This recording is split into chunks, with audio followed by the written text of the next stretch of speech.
Court is now in session. Judge Newman presiding.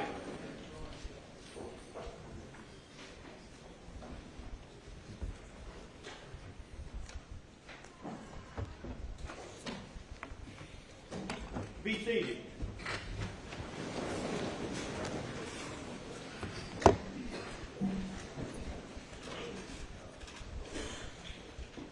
Good morning. Anything before the jury comes? Your Honor, we were informed this morning by the state that there are potentially 7 reply witnesses. And before we get into that, we've looked at the cases on reply, including State versus Prather, which is a 2020 case. And I want the court, and I want the state to understand, and we think many of these witnesses have already testified. These are very few new witnesses. They've already testified in this case, and they're being called to reply to, the way we read the cases, new matters, new evidence, something. We have a right under the case law, State versus Watson, which is a 2003 case, 353 SC 620, 579 SC 2nd 148, to serve rebuttal. So You said a right to? it's discretionary with the court, but I would submit to the court that under the criteria set out in this case, you would determine that if they raise new matters, that we have a right to respond to those. Now, we're told that Dr. Riemer, their pathologist, is going to testify. And if you remember correctly, Your Honor, and I've looked at the YouTube, that's all we can get at this point, which is a video of it. Dr. Riemer's previously testified that she did not believe this to be a contact wound to the head. I submit they're going to try to repeat that testimony or elaborate on that testimony, and that was the only issue that our pathologist raised, but he believed it was a contact wound, and why. She's already testified why it wasn't a contact wound to the head, and why. So are we going to have to get our pathologist back here to counter hers if she raises some new issue? Or perhaps, Your Honor, I need 7 reply witnesses. It was 2, now it's 4, now it's 7. I mean, this is a process that's got to stop at some point. We're going to be here next week. There are 2 expert witnesses that have already testified in this case. Now, one of them I would concede, Ken Kinsey, they're an appropriate reply witness based on Mr. Palmbeck's testimony yesterday. But the pathologist, again, to testify it wasn't a contact wound to the head, she's already testified to that. And some of these other witnesses, law partner members, to testify what they do or do not remember about the night in question. Again, they've already asked them that on direct in their previous testimony. So this has got to end at some point. We spent 2 weeks on 2.5 weeks of the 6 weeks on financial matters. In my opinion, could have been done in a day. That's just my opinion. But I'd ask the court, as we make objections, to consider and maybe even proffer what they're going to put up before we get in front of the jury, so that Your Honor can make an evaluation before we start down that road for a half-a-day witness that may not add anything to the case. Thank you, Your Honor. Your Honor, the State's certainly aware of the scope of reply testimony as it relates to the pathologist. There are actually a number of issues on which their pathologist challenged the findings of Dr. Riemer, and she's here to explain why those conclusions are incorrect, including his reliance on particular factors, and why ultimately his conclusions are wrong. I think that's directly in the scope of reply testimony. My focus here on reply is not to just repeat testimony, but to focus on specific issues raised during the defense case, that specific witnesses have something that contradicts or puts that in the appropriate context, and that is our focus. And we intend to move very expeditiously through that. But ultimately, as it relates to the pathologist, just like Kinsey, it relates specifically to the conclusions offered by the defense experts. It is not just mere repetition of testimony already received, but comment on factors identified by those defense experts and why those are incorrect. Your Honor, briefly. Let's take Mr. Kinsey, for instance. There was testimony yesterday that our expert believes there were two shooters. Obviously, something that he was not asked. Obviously, something that's a new matter. Obviously, proper for reply. But there are minute details, perhaps, that will be these witnesses will be questioned about. And simply because there might be a hook doesn't mean they get to go into everything. I mean, this is, again, this was an estimate, 3-week trial. We're now in week 6. This will go into week 7. It seems to me the state's position is let no dead horse go unbeaten. This has got to stop. Thank you. Of course, the defense, of course, when we had the meeting with Judge Price, at the time, we all agreed with that estimate. It was not just the state. I realize this has gone long. I intend to move expeditiously, but the state has the right and the opportunity to do appropriate rebuttal evidence to a defense case, and that will be the focus of the testimony here today. Your Honor, the right they have is the same right I have. It's the right you allow. I just want to make sure he hadn't got a right to do anything. Thank you. Well, certainly the state cannot retry the entire case, but the state has the right to reply to contradict certain issues presented by the defense or certain issues of credibility. It has to be finely tailored such that we don't create a situation where the court will be compelled to allow sur rebuttal, which is almost unheard of. You mentioned State v. Prather. That was my trial. I was a trial judge in that case in Lexington County, a murder case wherein I allowed reply testimony actually by a SLED agent. The Court of Appeals in a 2-1 decision reversed the conviction. Then the Supreme Court reversed the Court of Appeals and reinstated the conviction that was obtained before me. So it can be a controversial and contentious issue. It almost always is because there has to be a limit to the back and forth. I'm surprised to hear the number of reply witnesses that the state says that it intends to offer. I do not know. The case is so complex. We've had so much testimony. I cannot sit here in advance and rule as to what would be appropriate and what not. I just have to deal with it on an issue-by-issue, objection-by-objection basis. And with that, so bring the jury.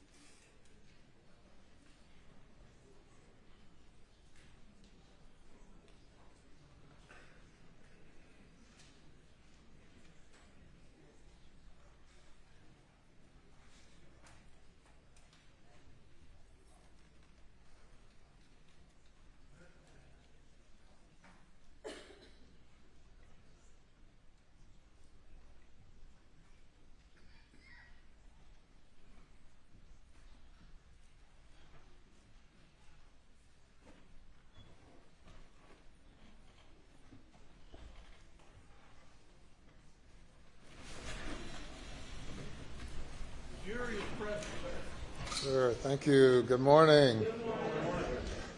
Day number 26. 26. You have heard the defense's case. Now the state gets an opportunity to reply. And you may call your first witness. May it please the Court, Your Honor, the state calls Ronnie Crosby.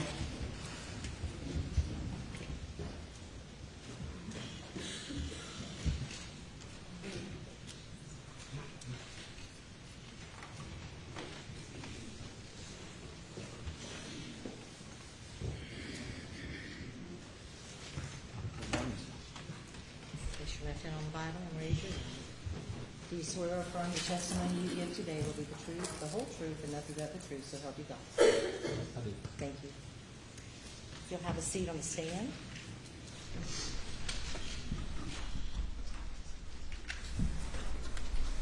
If you would state your name for the record and spell your last name, please.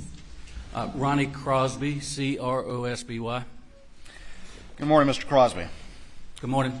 Just want to go over a few things very quickly in reply to some of the defense case. And the first thing I want to ask you is, you had previously testified about your close relationship with Paul, didn't you? Yes, I did. All right. And over the years, did you ever have call to ride around the property with Paul, yours or his? More on my property, but some on one or more occasions at Moselle as well. What, if anything, would y'all carry when y'all rode around the property like that? Why? This is about Paul? In response. Yes, sir. This will be in specific response to the defendant's testimony and in his statements as well. I can be specific. I don't want to do a speaking response, but I can ask another question and maybe put it in focus, Your Honor. Okay. All right. You heard prior testimony that you don't go around looking for hogs in the daytime because they're nocturnal from the defendant, did you not? Or are you familiar that was what was said? Objection, Your Honor, if it's based on what he's heard or seen. I mean, is this a comment made to him, or if we're going to delve into the appropriate way to hunt hogs day or night? I mean, this is not proper reply. I object. Objections overruled. All right. You want me to? Yeah, if you don't mind asking a question again. Sure. All right. The first question is, have you gone riding around the property with your property or the Moselle property with Paul before? I have. All right. And what, if anything, would y'all carry when you would go riding the property? I believe the only time I rode with Paul was would have been looking for hogs, and then more so on my property. All right. And what, if anything, would you carry when y'all were looking for hogs? Objection, Your Honor. Riding with Paul on his property, not Moselle. Objections overruled. Well, people who have hogs on their property, as a general rule, you would always take a rifle with you, be it day or night, because you never know when you're going to see hogs, and because they are such a nuisance, as I spoke to earlier in my testimony, you always want to be prepared to shoot them. So you would generally have some type of rifle and with you, a long gun.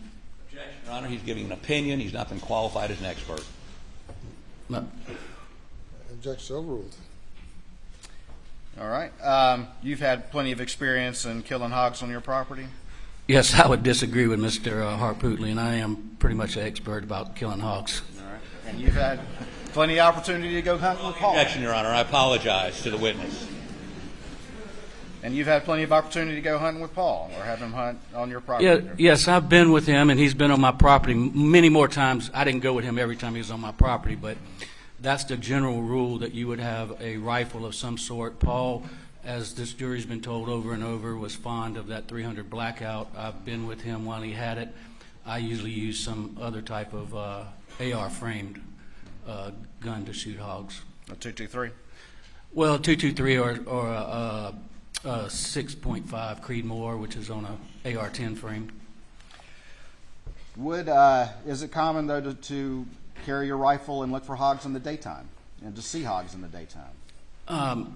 Yes. You don't always see them. Sometimes night's better if you're using a night vision scope, but I've killed hundreds of hogs in the daytime riding. And it's just something, because there's such a nuisance in the low country and really across the state right now and across the South, that we have a rule that you don't ride the property without a rifle, because you want to try to eliminate as many hogs as you can, and we also trap them. To your observation, did Alec have a good relationship with the local law enforcement community? My observation was Alex had a very good relationship with Probably better than the rest of us, saving his father.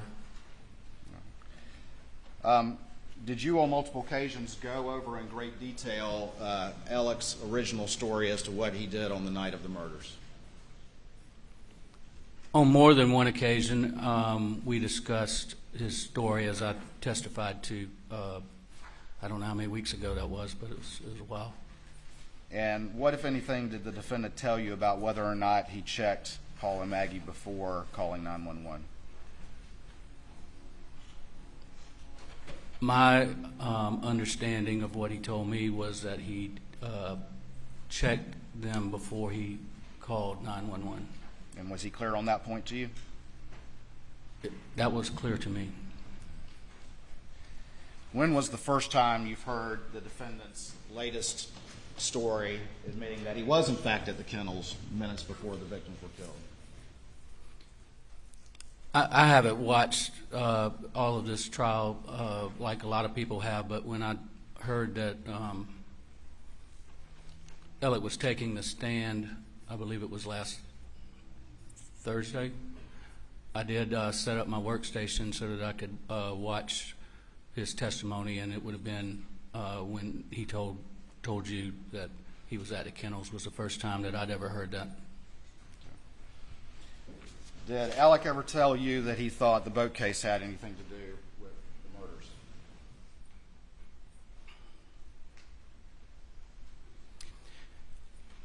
Consistent with what Alec told in his testimony, he specifically told me that and told us that he did not believe that anyone on the boat had anything to do with it. I don't recall any other conversations with him related to the boat case, but he specifically did not believe, and I think that's what he said last week, that anybody on the boat. But as far as anybody outside, there was a lot of speculation going on, but I don't remember ever discussing that with him. With him? Right, because we wouldn't know. I mean, everything beyond was, I don't know. It would have been speculation, but I didn't have a conversation with him about that. Did you ever have a conversation with the defendant about Barrett Boulware needing money because of his illness? And you're referring to, yes, I did in I believe it would have been June of 2018. What was that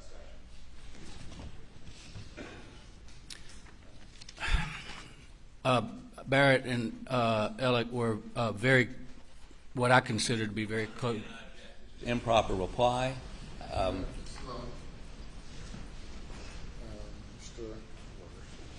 Yes, sir. The defendant during cross-examination was specifically asked about this particular transaction and that we're about to discuss, and Mr. Crosby's testimony would be in response to what the defendant said about the money, and in as much as he tried to imply that, well, Barrett kind of owed me money anyway, as justification for him stealing money from one of his best friends. He did not ask him about a conversation he had with Mr. Crosby about that money.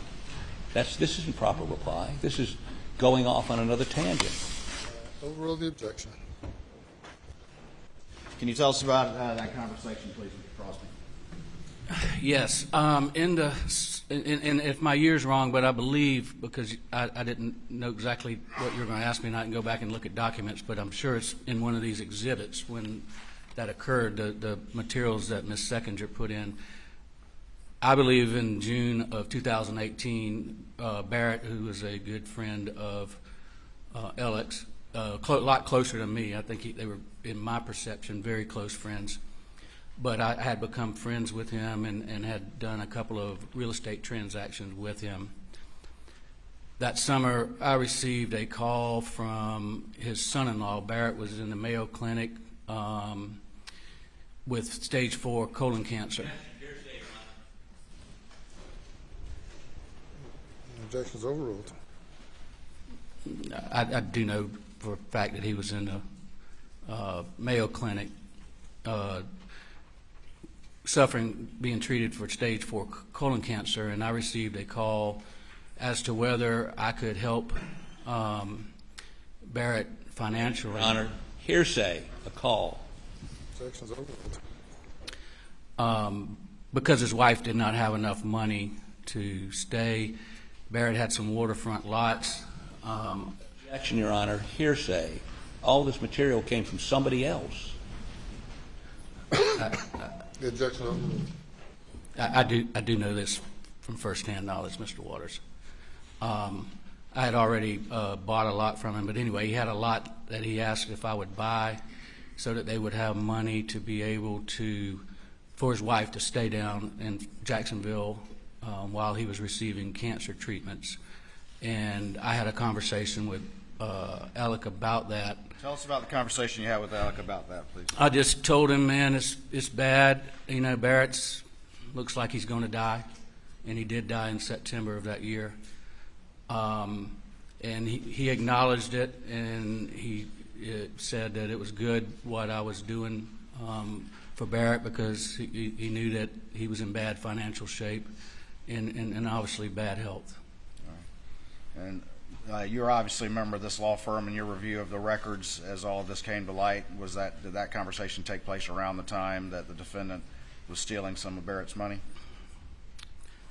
Yes, through this investigation that y'all have heard about into the financial stuff starting in early September of 2021, we started going through a lot of files, and as part of that process, somewhere I determined that in June of 2018, I believe, and I can't tell you the exact figure, but I believe it was a $70-something thousand insurance check that came to the firm on behalf of Mr. Boulware that didn't go through the firm. It was just Alec took it that same month that we had that conversation.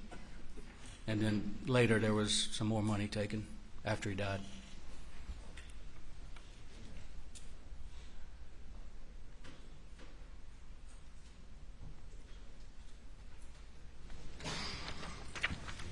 I'll show you what's been marked as Exhibit 575. States 575. See if you recognize that. Is that David? Is that one of the sled agents? Do you not recognize him? Is that David Williams? Well, I'm asking you. I believe that's David Williams. Okay. Your Honor, this time I'd offer States 575 in the evidence. Objection, relevance. What is the relevance? Your Honor, the defendant specifically testified that when he had that initial interview with David Owen on June 8th, as he manufactured his decision to lie about such a crucial fact, it was because he thought that David Williams was the guy interviewing him. This is simply a picture of David Williams. The jury can assess the legitimacy of that claim. Your Honor, I object. He never, ever said David Williams. He said David. That's the record. He Objection. never said it was that guy. It's admitted over objection. Can I have the element, please?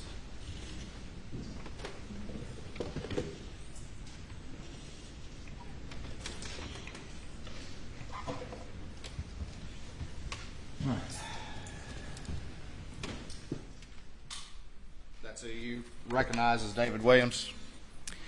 Yes, I didn't know him. I got to know him through this investigation, and I do believe he was the agent that was involved in the case with Mr. Chief Greg Alexander that was referenced. Clearly not David Owen, though, correct? Well, that's not David Owen. Have you ever tried cases with Alec? I handled a lot of cases with Alec. I believe the only case I tried to jury with Alec was actually here in this courtroom. Did you observe him being able to get emotional during that closing argument? Yes, as a couple months ago when we talked and you asked me what kind of lawyer Alec was, and I told you he was a good lawyer, and one of the things that I think I explained to you was that he was a theatrical type presence in the courtroom, and he could get very emotional doing closing arguments in front of a jury. Thank you. Please answer any questions the defense may have. I hate to go here, but let's talk about hog hunting, which I know nothing about, okay? You might not want to go there then. I've been here so long, I think I probably do need to learn how to hog hunt. But I guess my first question is this. Did you ever ride Moselle with Alec? Did you ride around Moselle with Alec? Probably. I know I dove hunted there, so I believe I rode on a Ranger, but I don't ever remember doing much riding with Alec at Moselle. But I know I dove hunted there, and sure I rode in a Ranger or some type of ATV with Alec, but I don't have a specific. Well, when you're riding around dove hunting, you got a gun with you, right? You would? Would you take a shotgun to hunt dove? Yes. Would you take an AR weapon too? No. Why? I mean, them hogs are out there, right? Well, they don't usually come in a dove field when you're shooting dove. So Well, I don't know. You just wouldn't, Mr. Hartpootlian, typically. I mean, but daytime, you're riding around the property, you got a shotgun. You got a slug in that shotgun, or are you using birdshot? you would shoot birdshot. Okay. So if a hog came up, nothing you could do. If a hog came into a dove field with a bunch of dove hunters, Well, maybe they you're would on your shoot way. at him regardless. Maybe you're on your way to the dove field. You don't. The dove field's not right next to the house, is it? It's right within a few hundred yards. Bordered by the swamp. The swamp's on one end of it, yeah. Okay. And where do the hogs live during the day, primarily? Well, they can live in a swamp, they can live in a bay, it can be anywhere, but largely in the swamp. The swamp. So a hog could have come out of that swamp, Yes. and you were unarmed. As I said, if a hog came in a dove field near somebody dove hunting, they would probably shot it with birdshot. Would that kill a hog? If it was close enough, but unlikely. But unlikely. So you have, in fact, ridden around Moselle without a gun to kill a hog, appropriate gun to kill a hog. Well, yes, if I was going over to the dove field, I wouldn't have one. But you've never ridden as Paul and Alec did that afternoon, just looking at different, like where deer, what do they call them? Where they plant stuff for deer? Food plots? Yeah. Or looking around at how these fruit trees were doing. Remember the Snapchat video? I've never done that with Alec, and that I recall, but I could have in the past, but I don't have a specific recollection. Or where they planted some corn for, I guess, used corn for deer and ducks? You do, but you don't plant them in the same spot. No, I get that. One would be near a pond or in a pond or around a pond. Correct. They had a duck pond. Right. And then others would just be out where the deer might come out and try to feed. Right. Look, we don't need to go there. Yeah, I don't think, yeah. Okay. But you've never rode around like that with them, looking at different plantings and that you remember. I don't have a specific recollection of doing that with Alex. Okay, but would you? You're not telling this jury that they would do that without a blackout. They could. I mean, would it bother you or offend you or scare you that they're riding around the property during the daytime without the blackout? No, I was answering questions about what's normal if you were looking for hogs or if we were just riding my property. I mean, most people carry a gun, but no, I have no idea what they had with them or what they were doing. And I think Alec testified they were looking for signs of hogs because you could come back. It'd be a lot easier to find those hogs at night, right? They come out more likely at night than they do during the day. They can become nocturnal when they have a lot of pressure, but as I said before, we've shot a lot of hogs in the daytime. Sure. You can ride up on them and yeah.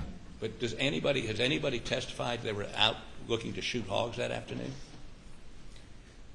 I don't know what all the testimony's been in this trial. All I'm saying is there seems to be some implication they would not ride around the property without an AR or some sort of blackout. You can't testify to that, right? I cannot. Okay. So let's talk a little bit about what you heard from Alec the night of June 7th. you would agree with me that, well, let's ask it this way. Your practice is primarily personal injury, is that correct? It is. Catastrophic injuries. Well, I handle a lot of catastrophic injury cases. Cases, for instance, where a husband and wife are riding down the road and hit by a tractor trailer. And by way of example, maybe you could give me something more specific. Husband's killed, wife's severely injured. That kind of thing. Yeah. Now, is it your experience in people who undergo, maybe they're not hurt, but their loved one is hurt, maybe killed, in that situation, that's a traumatic experience for the surviving person, correct? To see their loved one killed? Yes. Okay. And so when you sit down with those folks and begin to recount with them what happened that night, oftentimes, I do a little work like you do, oftentimes those folks misremember or get times wrong, or because they went through this very traumatic experience, and the closer to that experience, the more likely they are to get some things wrong. Times, for instance. Is that your experience? They can, but I also find that people who have been involved in traumatic experiences try to be very accurate with the details because they know it's important to me representing them. And typically, you don't go out to the scene of the crime and interview, or the scene of the accident and interview them that night, do you? Typically? Well, typically you don't because you don't know it. It's happened. Well, sometimes in the old days they used to do that, but they don't do that anymore, right? That would be very rare. So you're seeing them in your office weeks later? It can be. It can be days, can be weeks. Okay. And in that atmosphere, it's a little more conducive to them being as accurate as possible, right? It is, but oftentimes we also have the benefit of recorded interviews when there's a catastrophic injury. Typically, the highway patrol will try to interview people as quickly as they can, and they will. We oftentimes have it on video off a dash cam or sometimes body cam, but and a lot of times written statements. And written statements from witnesses that saw it happen. Correct. And so when you interview those people, they have the benefit of reviewing whatever you have to help them get a better recollection of what happened, correct? That's correct. Okay. So the instance you're talking about where Alec told you he turned him over before he made the 911 call, whatever it was, I'm not quite sure. Before, I think is what you said. If that would be inconsistent with something he says later on, after having reviewed other people's statements, looking at video, that would not be unusual in your business. I think you just said it would not be unusual, correct?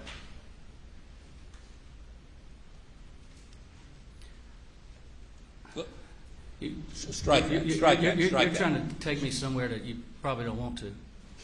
Oh, no, I think I want to. Answer the question. Withdraw the question. Let me ask you this question. Maybe this gets to the meat of the matter here.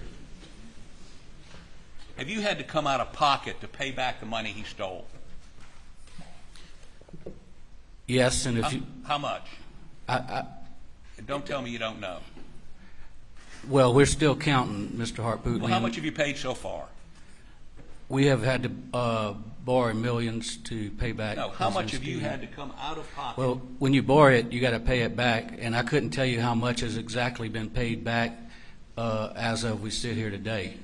But yes, and if you're implying that I would come in here and somehow shade truth in any way because of that, I would take high offense with that, Mr. Hartpootlian. I'm not concerned about your high offense. Are you angry at him for stealing your money? I have no feeling one way or the other. You don't have any feeling about Alex Murdaugh betraying you and stealing your money.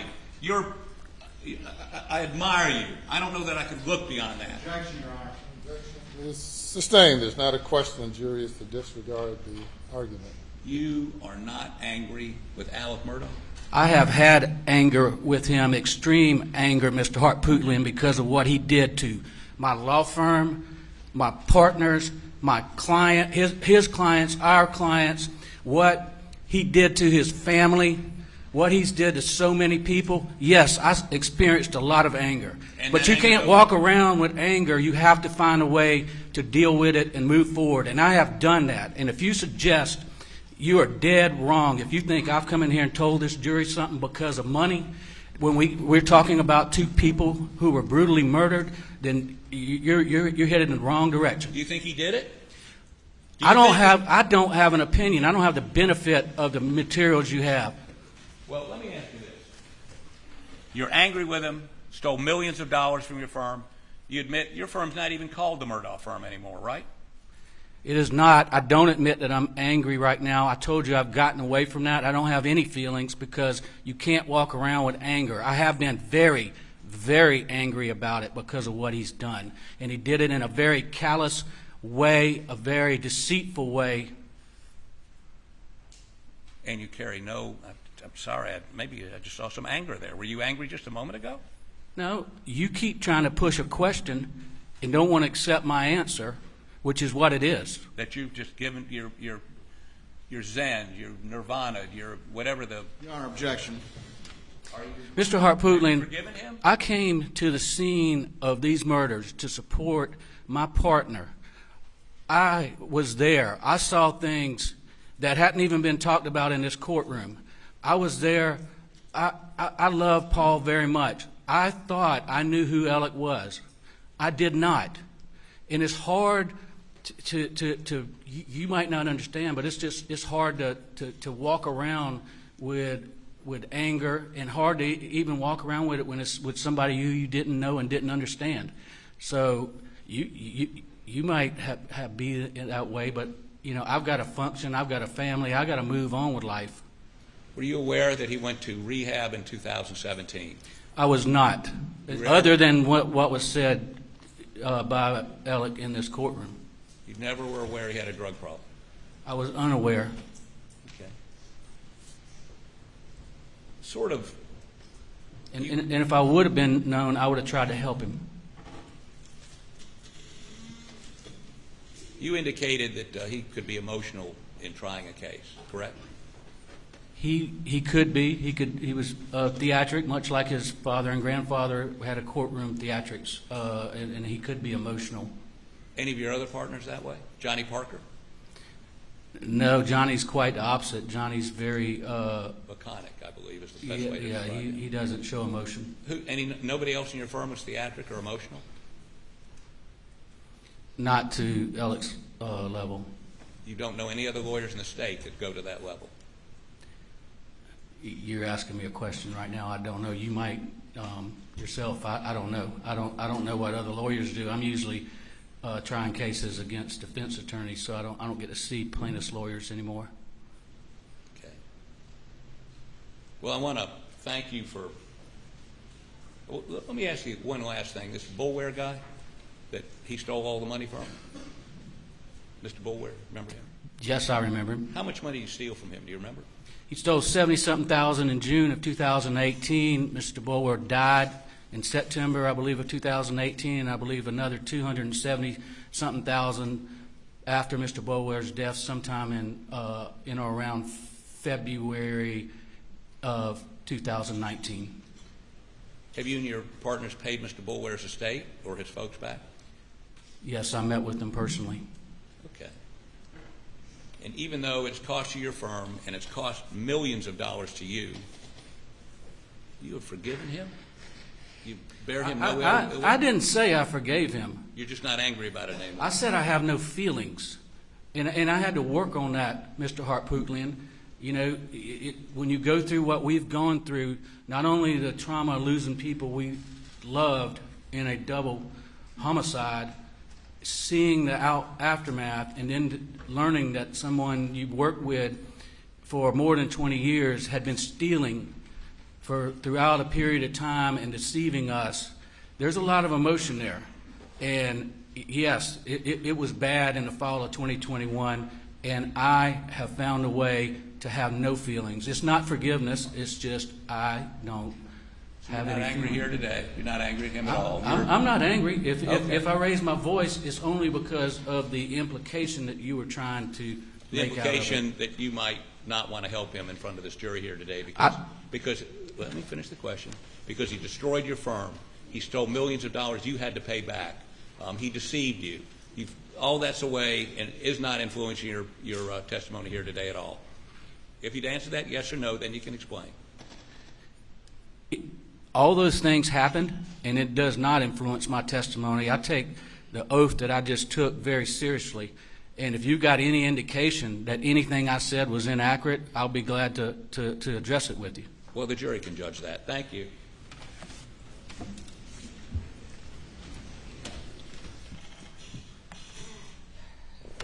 How long did you know Alex? Since the late 90s.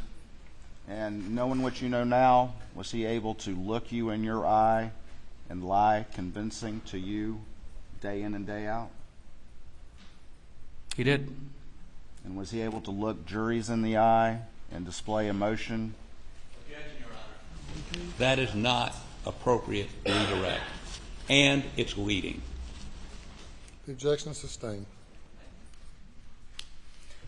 Mr. Harpootlian asked you about some of the things that you have gone through.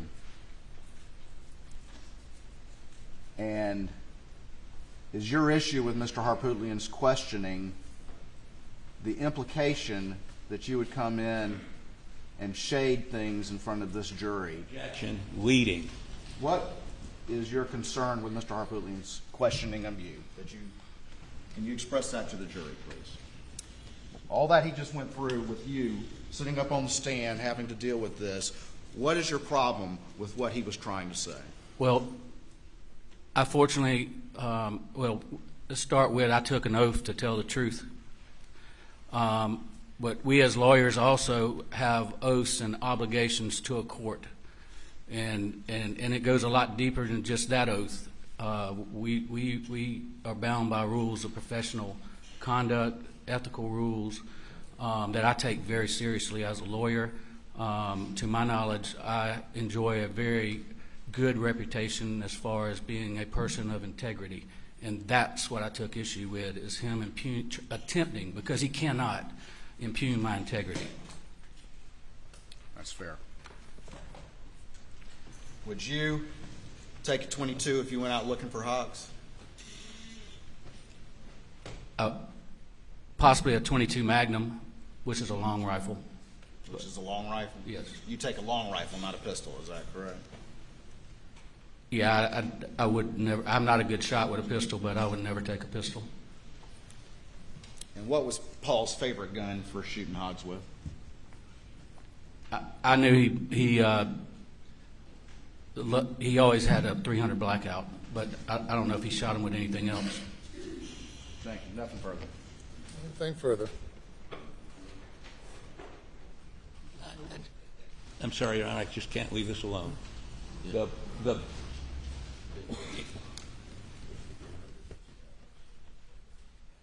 Is the .300 Blackout that's in evidence his favorite? The .300 Blackout with a thermal scope on it. Yes. Okay, thank you. Step down.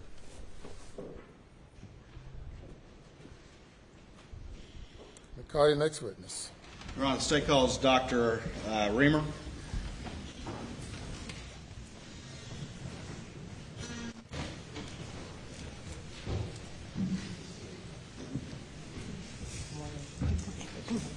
Do you swear or affirm the testimony that you give today will be the truth, the whole truth, and nothing but the truth to help you God? I do. Thank you. You may have a seat on the witness stand. You will state your full name again, please, and spell your last name for the record. Yes. It's Dr. Ellen Riemer, R-I-E-M-E-R. And just to advise the gallery, if everybody could seal the monitors, please, and the media be advised of that.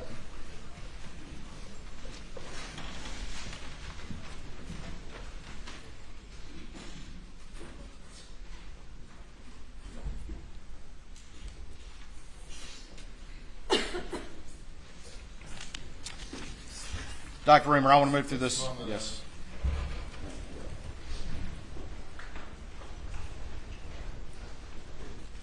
In Dr. Riemer, I don't know if I'm necessarily even going to put them up on the screen. I am going to show you some images. I know the jury have seen these, and I don't want to belabor the point, and I want to move quickly. But just very quickly, you've been previously qualified as an expert in this trial in forensic pathology. Is that correct? Yes. And you've done how many autopsies? Remind the jury, please. Around 5,500. Since I was last here, I've done a few more. Excuse me. I can't see a monitor anymore. Okay. I haven't put anything up yet.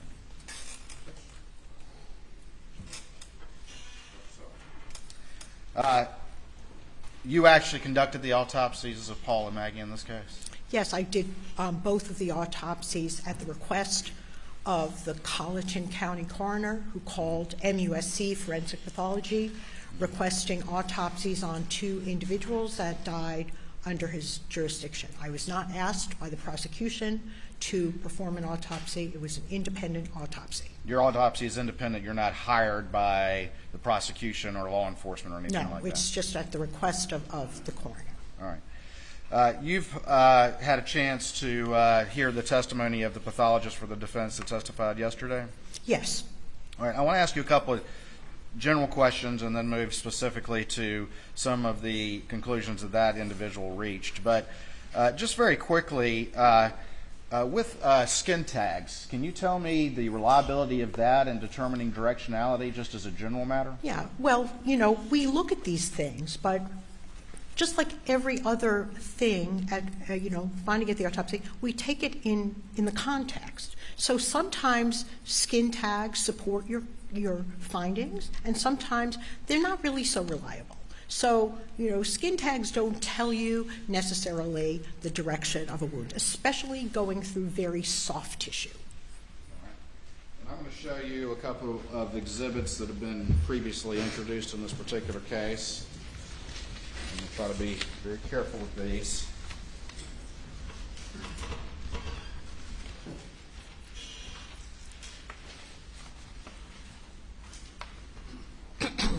I'm going to show you what's been marked as exhibits, defense exhibits, 159, 160, and 161. And if you could take those out and just tell me if you recognize those. And again, please be mindful of the direction in which those images are presented. Excuse me. I'm sorry.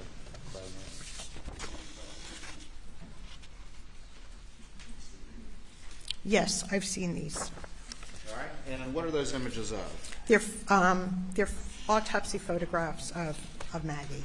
All right. You heard the testimony of the defense pathologist who testified yesterday that the directionality of the injury to the side of Maggie's head with the associated injury to the breast and the abrasion actually was coming from the top down as opposed, and I say top down as if somebody's standing upright, as opposed from going towards the bottom of the body up, correct? Yes, that's what I said. And can you please look at the images that you have and explain to the jury your conclusions and why that defense pathologist is incorrect, who didn't conduct the autopsy to begin with, why he's incorrect? Okay. Do you want me to show the photos? You can, and let's just go ahead and put them up on the screen. So I'll take them. And if you could step down, please, if that's okay with your arm.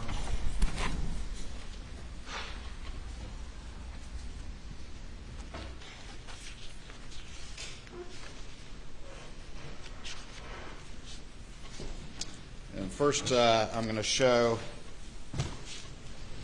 defense exhibit 160. Are we secure? We good? All right.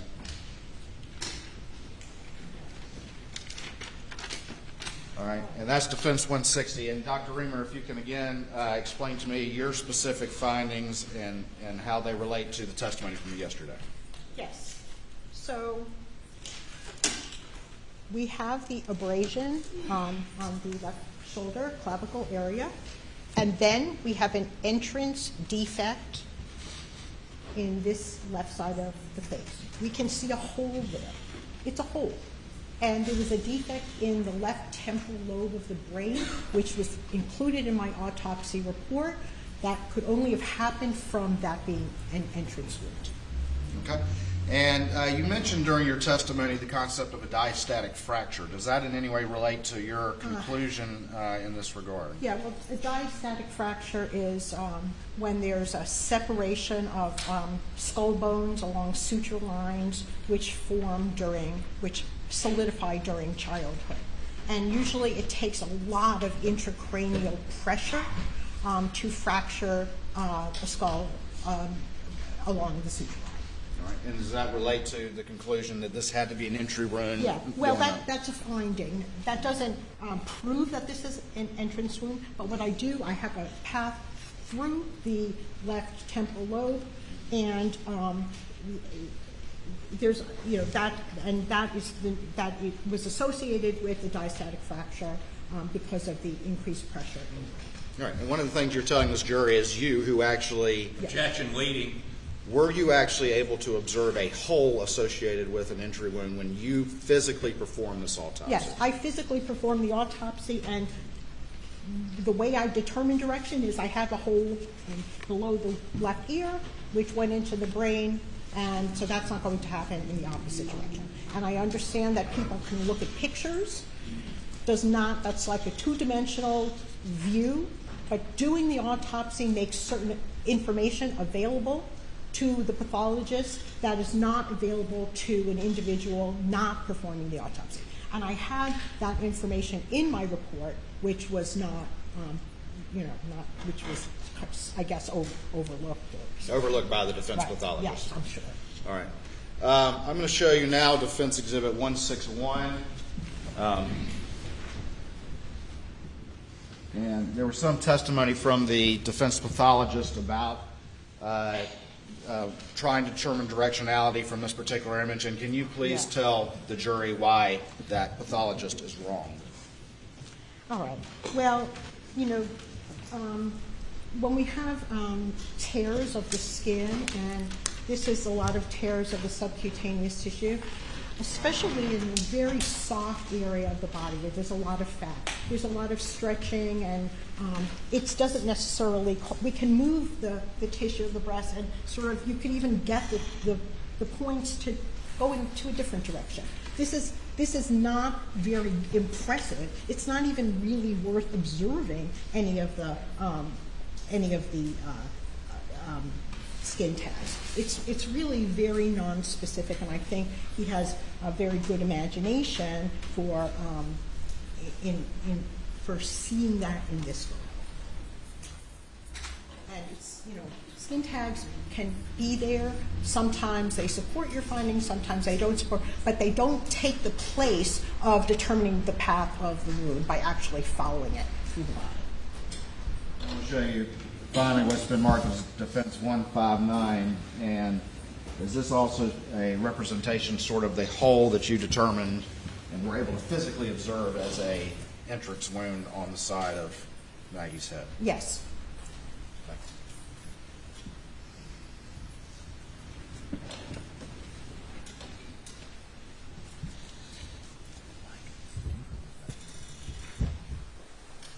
All right, let's talk a little bit about Paul.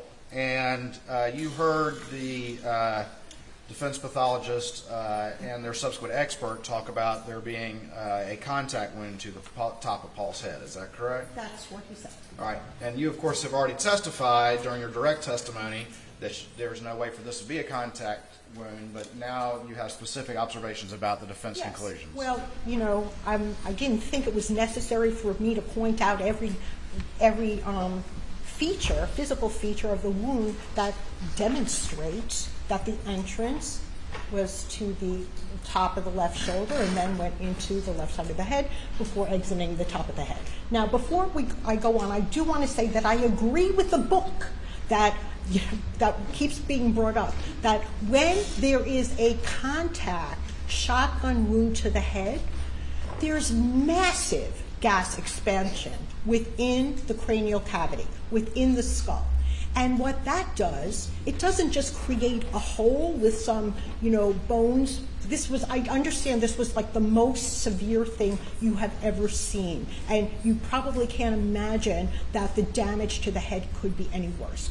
But a contact shotgun wound to the head with the associated gas expansion to the skull would not have, his face was basically intact. We would have had tears of the skin, and his eyes would have been either displaced from the orbital bones. The orbital bones were intact. Anytime there's massive gas buildup within the cranial cavity from a contact shotgun wound to the head, which the book does say is when we have the worst gas expansion, the entire face, he would have not even had a face left. I mean, I know what you saw was awful, and it was absolutely awful, but the damage would have been a lot worse. He would have had, the sides of his head would have down, and he would have had, his entire face would have been split open, because there's no way all of that gas expansion could occur and not cause fractures of these delicate bones in the face.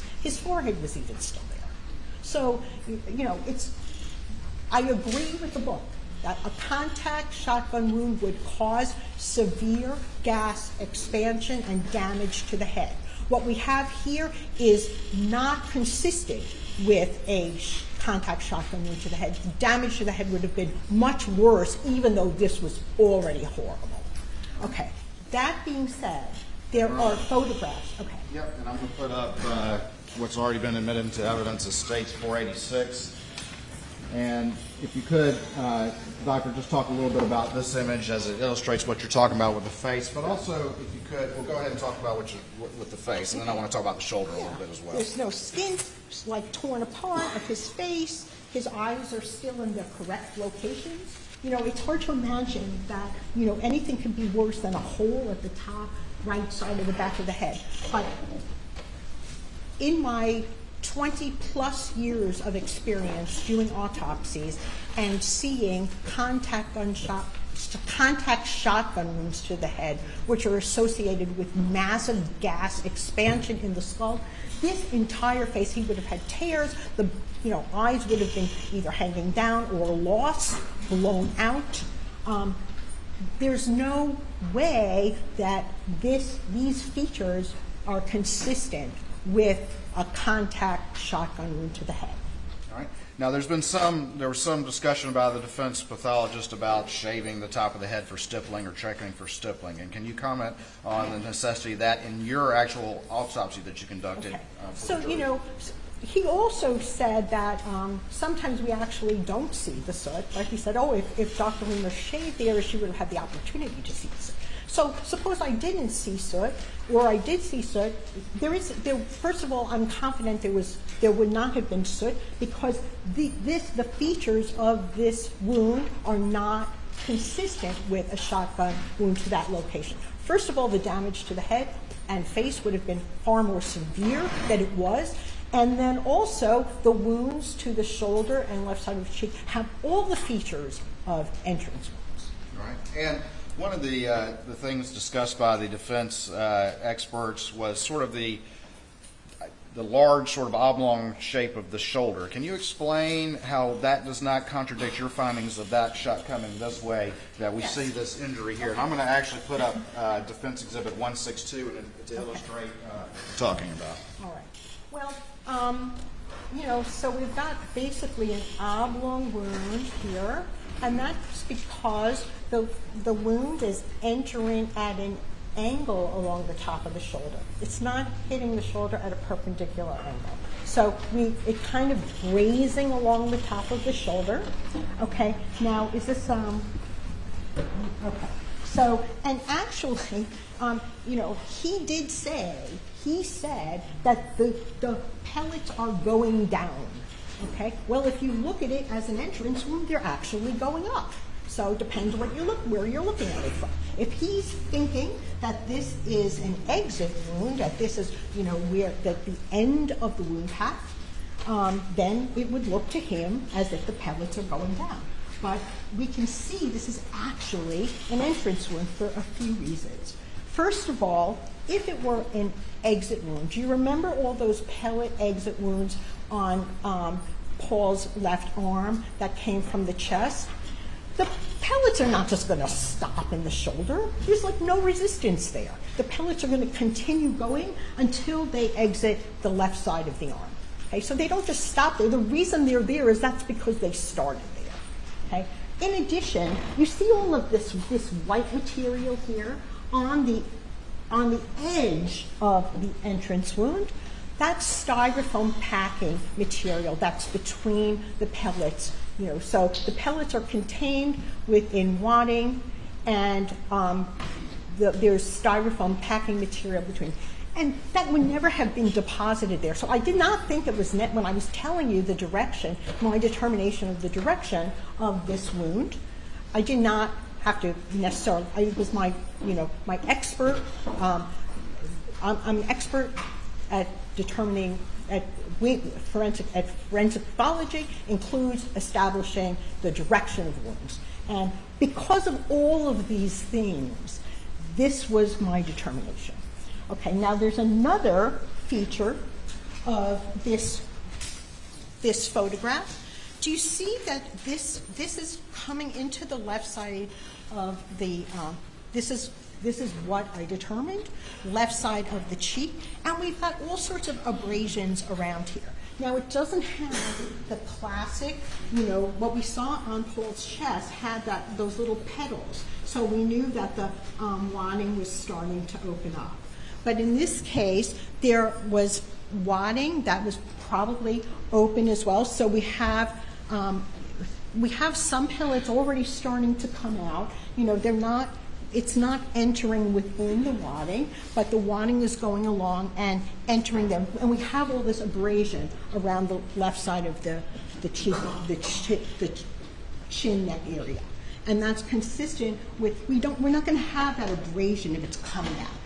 It's going to push the skin out. We're not going to have an abrasion. So, all that but even just common sense, we have that styrofoam packing material on the outside of the arm. My determination, this went up through the left cheek, out the right side of the top of the head. If it were a shotgun entrance wound, contact to the head, I don't care whether there's no way his entire facial bones and skin, his ears would have been flopped down. There's so much gas expansion that the damage to his head would have been much worse. So that's based on my experience for doing this. And, I just don't know how. I didn't mention that styrofoam packing, but that's from when the pellets are coming in. And he said, oh, you can see they're going down. That's because he's looking from above. But if you look at where I believed and I determined by doing this autopsy that the entrance wound is, it's actually going upward. So it depends which side of the pellets you're looking at. And if just logically, if this was an exit, the pellets wouldn't have just stopped there. They've got a huge amount of energy. They're going to continue through the arm and have individual pellets. They wouldn't have all just been concentrated right there. So, we can use our powers of logic, which I think, we all have, to understand how this is an entrance wound that exited the right side of the top of the head. Dr. Riemer, having specifically, and you can take a seat now, thank you very much. Having specifically addressed the specific criticisms of the defense pathologist, in your expert opinion, having actually done the autopsies in this case, is there any way that could have been a contact wound to the top of the head? No. And having addressed the specific concerns and testimony of the defense pathologist as it relates to Maggie, is your conclusion still that the shot went in the direction as you described before this Yes, jury? I disagree with his conclusions. All right. Thank you very much, Dr. Riemer. Please answer any questions the defense counsel may have.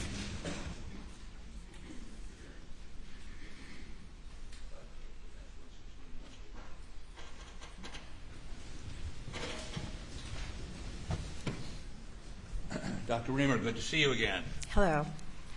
So, you took pictures, correct? I took pictures. I wish I took more pictures now but I took pictures. I'm sorry. Yes, I would have. I wish I took even more pictures. So do we. So,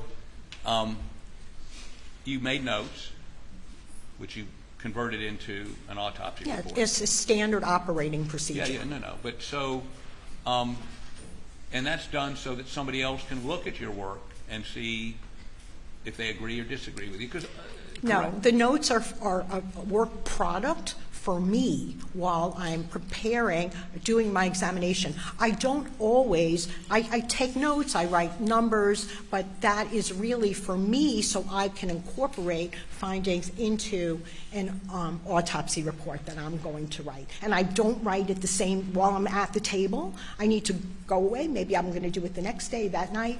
So, but it's not done. People say, oh, can I have a copy of the autopsy diagram? Well, these are not autopsy diagrams that are meant for other people to look at, and sometimes they're not even completely accurate because I mark things on the outside of the body that later during the course of the autopsy I determine, I'm like, oh, well, that's what that is. And it may not be what I initially wrote down. But by the time the autopsy's over, I've put it all together. And that a diagram or notes do not necessarily reflect everything, that I concluded. Do you still have your notes in this case? I imagine they would be in the file, but as I told you, this is my notes are not necessarily the conclusion that I came to. Did you produce them to the state? I don't know what I did. I personally, if they were asked for, I'm sure I did. Did you produce them to us? No, I don't remember producing them at all. I don't have a request for those notes in my file.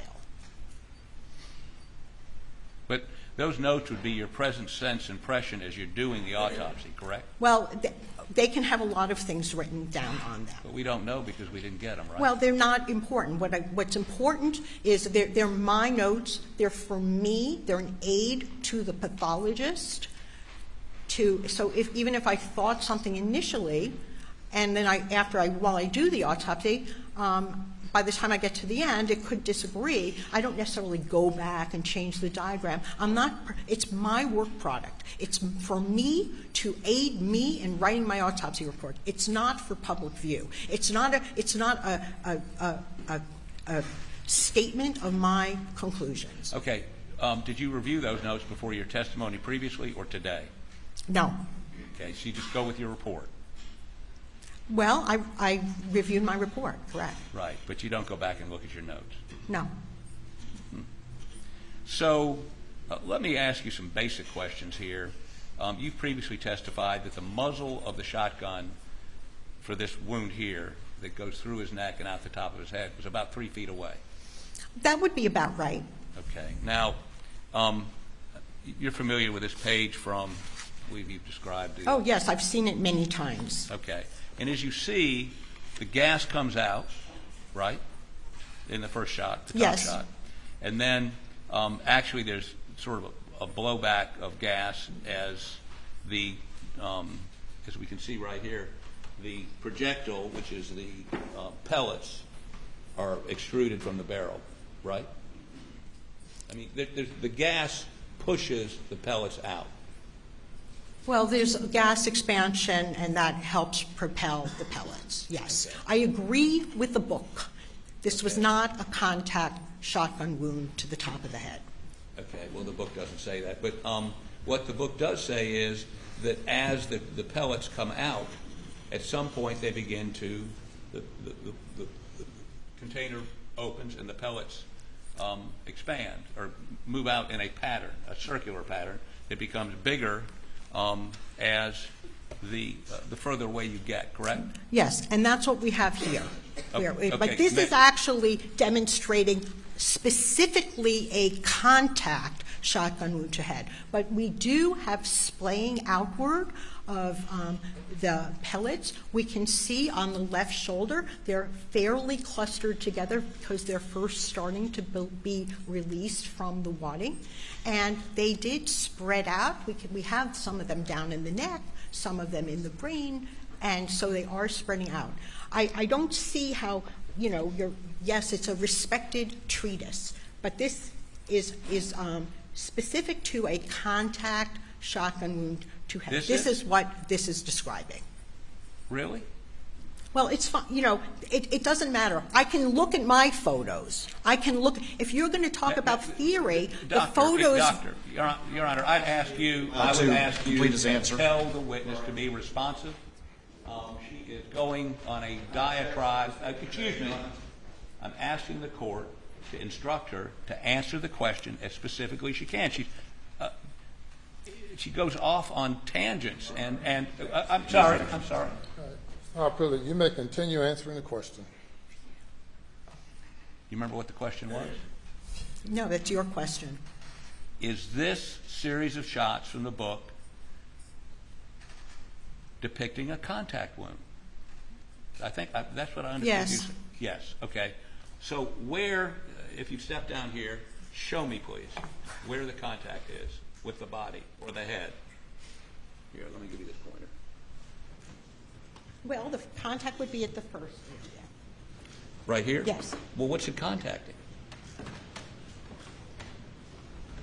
It's not. It's just a theoretical depiction. It's a theoretical. Is that what the book depiction. says? Yeah. Well, go ahead. I don't recall the exact. Why don't you read it to me? Well, why don't you tell me, is that a contact wound? I don't know what this is. This is. That's a shotgun. That's a shotgun. That's a shotgun being fired. Those are the pellets coming out. Object Those are counsel the pellets. testifying. Yeah, I think this is a book showing the series of steps after a shotgun is fired. But it has nothing to do with what I found in the body and does not help me determine the direction of the wound. All right. So. And I'm not going to describe to you. You can read it in the book. I don't remember how he says all of this. The book isn't testifying. You are. If you've testified, that depicts a contact wound. Yes? Well, I don't know what this is depicting. It could be that this is a contact wound. I don't know where you're going with this. Well, here's where I'm going. Is that barrel in contact with anything? It's not in contact with anything. It looks like it's just flowing into the air. Okay. And you've been. That's fine. And your testimony is that barrel is at least 3 feet away from Paul's shoulder. Is that correct? It could be, depending on the weapon, it could be, it's not closer than 2 feet because we don't have the sibling. But we do have packing material. Okay. So as we see here, these pellets are beginning to separate.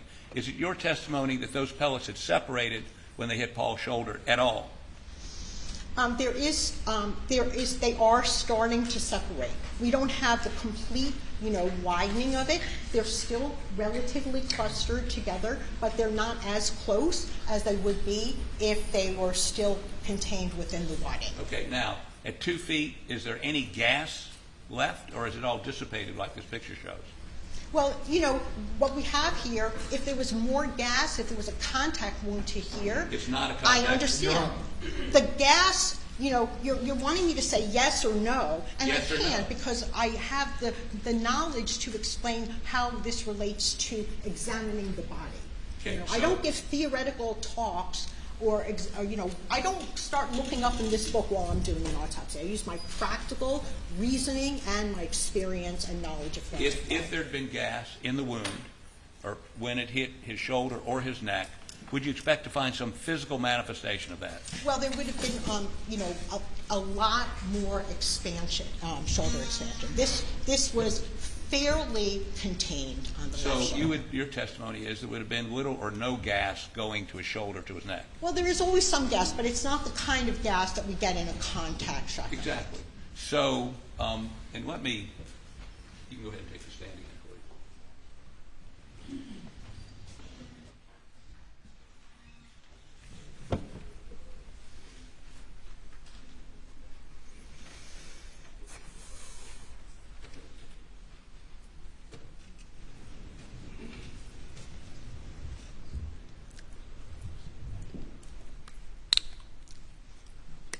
Sorry, it's going to take a minute to get. No, not that one. Paul.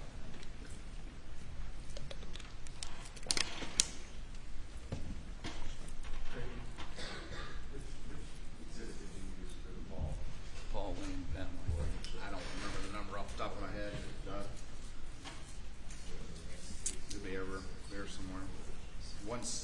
see something on here? Ladies and gentlemen, have you go to the jury room for a break. Please do not discuss the case.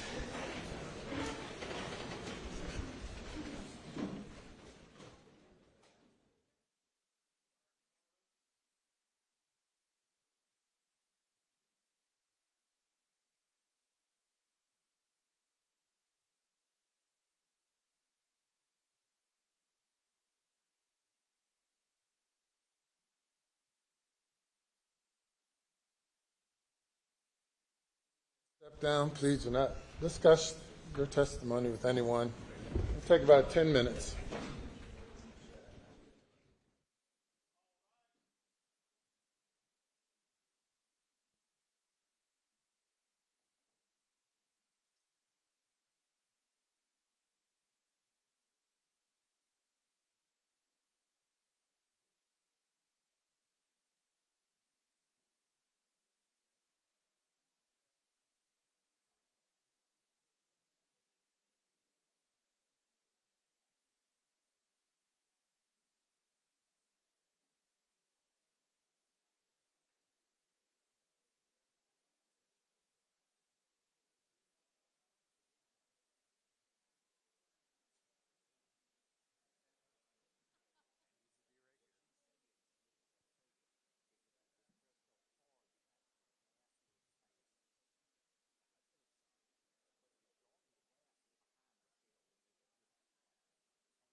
All rise and come to order.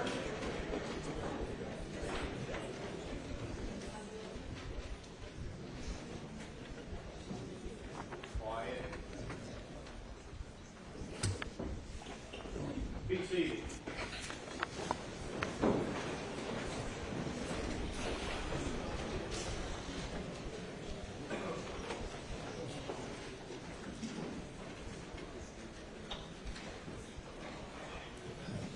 You may bring the jury.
Jury is present, sir. All right, you may continue. Oh, I know. I'm sorry. I got it right here. I'll show it to these guys first.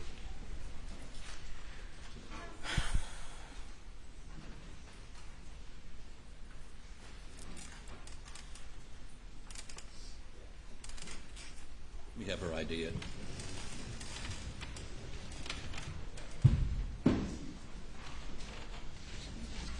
Doctor, I'd ask you to look at this photo and tell me if this is one of the photos from your autopsy. Yes. Okay, that's all I need. Thank you. Your Honor, I'd offer this defense exhibit number 195 into evidence, please. No objection, Your Honor. Admit it. So could we put that up on the screen, please?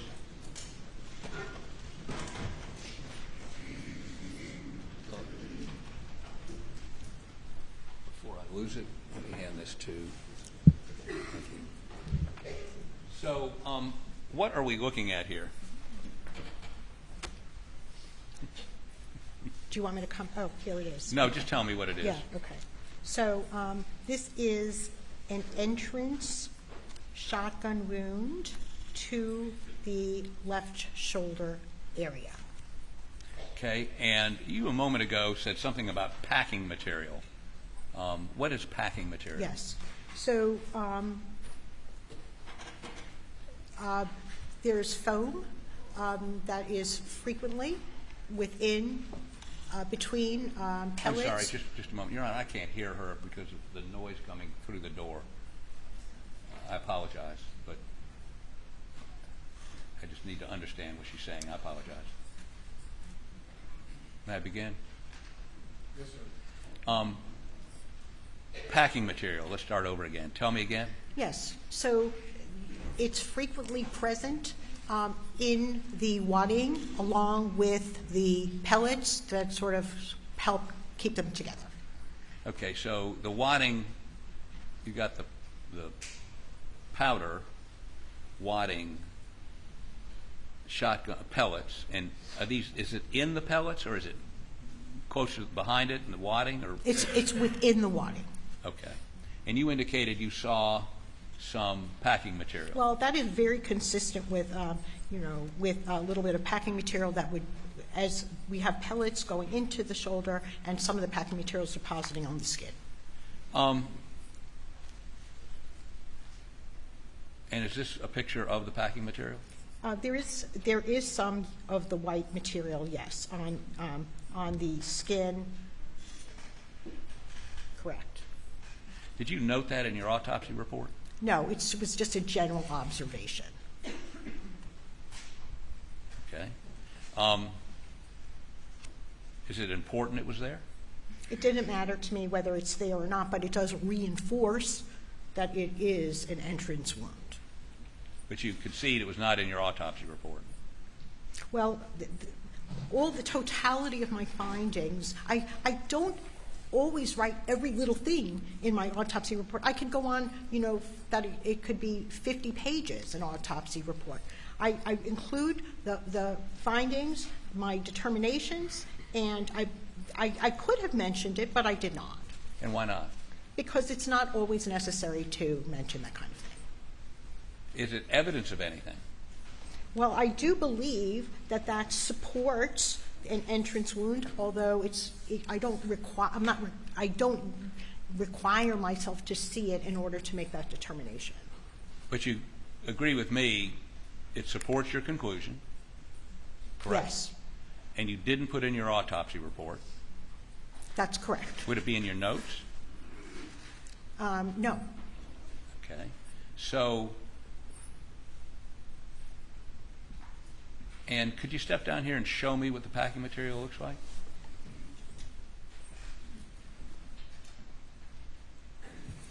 And there's a pointer right over there behind you.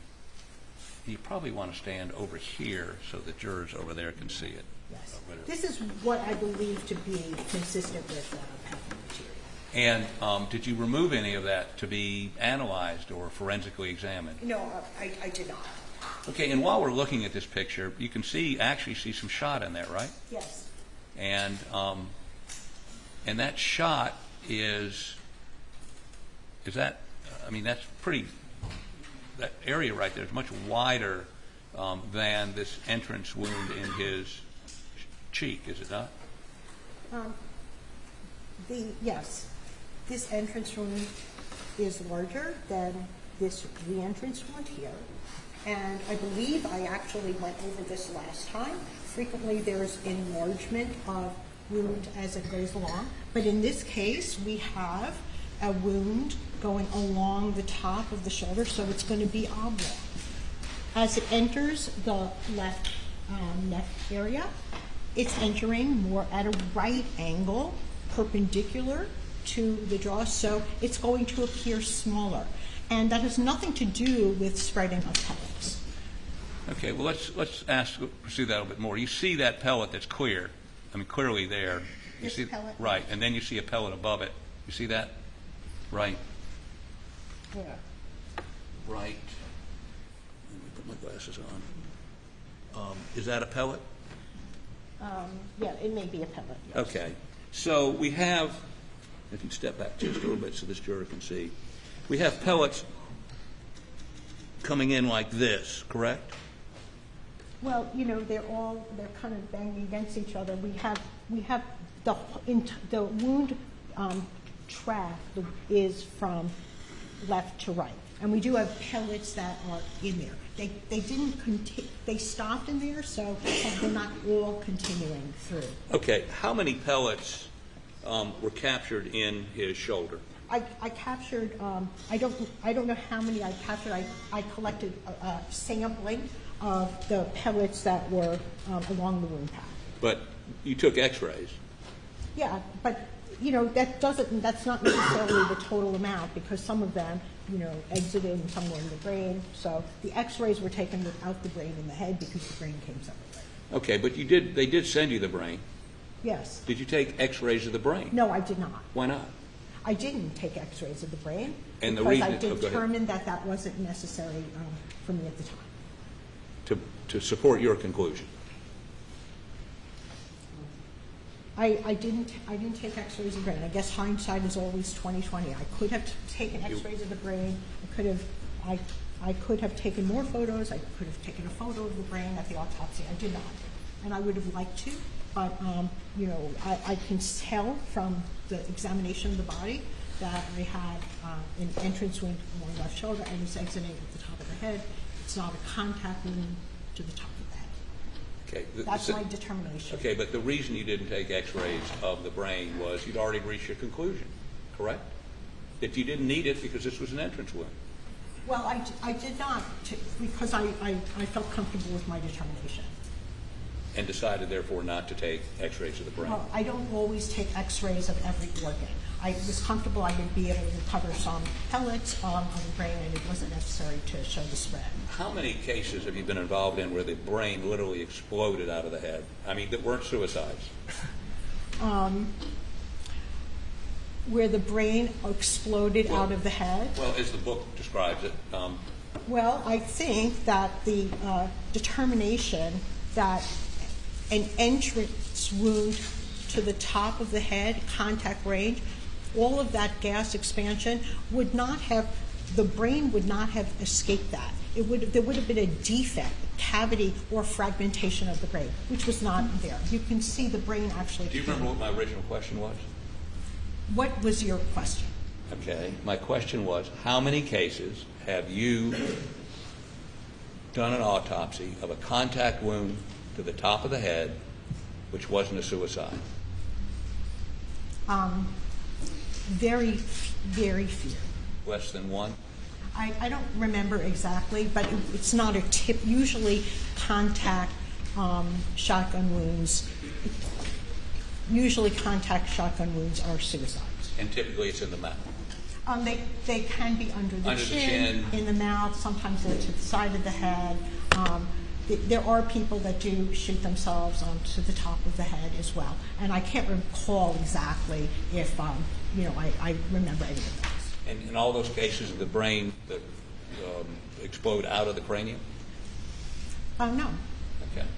So you would agree with me that the way that well, strike that. Let's go a little bit further with where we're going here. Could you put up the X-ray of the shoulder? You can go ahead and take your seat and testify from up there.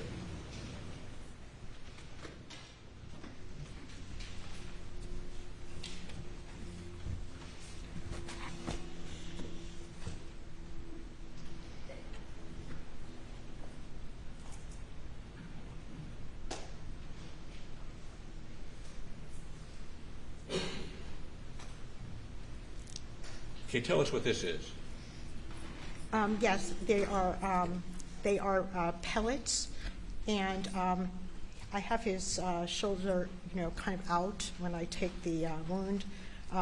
We have some pellets remaining in the shoulder area. We have some disruption of the shoulder tissue here, some of the bone, and then we have some. We actually have less. We have more spread. They're more spread out as they're going closer to the neck. So there are pellets in the top of the arm, the shoulder. Where is this? Right up in here? Yes. Okay. And then there's additional pellets, it looks like, down below that, like near his ribs, correct? That's because it's starting to spread, yes. And it's starting to spread to get to this place right here. What place? Is this where No, it's in the neck. It's in the neck. Okay. I indicated that I recovered. It's over here. Then some of it is actually in the trachea as well. So that's the windpipe of the neck. So we have some in the neck. This is the chest area. It did not go into the chest. Okay. Let me see another X-ray, please.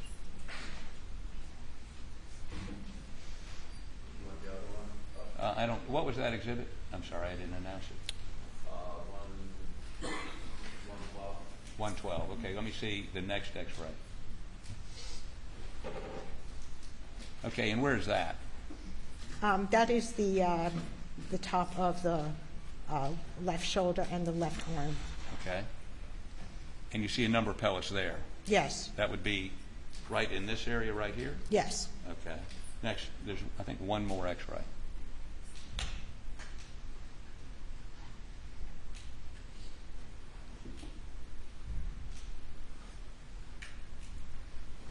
Okay, and are there any pellets here? Or are those the same pellets down there at the bottom? Yeah, well, we have, you can see, there are pellets here. You can see them in the head. There's some pellets in the head. The brain is not within the cranial cavity, but we do see some of the pellets ended up over here on the right side. See, R for right. there's the hole at the top of the head, and some of the pellets they're spread out on the right side of the head. How many? Well, I can see there's 3 here. 3? On the right side of the head. Okay. Yes. So if well, how many pellets are there in a 12-gauge shotgun shell, and these are used primarily for duck hunting? I don't know. I don't know the answer to that. I'm an expert at examining human bodies and determining the injuries that occurred, and I don't know how many pellets would be. When I took my boards, I may have had to actually know that, but I don't. I don't use this information in order. You can ask your ballistics expert. Well, we did, and I think they said something like. Objection, Your Honor. I don't really know the answer to that. I'm not going to disagree with the ballistics expert. I do have a trajectory and exit wound on the right side of the back of the head. How many pellets were in the body? I did not count them. I just collect a representative sample of it. I don't collect all of them, and I don't count all of them. And we know you don't know how many were in the brain because you didn't X-ray the brain, correct? That's correct. But if there were 70 pellets or 75 pellets in his shoulder, his chest, and his neck, and hypothetically there are anywhere between 135 and 160 pellets in the normal duck shot, that's 40 pellets that travel on, for the sake of argument, correct? Well, my math. I don't use really. My math. I don't feel comfortable answering these questions because it's not. The specific ballistics are not my area of expertise. I'm not going to ask you about. I really don't ballistics. feel comfortable answering them. I examine human bodies and come to my determinations based on the wounds, and I can see I was correct that this is a shotgun wound to the left shoulder that's going up to the right side of the head. And questions about numbers I really don't want to just. I can't answer that because. I don't know everything. I'm an expert. I'm a physician. I'm an expert at examining human deceased individuals, determining cause and manner of death. Okay, let's go back to the original question, and assume. I don't know the answer to the shotgun, how many pellets there would be. We're not asking you how many pellets, but if there are 75 pellets, let's do some math here. This is simple math. Okay, I can do math. Okay. 75 pellets we can count in the body, the chest, the neck. And there's anywhere from 135 to 165 pellets in the normal duck shot, 12-gauge shot. All right. So 75 plus 60, that would be 135. And then what did you say, 70 or 80? 75. Okay, 75. So we started with 75 plus 75 is 150. So that's your answer. If your question is you're asking me to do the math. So my question is this. After those pellets have gone through the shoulder and hit bone, apparently, correct? Yes. And then they go through the neck, do they hit more bone there? There was some damage to the cartilage of the trachea. It was in the tracheal wall and some muscle. There's not a lot of bone in the neck. The only bone really in the neck is the spinal column. Well, I guess what I'm saying, when you were talking about Maggie a moment ago, and you talked about a shot that I think grazed her skull, you said there was a lot of intracranial pressure. Is that right? Created a lot of intracranial pressure. Yes. Okay. So I'm trying to figure out, and maybe you can help me, your testimony is there was enough from the less than half the load that goes through to, was it one place it hit? Was it had to go through the brain still? Yeah. Well, I didn't say that less than half the load went through. Some of it may have actually exited the top of the head. I don't know. Or went into the brain. I did not X-ray the brain. And so I don't know exactly how many, but we can tell that this is the direction. Was the brain macerated? No, it was largely intact. There was some maceration at the base of the brain where it was torn from the brainstem. Okay, the brain went up and torn from the brainstem, but it was pretty much surprisingly intact, from a shotgun wound. Have you looked at the crime scene photos? I really didn't look at the crime scene photos with any kind of, attention.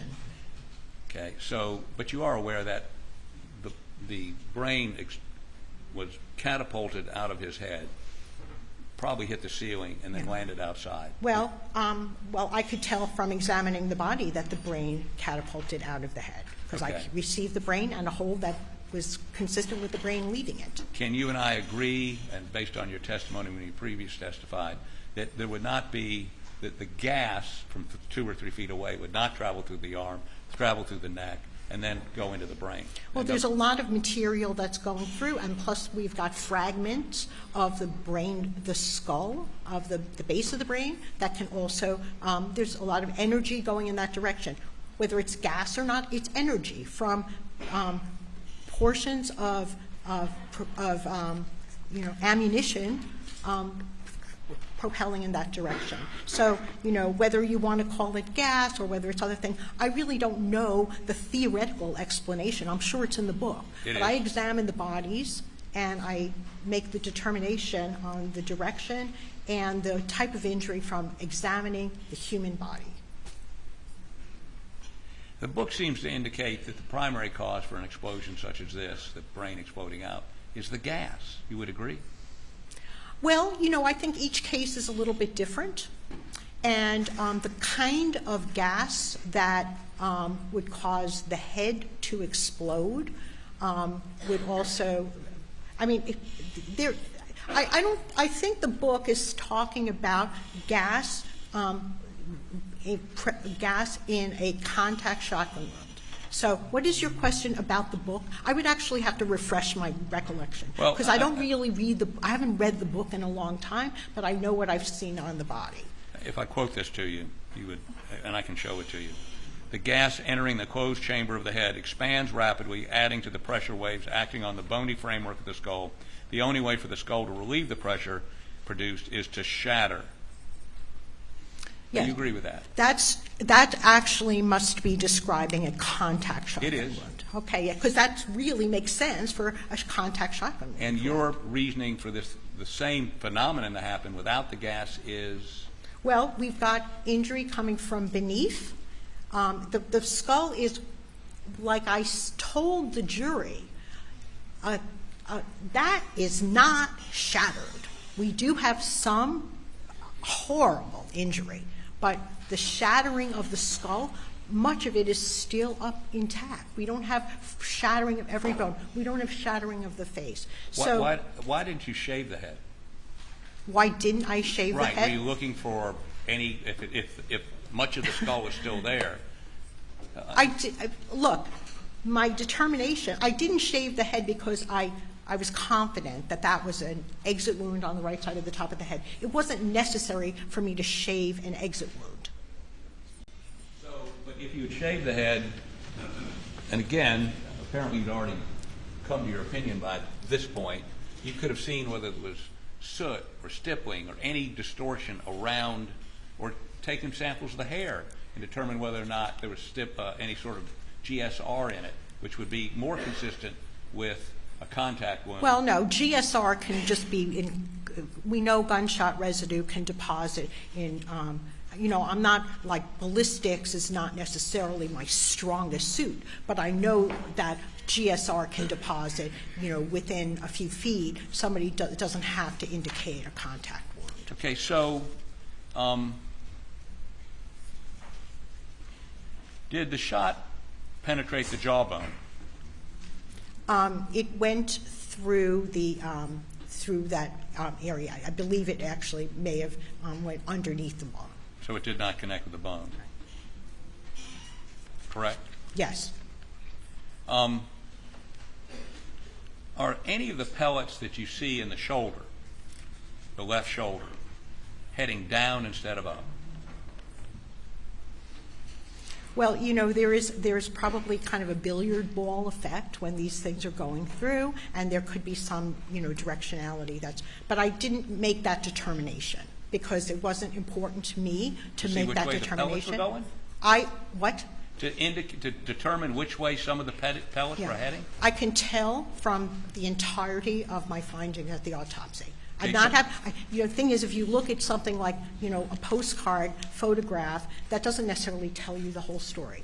I did my autopsy. I viewed all of the wounds. I was confident in the direction of this wound path. And I'm not trying to say, oh, well, which direction are the pellets going? I can see that there's the entrance wound was to the top of the left shoulder, went through the left side of the neck, and out the top of the head. And how many pellets made it through the brain to the skull, to fracture the skull? How many pellets? Oh, well, there were some pellets in the brain. I don't know how many. Because you didn't X-ray it. Correct. So since you don't count the number of pellets, tell the jury, please, how you know how many pellets hit the skull and fractured it and allowed this eruption to occur. I don't know how many pellets. I never said that I did. No, I didn't say you said it. I just want to know if you know it. I don't know the answer to that. And it's not important to you. It doesn't really matter. It's really very theoretical. I examined the bodies, and I made my determination based on examination of the body. Is it true that an autopsy report should be able to be read by an independent pathologist to come to a conclusion? Yes. Okay. Are you ready? Okay. How about put that up for us, please? Noises. I'm sorry, sir? Some strange noises. Who's talking? You're questioning the witness? Proceed. I'm asking Doug to put up exhibit number. I didn't hear you talking. I heard I'm you were sorry. questioning the witness, and then a I may strange have mumbled. voice I comes from. apologize. What's the exhibit number? Stage 487. Okay. So, how about step down here, please?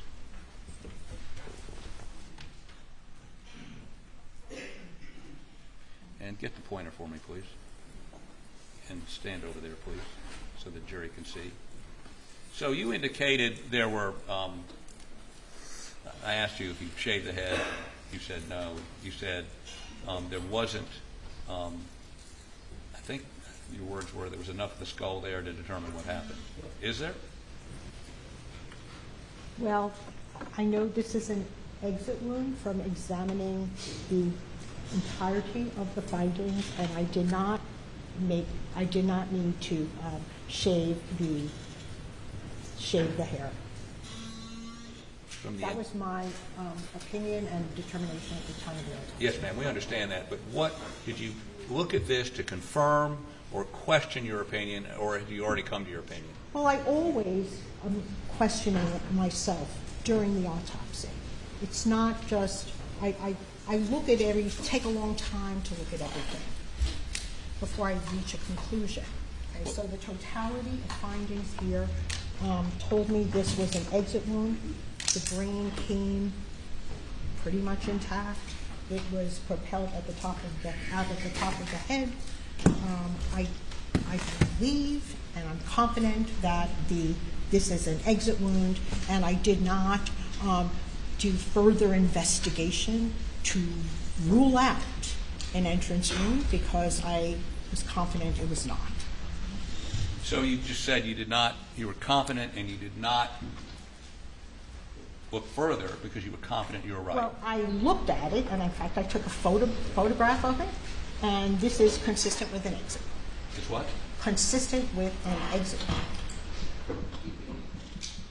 The brain came out of that defect. If it were a shotgun entrance wound, there would be a lot more destruction of the head.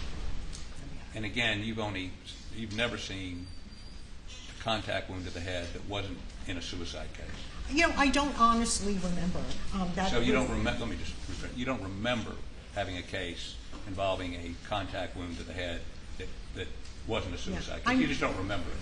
I may have, it's possible I did not survey, I may have seen one where somebody was shot at point blank range with a shotgun, and then the entire head is gone.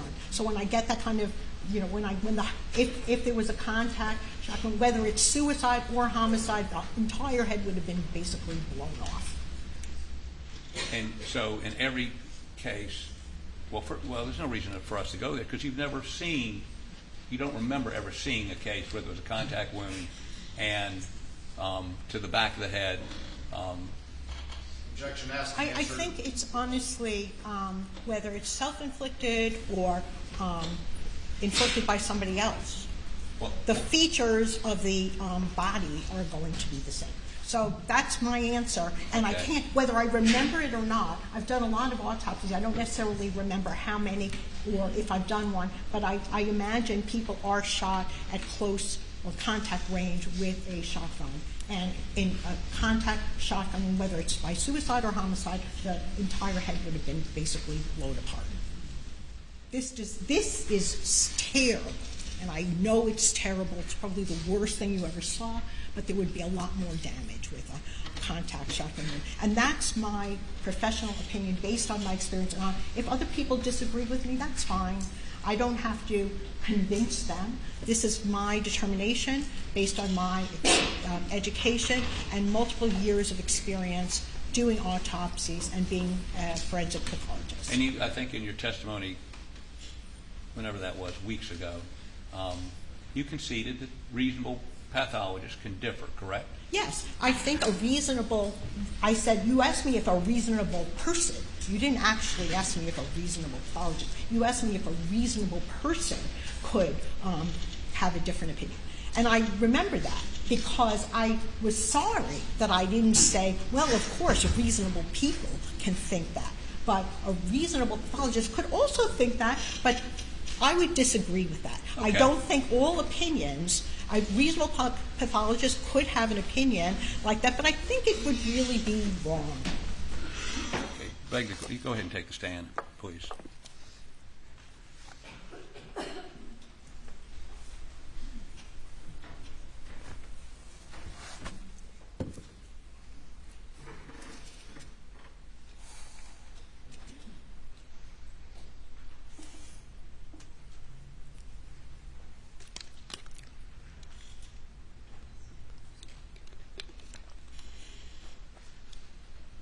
Have you discussed you've met and discussed with Dr. Kinsey, about his findings? I did meet with him once when a couple of weeks prior to the autopsy. I really never, prior to this trial, I met with the prosecution's team. And I would have been available to meet with you if you called me as well. But Ken Kinsey was responsible for the crime scene. What he had to say was, I really wasn't, I had already written my autopsy report. I already came to my decision, my determinations based on my examination of the body. And whatever it was, he's going to do the crime scene. So I don't remember having any specific conversation. You don't remember talking to him about vectors and where the blood spatter would have gone? Yeah. Well, he asked me, he said, do you know anything about this? And I said, that's your department. I really am not a blood spatter expert. So I had nothing to offer, and I really didn't encourage listening to it because it's not my area. And let me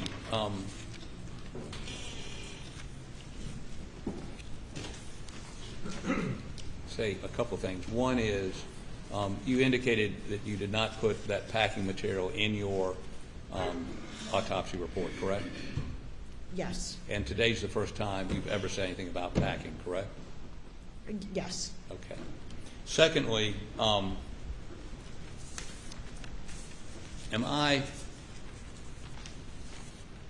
me just sort of summarize this and see if we can get this over with. There are certain things you did not do in this autopsy because you concluded it wouldn't be helpful in reaching your conclusion, correct? I agree with that. Like no x-ray of the brain? I would have been, I did not x-ray the brain, right? Okay. There were, and your belief is that the shotgun wound to the shoulder being so much bigger is because of the angle? Yes, Okay. And then it narrows down to, you would concede, as a hole in his neck? yes, Okay. Shotgun starts out wider. That shot starts out wider. I think we confirmed that. the defect on the shoulder is Right. wider because it's kind of going across the shoulder, so it's going to create a defect on the shoulder that's wider than something entering at a right angle or perpendicular. So that's, and I think that makes sense to me. It's consistent with what I've seen in more than 20 years of my practice, and there wasn't anything that seemed odd about that. And you would concede you're not a ballistics expert?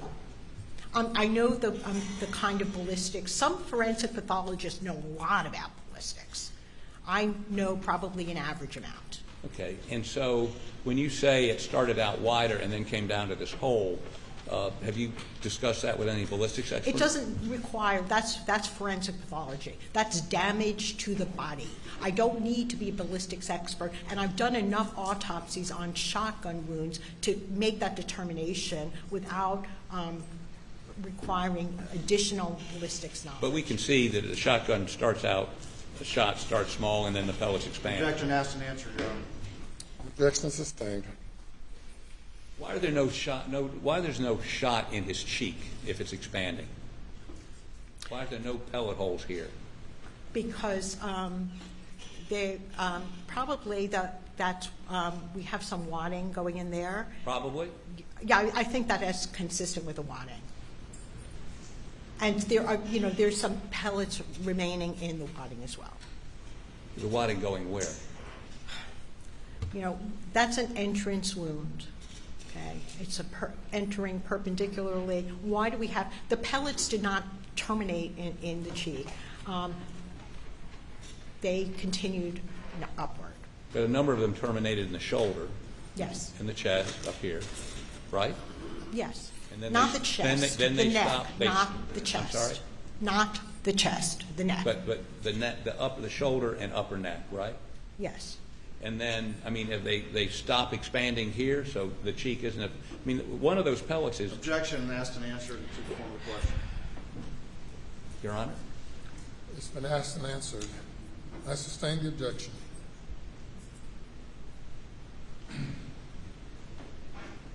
And you say these X-rays are consistent with your opinion. Yes.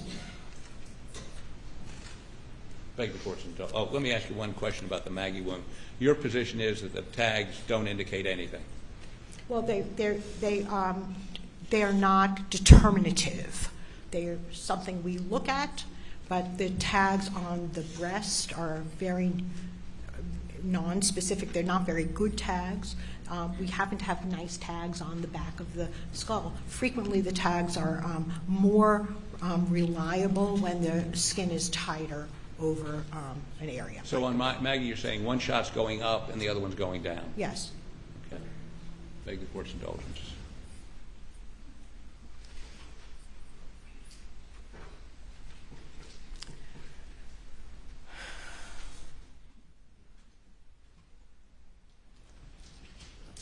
Holly, anything else?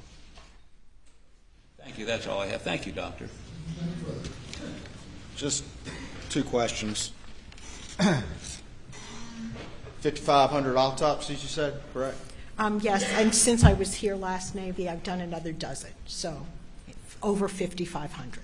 And you rely on practical observations of actually observing the body, is that correct? That's correct. I do my autopsies, and based on my experience and knowledge as a forensic pathologist, I know about the bodies, examining the bodies. That's what I rely on. And your Those are two questions. You have more? just a couple more, Your Honor. In your opinion, is there any way Paul's face would have remained intact if he had suffered a contact wound from the top of the head? No. And in your opinion, is this obviously a wound in this direction as you've described? Objection, Your Honor. Repetitive. She's testified 5 times, that's her opinion. The objection is sustained. Further on. Thank you. Nothing Further. Thank you. You may step down. Thank you. Your next witness. Your Honor, state calls T.C. Smalls.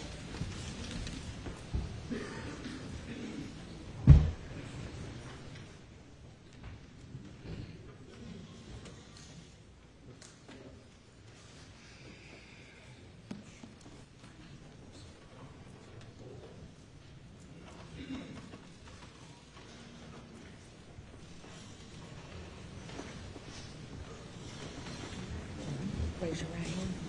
Do you swear or affirm that any testimony you give today will be the truth, the whole truth, and nothing but the truth, so help you God? You will please just sit right up there. State your full name for the record and spell your last name, please.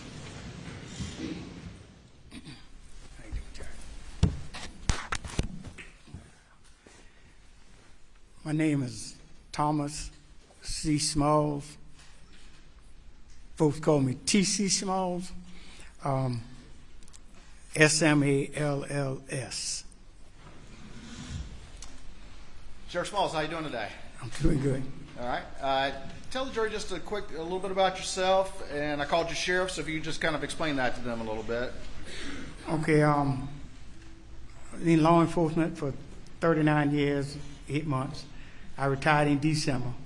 16 years of those 39 years was, I served as sheriff of Hampton County. Been in Hampton County all my life. I'm a pastor. Pretty much married, 4 kids, 7 grandkids, and just trying to enjoy some retirement. I retired December 31st day of December 2022. Yeah. Well, I'm sorry to pull you back in. You said you just retired, huh? Yes. All right. Do you know the defendant, Alex Murdaugh? Yes, I do. Have you known him for years? Oh yeah. Did you ever have a conversation with Alex Murdaugh about him asking you permission or even telling you about installing blue lights in his private vehicle? No, sir. I never had a conversation with Alex Murdaugh. Matter of fact, I never had a conversation with anyone in my 39 years about installing blue lights in their personal vehicle. That's not something that's done, is it, sir? Oh, no, no. Did you know anything about the defendant claiming that you permitted him to do so until he testified to that last week? Correct. Mm-hmm. Didn't know anything about Didn't know anything about it. And he never approached you at any point about that? No, sir.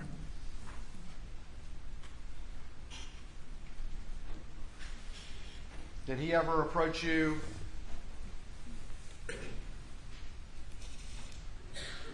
about any threats or anything as a result of the boat case, the boat wreck case? No, he never have. Thank you. Nothing further. Cross-examination.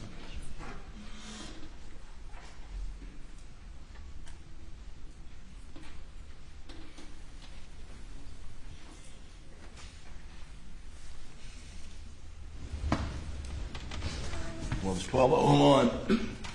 Good afternoon, Sheriff Smalls. How you doing? My name's Jim Griffin. Okay. I'm a little hoarse. This pollen's getting to me, but it won't take long. You've known Alex Murdaugh for many, many years, is that correct? Correct. And he was a volunteer solicitor in Hampton County, 14th Circuit, for a number of years, correct? I realized he worked along with his father. Right. As a, I don't know whether I thought he was an assistant solicitor, but he worked along with his father as in Hampton County. But he held the position of assistant solicitor of the 14th Circuit. Yes, he did. And he worked with his father, Right. trying cases in Hampton County and perhaps Colleton County and other places. You aware of that? Correct. Yes, sir. And are you aware of him trying any cases when it wasn't with his father? Not to my knowledge. Okay. And his father was, we're talking about Randolph Murdaugh. Correct. And he was previously solicitor, is that correct? Right. And are you aware that Alex Murdaugh was issued a badge for that position? No, I was not. Okay. And there's some. You were questioned about permission that whether you gave him permission to have a blue light installed in a vehicle, and you said you did not, correct? Correct. Do you know whether Anthony Russell gave him permission? I can't answer that. Now, who's Anthony Russell? Well, during my time when I was sheriff, Anthony Russell was a captain in my administration. He later became sheriff after I retired. He ran and he won the office of sheriff, and he holds the office now.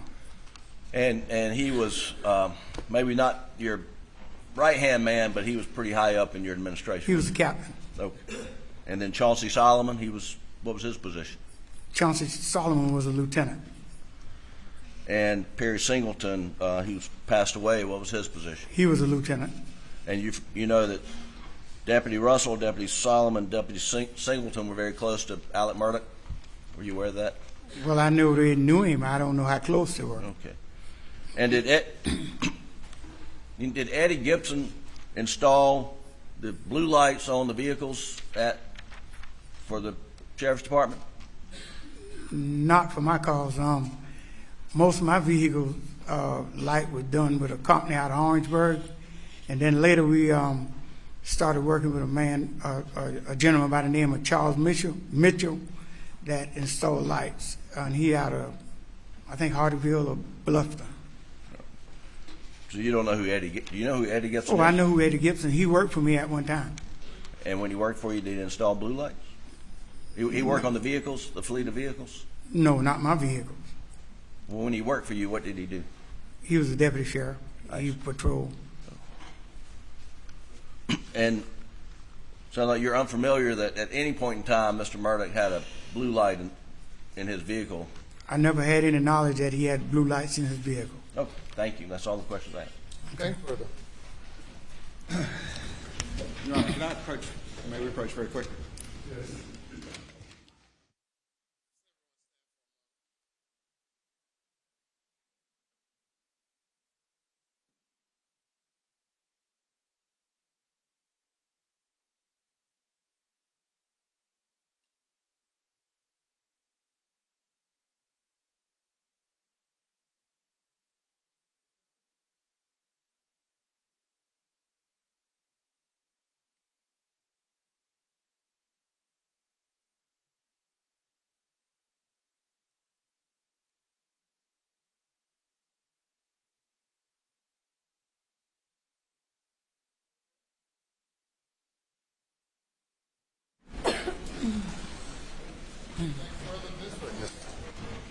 Sheriff Smalls, when did you retire again?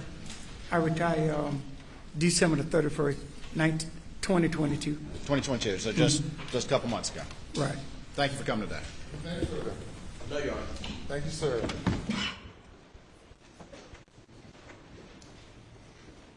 Call your next witness.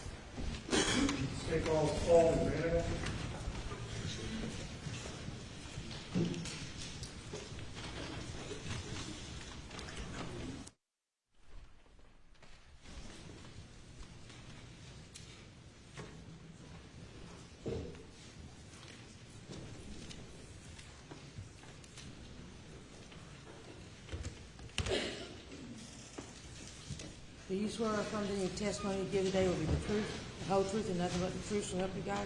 I do. You would, sir, please be seated. State your full name for the record and spell it. Last name, please.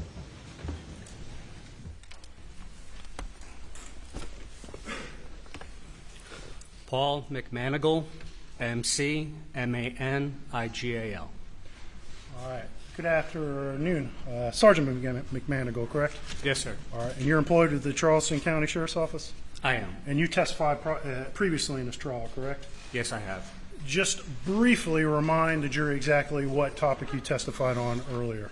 Briefly, please. I was tasked with redacting Alex Murdaugh's cell phone records to remove any possible client-attorney privileged information. All right. And during that testimony, you were not qualified as an expert, correct? That is correct. All right, but you have been qualified in previous trials. Yes, I have. And approximately how many times have you been qualified as an expert previously in other trials? About 10. 10 times. Okay. And is that in cell phone forensics? Part of it was about, refer to my notes. 1, 2, 3, 4. 6 times of that was in cell phones forensics. The other was crime scene investigation. Okay. All right. And just let's briefly go down as quick as you can. Let's go through your training experience in cell phone forensics, please. Okay. I'm currently assigned to the United States Secret Service Cyber Fraud Task Force, which is where I received most of my training. I have been trained in basic computer evidence recovery, advanced computer forensics, oxygen forensic suite training, blacklight examiner, advanced mobile device examiner, Celebrite physical and logical examination, XRY certification training, Macintosh triage and imaging, Apple iDevice forensics, Celebrite advanced JTAG extraction, network intrusion response, vehicle forensics, digital video recorder evidence and recovery, ransomware investigation response training, and several other webinars. All right. At this time, State would seek to admit Sergeant McManigal as an expert in cell phone forensics. So qualified. All right. Sergeant McManigal, last week you were present when a gentleman named Micah Sturgis testified for the defense, correct? That is correct. And specifically, he testified about this feature in iPhone known as wake. Raise to wake. Raise to wake, correct? Yes, sir. And briefly explain to the jury what that function is and what it serves as in the cell phone, for the iPhone, excuse me. Raise to wake is when the cell phone is laying down and you pick it up. It realizes that somebody is picking up the device and tries to assist by turning on the display so that you could possibly unlock it with your face unlock. All right. Or read a notification, possibly, if there's a notification on the screen. That's correct. And so it's designed to turn on that screen when it thinks someone's picking up the phone to look at the screen, correct? That is correct. All right. There's been previous testimony, I think, by Mr. Sturgis and other experts in this case that the iPhone, if the screen is off, it will not record an orientation change, correct? If the screen is off, it will not record an And orientation. you agree with that opinion? I agree, yes. Okay. And you were asked after Mr. Sturgis' testimony to investigate a little bit more about this raise to wake feature, correct? I was. And specifically, as demonstrated with the jurors, the screen's going to turn on when the phone is picked up gently, correct? That is correct. Because the phone thinks it's being picked up to be looked at, correct? That is correct. You're asked to investigate with a test device whether that screen lights up every time a phone is picked up in a more violent fashion or quicker fashion, correct? Correct. When the phone is picked up more aggressively or moved more aggressively, the device will not turn on the screen. All right. And that's because the way it raise to wake feature is based off of what in the cell phone? What's telling it to wake up? The accelerometer primarily. Okay. And so the accelerometer is sensing motion, correct? Correct. And so if it senses a slight amount of motion, it's going to turn the screen on because it thinks someone's picking up to look at it, correct? Can't lead the witness. And so if the cell phone only detects a slight amount of motion, what does it do? What does the iPhone do? So if the iPhone registers a slight amount of motion, it thinks it's being picked up, so it will turn on the screen. But if it's being picked up more aggressively, it won't. And that's a battery protection feature. If you had the iPhone in your pocket and you were jogging, you don't want the screen to stay on the whole time. So when the phone is moving more aggressively, the screen does not turn on. Okay. And so you're asked to do some tests in your lab with a test device, correct? That is correct. I obtained an iPhone 11 Pro Max, which is the same make and model as the phone that Maggie had. All right. And what software version was on your test device? The software that was on my device is iOS 14.8. The one that was on Maggie's was iOS 14.6. So the iOS that was on my device that I tested was slightly newer. Okay. And did you perform a series of tests with various motions and various throws with this phone to determine, and were you able to develop an opinion of when the screen might come on and when it might not? Objection, Your Honor.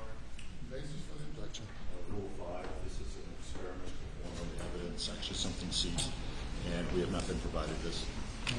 Objection is overruled. Rule 5 does not apply. Thank you. So you did perform a number of tests, correct? Yes, sir. Performed many tests over the weekend. I put pick it up and shake it, pick it up and throw it. I threw it off to my desk. I knocked it off of my desk. I tried to flip it end over end. I tried to throw it like a Frisbee. I did each one at least 10 to 20 times.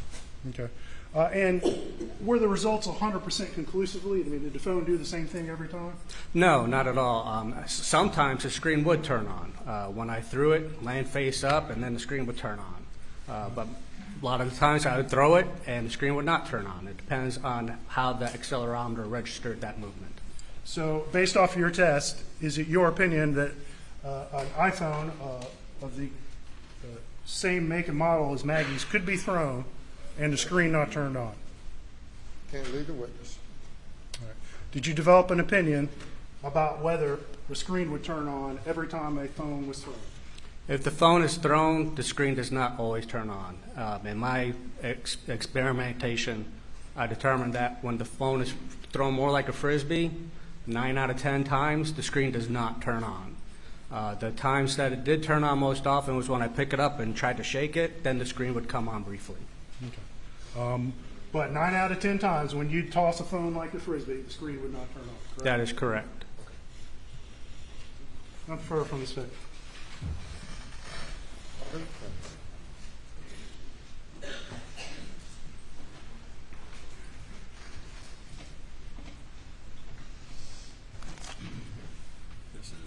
Good afternoon. Good afternoon. When you performed these experiments, did you record them in any way? I did not. You didn't video record doing any of this? I did not. Did you consider video recording any of these experiments? Actually, it never crossed my mind. You just did the experiments and then just sort of orally relay when you could have had a video to show us? That is correct.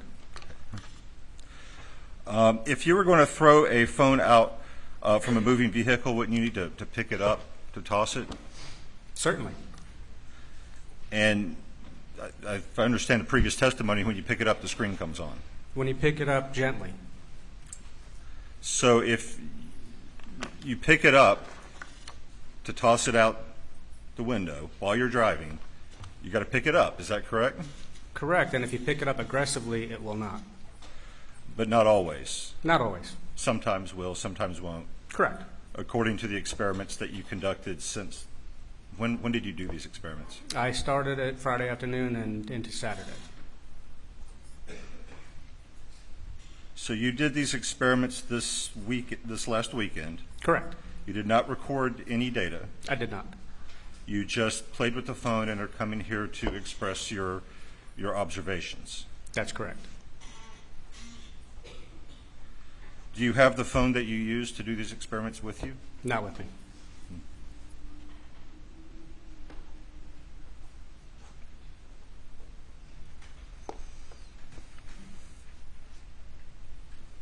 Are you aware of how the phone in this, Maggie's phone in this case, how it, when it was located, what its position was? Have you seen the photos? I have.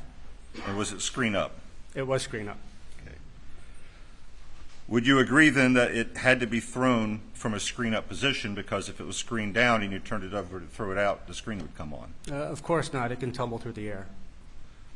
So if the phone was screen down in the car and it ends up screen up over here, it has to turn over, right? At least one time, yes, sir. And do you, I guess, disagree with the previous testimony and demonstration that when you take the phone and turn it over, the screen comes on? No, when you pick it up gently, the screen does come on. We say pick it up. If you rotate it on that axis so that it's screen down to screen up, does the screen come on? If I pick it up gently and rotate it, the screen comes on. If I pick it up aggressively, it does not. And if it's facing you and rotates 90 degrees, does the screen come on? Only if you do it gently. Again, if you do it aggressively, How it will gently? Not. Did you measure any of these forces? I did not. You just threw the phone around in your office? Absolutely. So you didn't record what you were doing, and you did not measure any data I Was did this not. because you were afraid that you would have to disclose that data if you recorded it? Of course not, no. Do you normally do experiments and don't record any data or video, record anything? It never crossed my mind to record video. Do you believe that you would have to have disclosed that data if you had recorded it? Objection, Your Honor. Overruled. I believe so, yes. So the reason you didn't record data was that it would have to be produced, and then we could examine it and discover whether or not it was accurate. No, you sir. avoided that by not recording anything, correct? No, sir. That's not correct. Why didn't you record any data? It did not cross my mind to video record my experiments. I just did the experiments to determine whether or not And the screen would you turn didn't on. occur to you to measure how fast you were moving the phone, maybe to even find out what is that threshold you claim where the phone goes from turning on to not turning on? Exactly when does that happen? You have no idea, do you? No, sir. It would take me much longer to do these experiments to determine the exact speed and force required to turn the display on versus not. Did you discover any, or did you attempt to locate any documentation regarding the raised awake feature on the iPhone? I did. I tried extensively. I reached out to several different forensic focus groups that I'm a part of, and we were not able to find any white papers on the subject. So you were unable to find any actual data on it, so you resorted to throwing your phone around alone? Was anyone with you when you did this? No, sir. I was alone in my office. So you're alone in your office, throwing the phone around, taking no measurements, recording nothing over the weekend, and then you come in here and testify as an expert as to what the phone will do. That's correct. And testify that it's different than what we've seen it do right here in this courtroom. That's correct. Have you ever done this, anything like this before? You'd mentioned testifying 6 times before. Was this your expert testimony in any other case? My expert testimony in other cases was always about cell phone reports and the data contained therein. I've never actually done physical experimentation to come up with a realistic result. So your previous experience was extracting data from cell phones, is that accurate? Correct. Is that what you're trained to do? Yes, sir. The training that was listed, it was to extract data from a cell phone? Yes, sir. Are you an engineer? No, sir. Do you have any certification in engineering? No, sir. Do you have any degree, academic qualifications in engineering? No, sir. Have you ever worked as an engineer? No, sir. You're trained in extracting data from the cell phone. That's correct. And when it comes to tossing it around and seeing how it moves, you don't know anything more than anyone else, do you? No, sir. So you had this, Your Honor, based on the previous answer, I would move to strike the expert opinion. On what basis? The witness just testified he has no expertise in this. That he just said he has no more knowledge about this than anyone else in the courtroom. That his expertise is in extracting data from the cell phone. And that this opinion is therefore outside of his expertise, and this is inadmissible opinion testimony. Previously stipulated that he's an expert. Yes, Your Honor, in extracting data from the cell phone, which was before we got to this testimony about Says this. the state. Your Honor, this witness performed a series of tests. He's reporting on, I'm sorry, Your Honor? We know that. He's testified to that. And he's expressed his opinion of what the phone will do in those series of tests. It's not an absolute opinion, but I think his opinion of when the screen would light up is something he tested and something he can testify about. Anything further? Your Honor, simply that when he was proffered as an expert before this testimony, it was in extracting data from the cell phone, not in engineering, electrical engineering, which is where he's gone now. Objections overruled. So you just testified you have no more knowledge about engineering the iPhone than anyone here, correct? I know more about how the iPhone works, but no, sir, I'm not an engineer. You're not an engineer. When you said that the accelerometers are what trigger this feature, how do you know that? That's from data that's on Apple's website. So you found something on Raise the Wake that says that the accelerometers are what trigger this feature? No, sir. That's the only thing that is capable of detecting motion on the phone, besides GPS.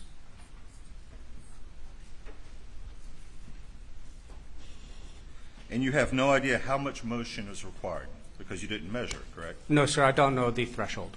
Okay. You, this weekend, sat around your office by yourself, recording nothing, tossing the phone around here, and are now reporting those results as an expert in what? In cell phone forensics. I understand how cell phones operate more than most people. Do you understand the electrical engineering? Do you have any background in that? I am not an engineer, no, sir. Do you know how the accelerometers in the iPhone work? Can you tell us? Not exactly, no, sir. But I know that they exist, and I know that's how the iPhone determines motion. So there's an unknown device within the phone that detects motion in a way that you don't understand, and some amount of motion that you don't know how much because you didn't measure it does something that only you saw in your office this weekend. Is that correct? No, I know what that is. It's the accelerometer. The accelerometer is what detects the motion, and that's what causes the iPhone to race to wake. How does an accelerometer detect motion? I'm not an engineer. I do not know how it detects motion. I just know that it does. But, sir, you really haven't said anything you couldn't quickly find out on Google. Isn't that correct? Probably, yes, sir. So you have no expertise in this. I have expertise in how cell phones work. What do you mean by that, how cell phones work? So I can tell you all about the knowledge C databases. I can tell you about the way iPhones are not iPhones. I can tell you the way some software is written, what kind of code it's written in. I can tell you how data is stored on a cell phone, the programming that's involved with the iOS feature, and the different databases that are involved. Can you tell us that if somebody was driving down the road, picked up a phone that was either on the seat or pulled it out of a pocket or something like that, and while continuing to drive, threw it out the window, that the screen would not come on if it landed face up? I cannot tell you that it will not come on. I can tell you that it might not come on. Because when you were alone throwing your phone around, you think it didn't come on sometimes. Objection is sustained. No further questions. Anything further? Just real quick. When Mr. Barber was asking about picking up a phone and then tossing it, about the raise awake, what Mr. Surgis demonstrated to jury was a gentle pickup, correct? That is correct. And you test a more violent pickup or a more aggressive pickup and then moving to a throwing motion, correct? Yes, sir. I just picked it up and threw it. All right. And based off of what you tested and you observed, the screen does not come on most of the time? When you throw it like a Frisbee, it's most of the time. When you throw it end over end, it's more than half the time it will not come on. All right. And Mr. Barber asked you several times whether you knew more than anybody else about these cell phones, correct? Correct. And in particular, in this instance, you do know more than most people because you performed a series of tests, correct? Objection sustained. You performed multiple tests over the weekend, correct? That's correct. Objection sustained. What did you do this weekend? This weekend I performed multiple tests on a device matching the same make and model as Maggie Murdaugh's to determine whether or not the raise to wake feature would always enable the screen to come on whenever the phone is thrown. And Mr. Barber asked you several times about being an engineer, correct? Correct. And did you hear anything out of Mr. Sturgis last week that indicated he was an engineer? No, sir. All right. And do you testified you don't know exactly how the accelerometer works, correct? That is correct. Is that knowledge necessary to observe when a screen turns on and when it does not turn on? No, sir. Not further. Anything further?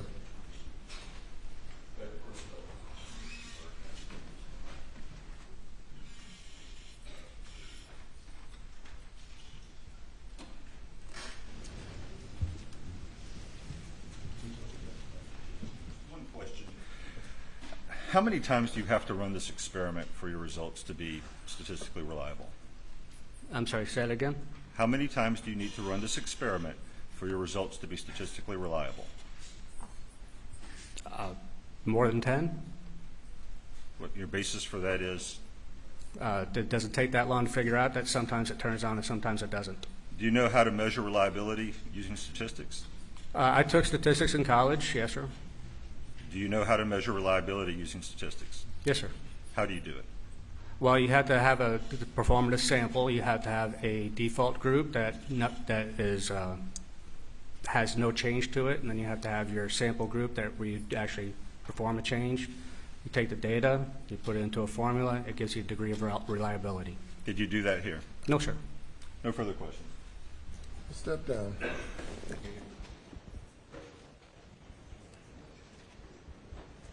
Call your next witness. Your Honor, State calls Mark Ball.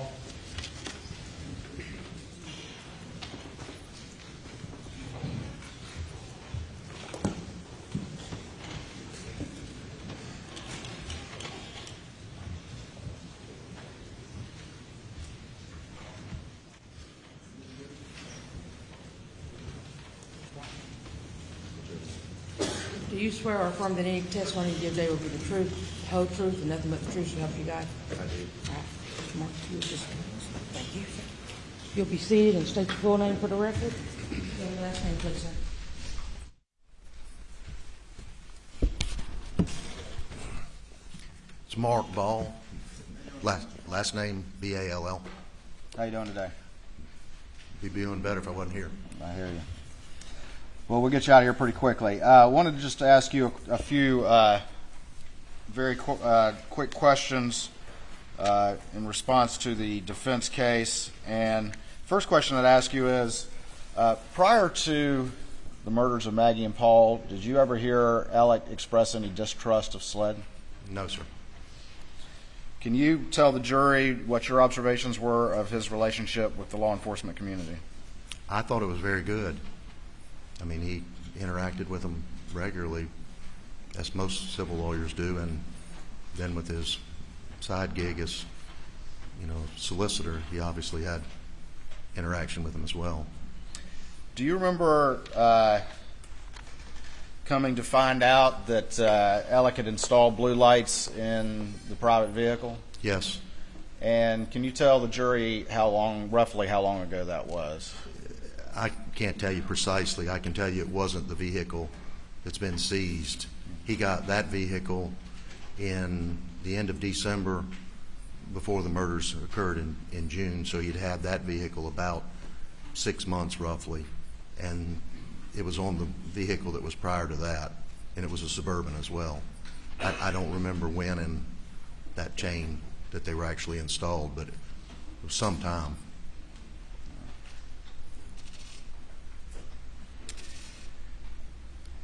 Do you have some property around in this area? I do.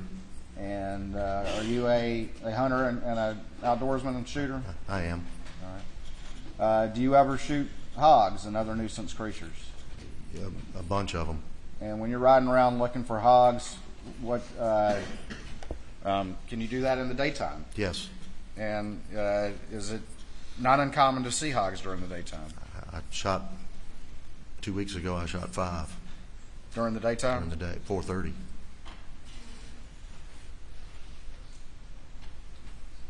They come out, all different times, but the more pressure you put on them, the more nocturnal they'll become. But they eat all the time, and they root, and the rooting's what the real problem is.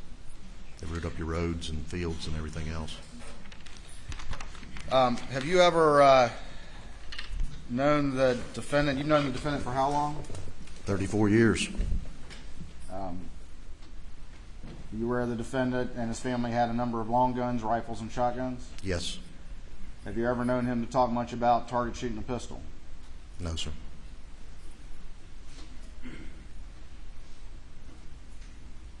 You know what Paul's weapon of choice was when shooting hogs? Shooting hogs. The 300 blackouts were bought for hog hunting. I assume Paul would have shot them with anything he had, but that's what the 300 blackouts were bought for. Did you have any conversations with the defendant when he was purchasing the original 2 blackouts as it relates to hog hunting? I did. I'm not a big 300 blackout fan, and I told him that, and he bought them anyway, and I think his cousin actually put them together, who was a game warden. In the time after the murders, did you have a number of conversations with the defendant about his activities that night? I did. I had that night and then subsequent days. And did you go over those in fairly some sort of detail? Yes, sir. At times, sometimes it wasn't detailed. It would just be checking on him to see how he was doing and to see, if they'd come up with any leads or where things stood. I mean, everybody was trying to figure this out. I mean, this is one of those lightning strikes in life that just jolts you and there's no rhyme or reason. What, if anything, did he say about whether or not he checked Maggie and Paul before he called 911? As I testified before, my recollection of it was that he testified, or he told me, not testified, but he told me that he went to Maggie and then he went to Paul, rolled Paul over. His phone, I didn't hear the phone the first time he said that. I think that was about the second or third time.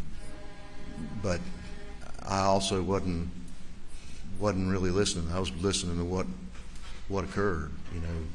Who did this? Why would they have done this? But the second time he went, it was reversed, where he went to Paul and then to Maggie. And like I told you before, I don't know whether that's just a slip, from one to the other or vice versa. But he definitely went, checked on him, then called 911. When was the first time you heard his admission and claim now that he did go to the kennels around 8:44 p.m.? Thursday. Last Thursday? Yeah.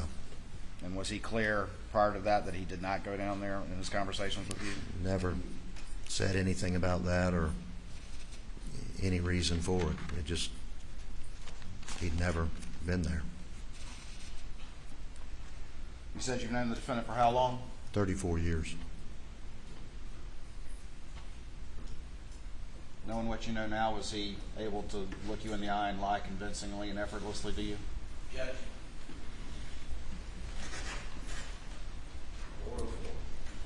Objections overruled. I mean, it's pretty obvious. I didn't know the stealing. I didn't know any of that. And, it's not the way a plaintiff's practice works. You work on your own cases unless you're working with somebody else. And so you wouldn't necessarily be talking about his particular cases. So it's sort of yes and no. I mean, obviously, a lot of things that I was told and a lot of things just weren't there. I mean, the blue lights, the reasoning for the blue lights, the money missing from our account when he cashed the 2 checks, all of those types of things. Obviously they weren't truthful. And did you feel like you knew the defendant well prior to June? Sure thought I did. Defense.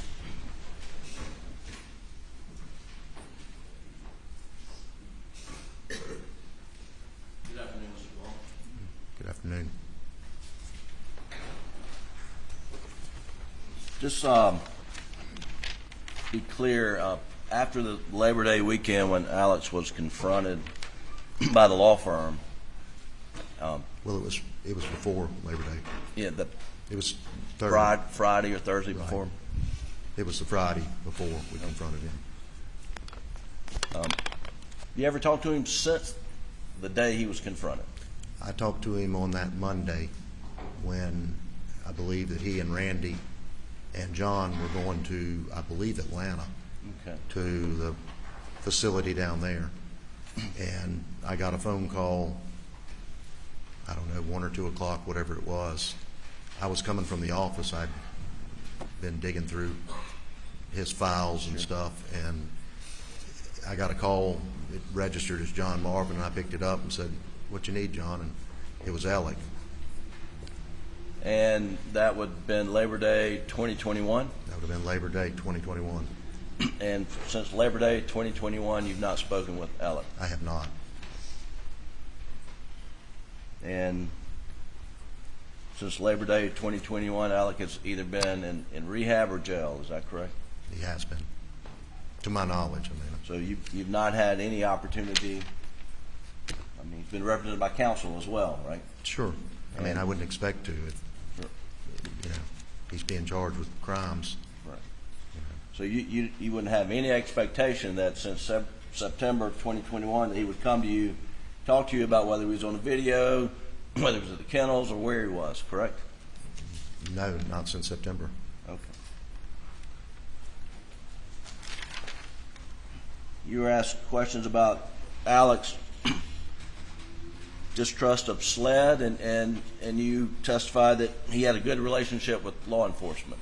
He did. I never heard any mistrust of SLED or anybody else. Well, let's talk about that. From him, I mean. Well, did Alec take the position that his son Paul was wrongfully charged for felony boating under the influence causing a death and serious bodily injury as a result of the boating accident?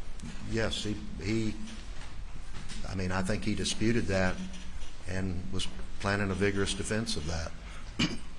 And that happened, those charges have been pending since 2019, is that correct? 4 years ago, a couple days ago. Right. And so he did express some dissatisfaction over that case, correct? Well, over that case, but I don't know that it was directed at law enforcement or who it was directed at. It was just, it wasn't, he didn't specifically say or didn't say, I distrust SLED or I distrust Beaufort County Sheriff's Department or DNR or whoever. It was just, he thought that there was defensible, it was a defensible case, the criminal charges against Paul, and you know, there was this back and forth as to whether it could have been one of two people driving. And you were informed, I believe, sometime in the spring of 2021 that SLED was actually investigating Alec for obstructing the boating accident investigation, right? No, sir. You were not aware of that? I was not aware of that. Do you know whether Alec was aware of that? I have no idea what he was. He never said that to me. I didn't know about anything to do with the investigation until the grand jury, when I went to the grand jury. Were you aware that he and his father sat in on the criminal prosecution of his good friend Greg Alexander? I became aware of that. Well, back up. Yeah, I knew they went over there. I didn't know much about the detail until after the SLED came in after the 3rd of September 2021. And Chief Alexander was prosecuted after SLED investigated him, correct? I think that's the case, yes. And that Alec and his father thought that Chief Alexander was wrongfully accused. Are you aware of that? I don't know what they thought about it. I know that they were close to Greg Alexander, and Greg Alexander ultimately got off on a jury trial. Now we do know that the Colleton County Sheriff's Department in this case recused themselves because Alec was... Let me correct something. I said that he got off. He was found not guilty. Right. I mean, I don't want there to be a negative implication. I know Greg as well. Sure. So, well, thank you for clarifying that. And we do know that Sheriff Buddy Hill and the entire Colleton County Sheriff's Department recused themselves in this case because of Alec's close relationship with the Colleton County Sheriff's Department and law enforcement. Is that right? I know they recused themselves, and I know they called in SLED that night. I wasn't privy to the reasoning, but I would make that assumption. And there are different levels of law enforcement agencies, right? There's the, Sure. say, the Town of Hampton Police Department, Hampton County Sheriff's Department, And Alec had a really good relationship at that level with those folks, correct? He did. And he had a really good relationship with the Colleton County Sheriff's Department, to your knowledge? He did as far as I know, yes. Right. But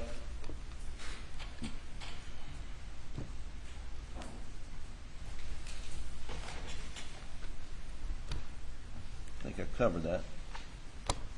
So you mentioned that hogs become nocturnal when there's a lot of pressure on them? They can. They can? It depends on a lot of things. Like right now, the swamp's up.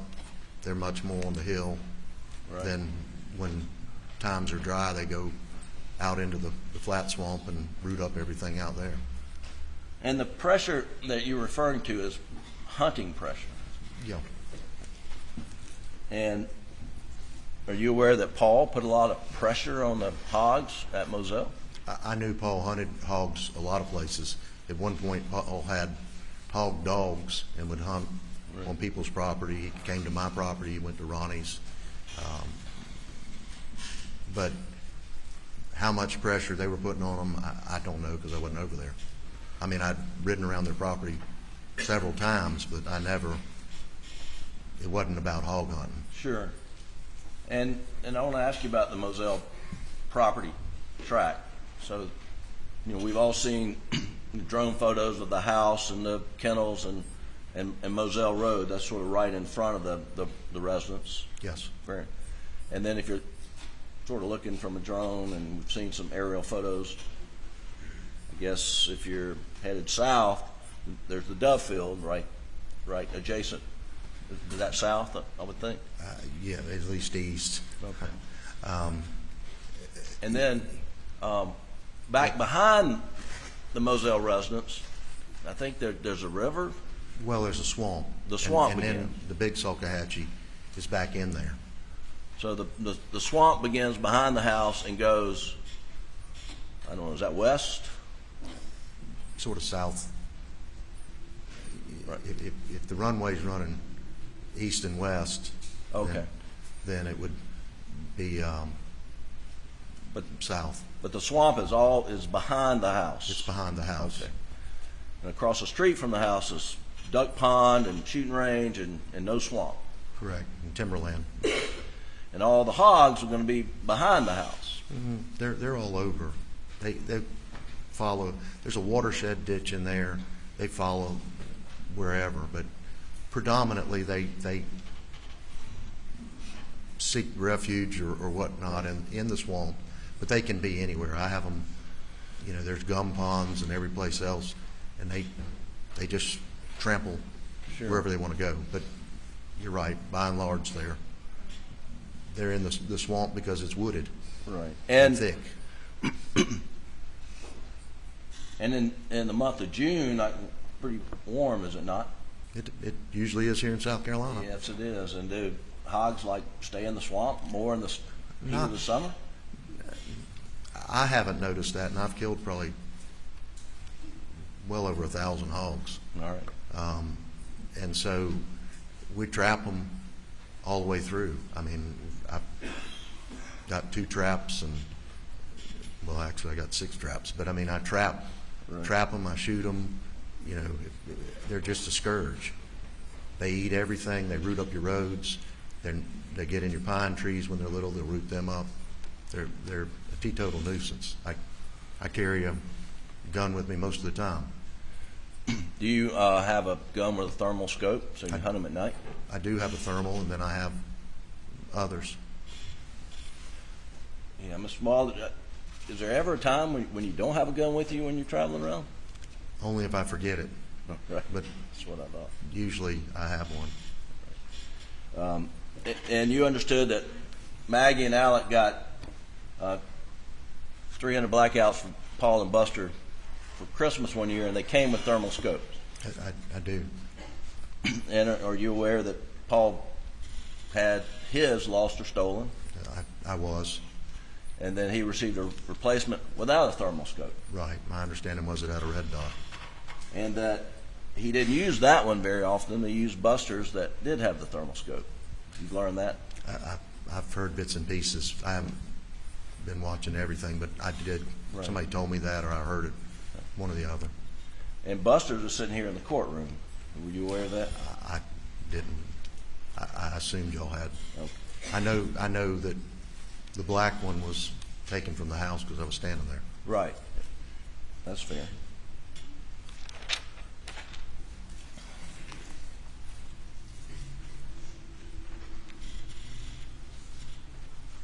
But you wouldn't use a thermal In the daytime. in the daytime for the most part. I mean, you could, I suppose, but it wouldn't serve much purpose.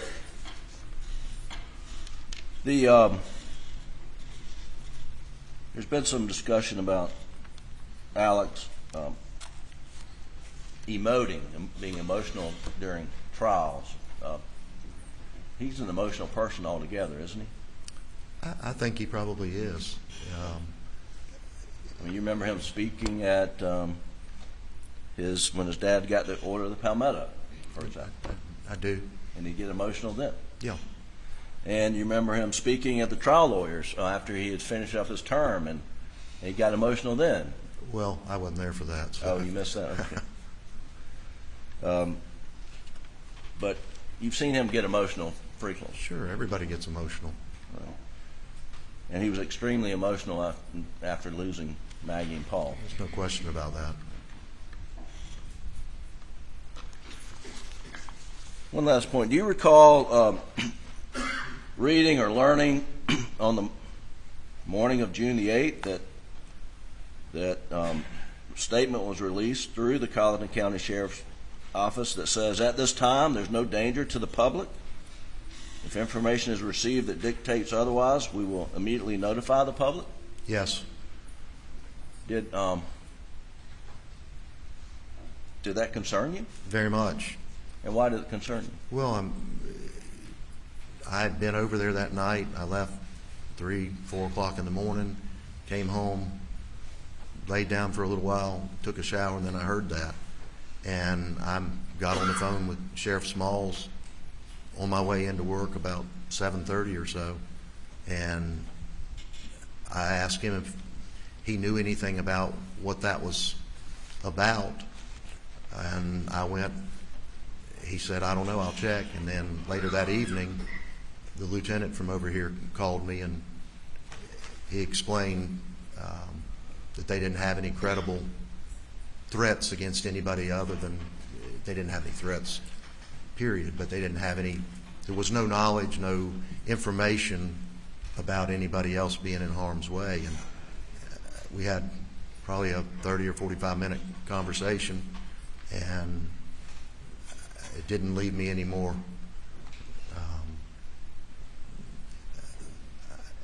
I guess I still had questions because we have 60 or 70 people that work for us. Sure. And the last thing I wanted was somebody coming in and blasting up the place. And so we made the decision to lock the doors, and we did that for probably a couple months. Right. And just like we're doing now. Thank you. Indulgence. That's all I have. Further.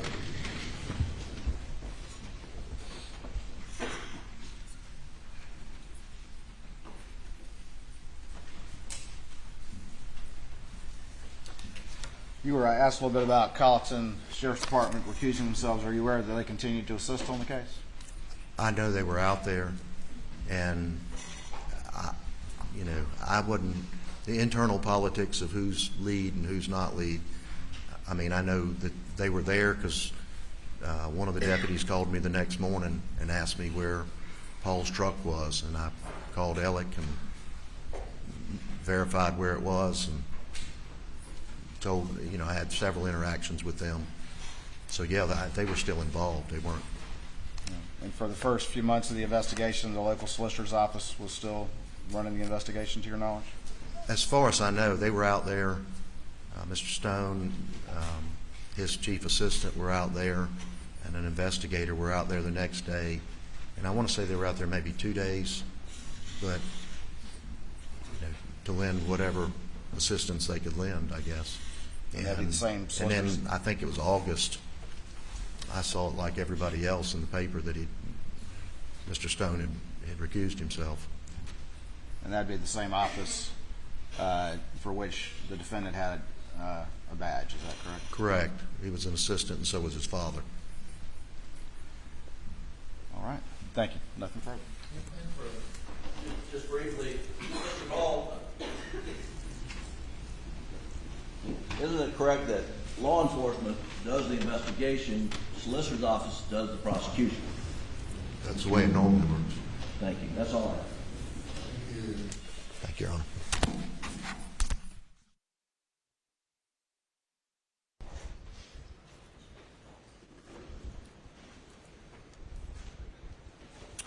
Ladies and gentlemen, we're going to break, excuse the jury now, till 2:15.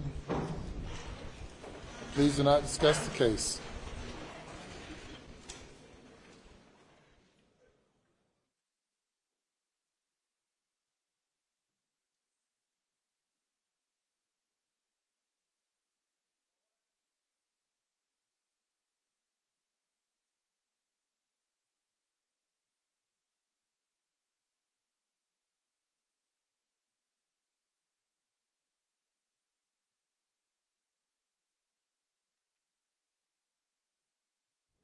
So everyone be seated.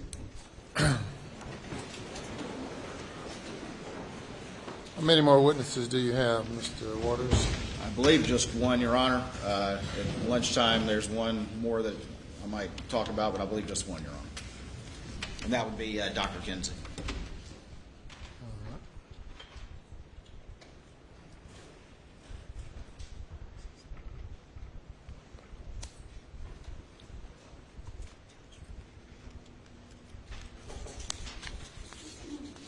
I received an email that I want to have counsel look at. Let's see trying to figure who works here.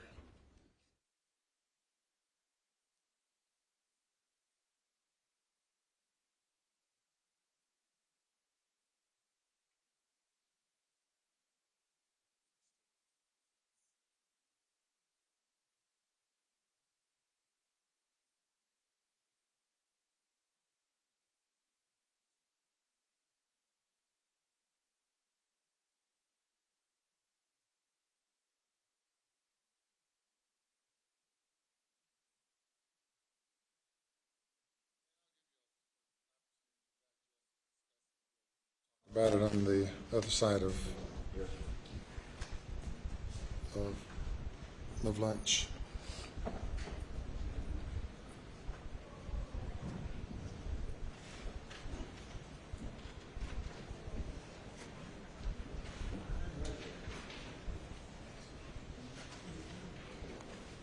Anything else before we break for lunch? Your Honor, very briefly, I know that there had been a request by the defense for a jury view, and for planning purposes, I didn't know if Your Honor had if we had some plan for that, to do that, I guess, after this last witness, or at what point? Yes, after the state rests. All right. And depending on what time you rest today, it might be this afternoon. Okay. Just, Your Honor. Yes, sir. And it could be now or after lunch, whatever the court prefers, but I would like to make a counsel motion for the record regarding the cell phone testimony we just heard. Okay. Your Honor, and the previous objection was that it was, which was a rule which I was objecting to it being beyond the scope of the expertise with which it was offered, but the Supreme Court and counsel... That wasn't your objection. That was the objection. I'm now making a motion under counsel, Your Honor, for the record. And counsel, the Supreme Court said that when admitting scientific evidence, the trial judge must find the evidence will assist the trial fact, the expert witness is qualified, and the underlying science is reliable. The trial judge should apply the Jones factors to determine reliability, and then the case gives the Jones factors as considering the admissibility of scientific evidence under the Jones standard. The court looks at several factors, including one, publications and peer review of the technique. Remember what the rule says, beyond that? Your Honor, the testimony we heard, which we had no notice of to make an earlier motion, there's no publications or peer review of the technique he described. There's no prior application of that method. He testified he's never done this before. Number three, the quality control procedures used to ensure reliability. No data was recorded at all, so there's none of that. Your motion is late. You stipulated, you agreed that he was an expert. I gave you an opportunity to voir dire him, question him in any way. Your Honor, we had no notice that he was going to offer this experiment. He was offered as a cell phone forensics expert, which he is. And there was no notice that he had done this engineering analysis throwing his phone around. He did not do an engineering analysis. He said he didn't do an engineering analysis. And what was scientific about his testimony? Well, yes, Your Honor, his testimony was not scientific. That's why moving under counsel that it is not reliable scientific testimony and should be struck. All right. What says the state? Your Honor, I think, again, as Your Honor's pointed out, there was no objection. This was in the nature of reply testimony, and I think that, again, there's a practical experience that is acceptable for opinions to be offered, and that's kind of what we're talking about. He understands the raise-to-wake feature and the manner in which it works and in which it doesn't work, and he offered his testimony based on his experiments in that regard. Counsel was allowed to fully cross-examine the witness, and it will ultimately, go to weight and not-admissibility, Your Honor. All right. The objections are noted for the record. He did not provide scientific testimony. He conducted an experiment and told the jury about it. The fact that had the defense had any questions concerning his qualification to testify as an expert witness, the defense had an opportunity to do that through voir dire or otherwise.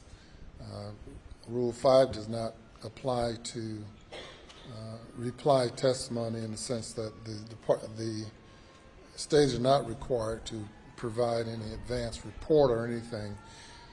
Your objection is noted for the record. The testimony speaks for itself, and that's that. Yes, sir.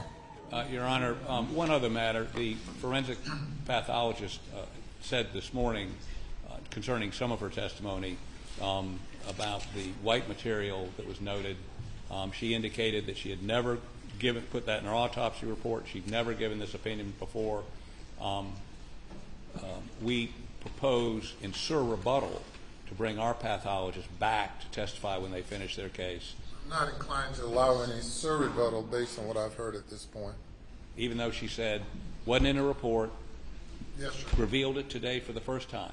Yes, sir.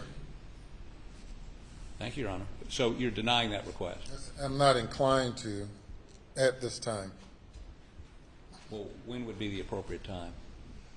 Well, when it's time for you to offer it, then I'll hear it fully, but I'm telling you now, I do not anticipate allowing any sur rebuttal based on what I've heard at this point. Thank you, Your Honor. Yes, sir. Anything else? No, from the state prior to lunch break, Your Honor. Nothing from the defense, Your Honor.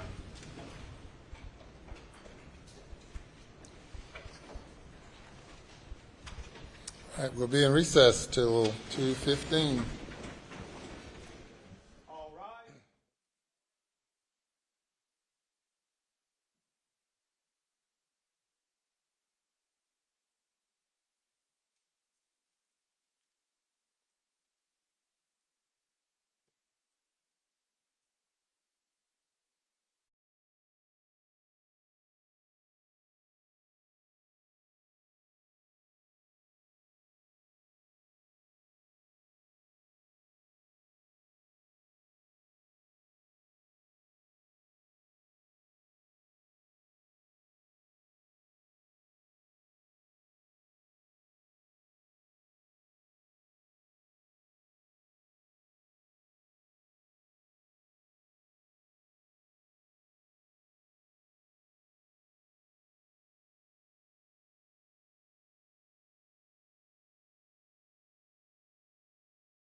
come to order.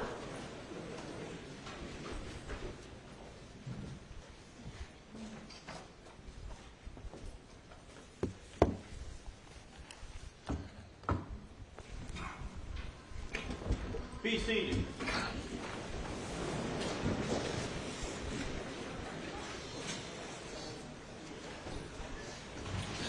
Yes, sir.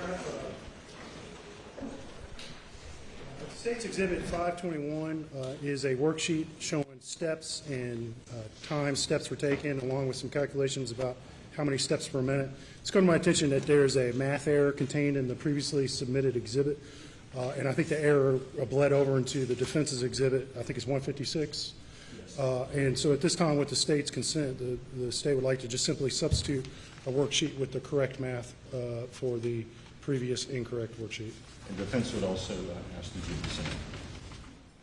Okay.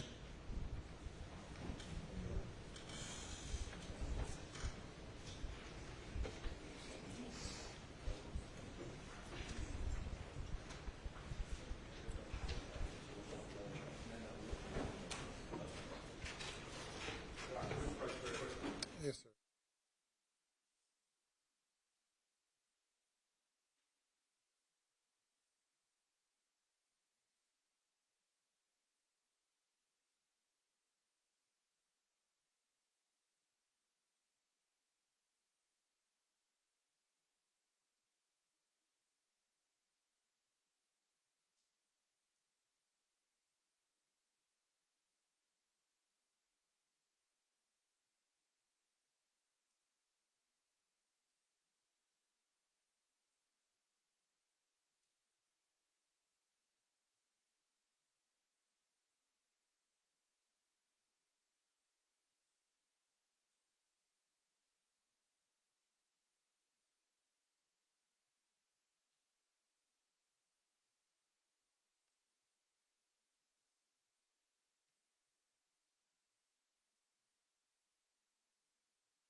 So you'll bring the jury.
All right, thank you.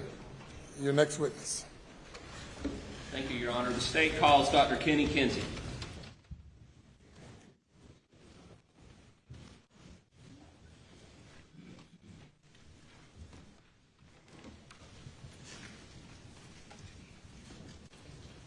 Do you swear the testimony that you give today will be the truth, the whole truth, and nothing but the truth, so help you God? So help me God. Thank you. If you'll have a seat to adjust that microphone for me. If you'll state your name and spell your last name for the record. Kenneth Lee Kinsey, Kinsey. Welcome back, Dr. Kinsey. Welcome. It feels like a year since you were here. You were qualified last week as an expert, correct?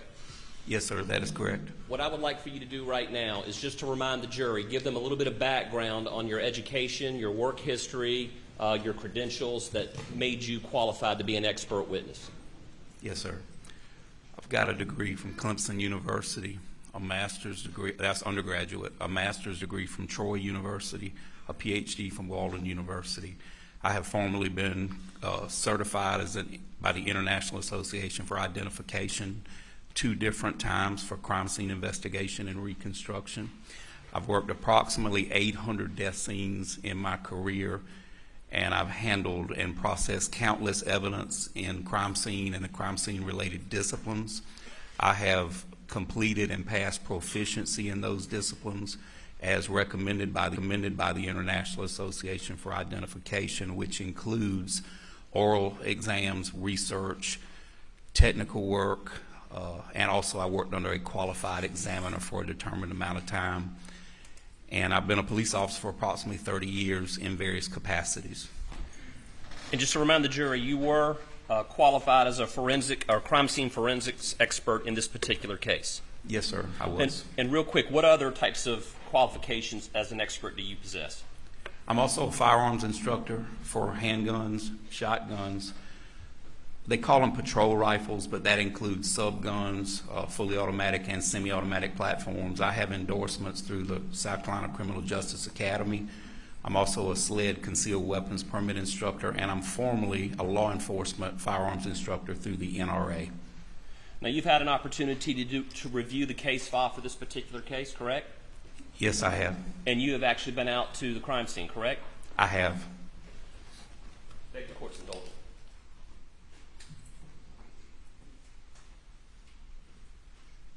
I would like to show you what's been previously marked as State's Exhibit 526. Do you recognize this map? Yes, sir, I do. And what is it? That's a satellite map from the Moselle property. I would like to offer this into evidence. I assume no objection? No objection. Submit it.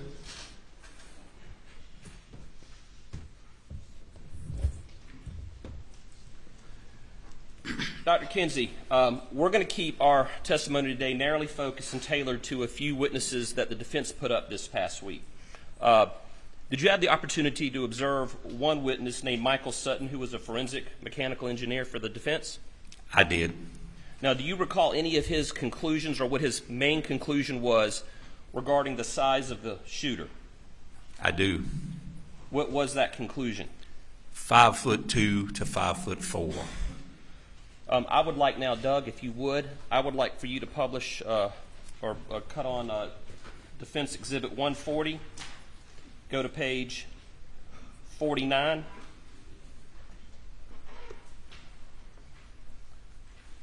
Okay, now what I want to do is we're going to get into this in just a moment, but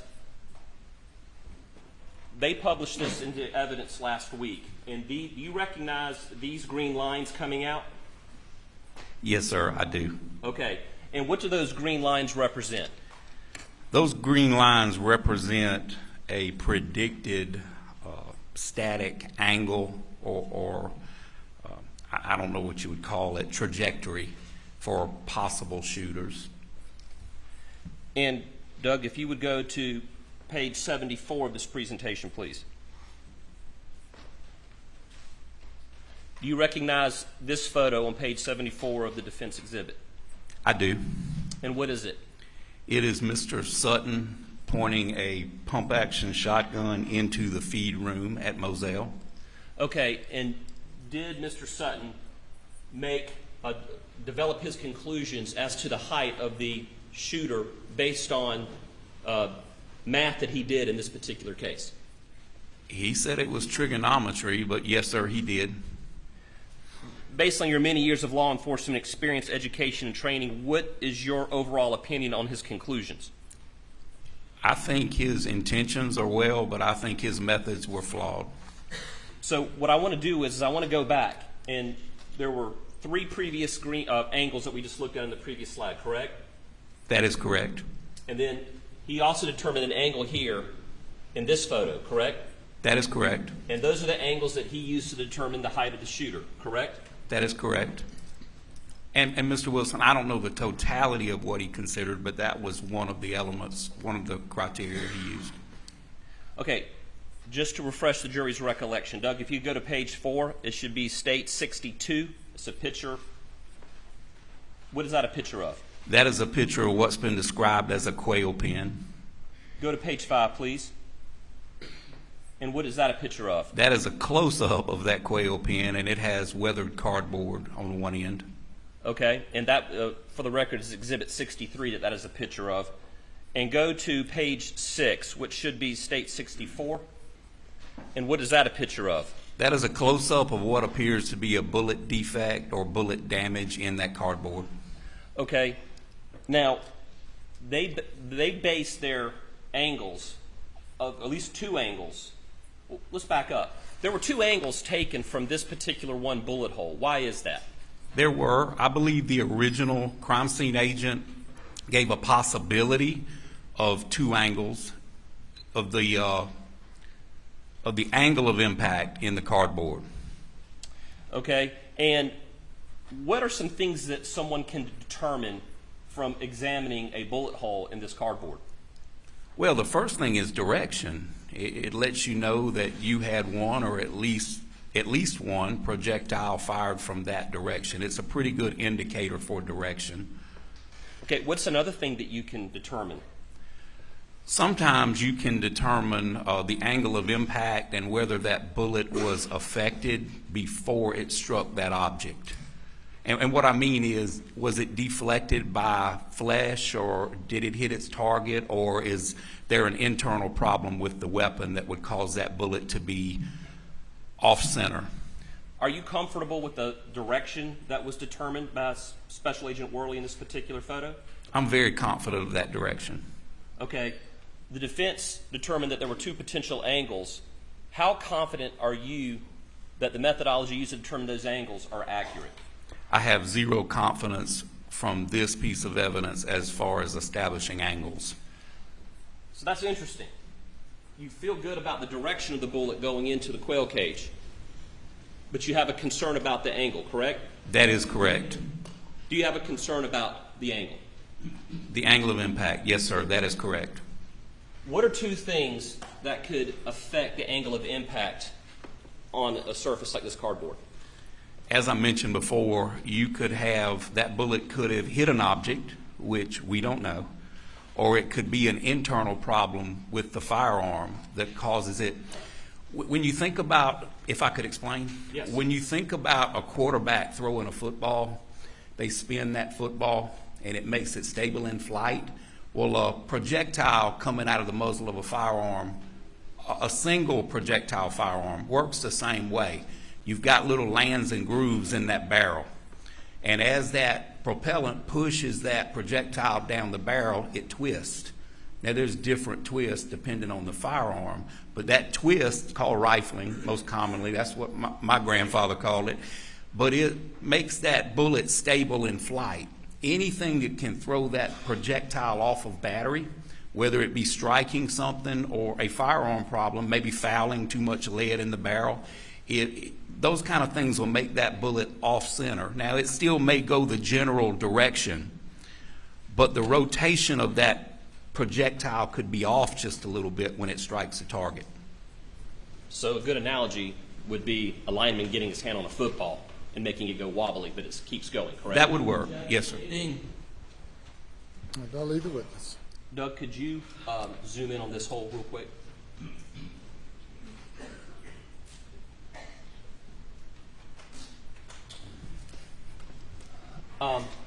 Dr. Kinsey, I'd like to ask you to step down here, and for demonstrative purposes, I'd like you to demonstrate how an angle of impact can be affected in cardboard with a dowel? Yes.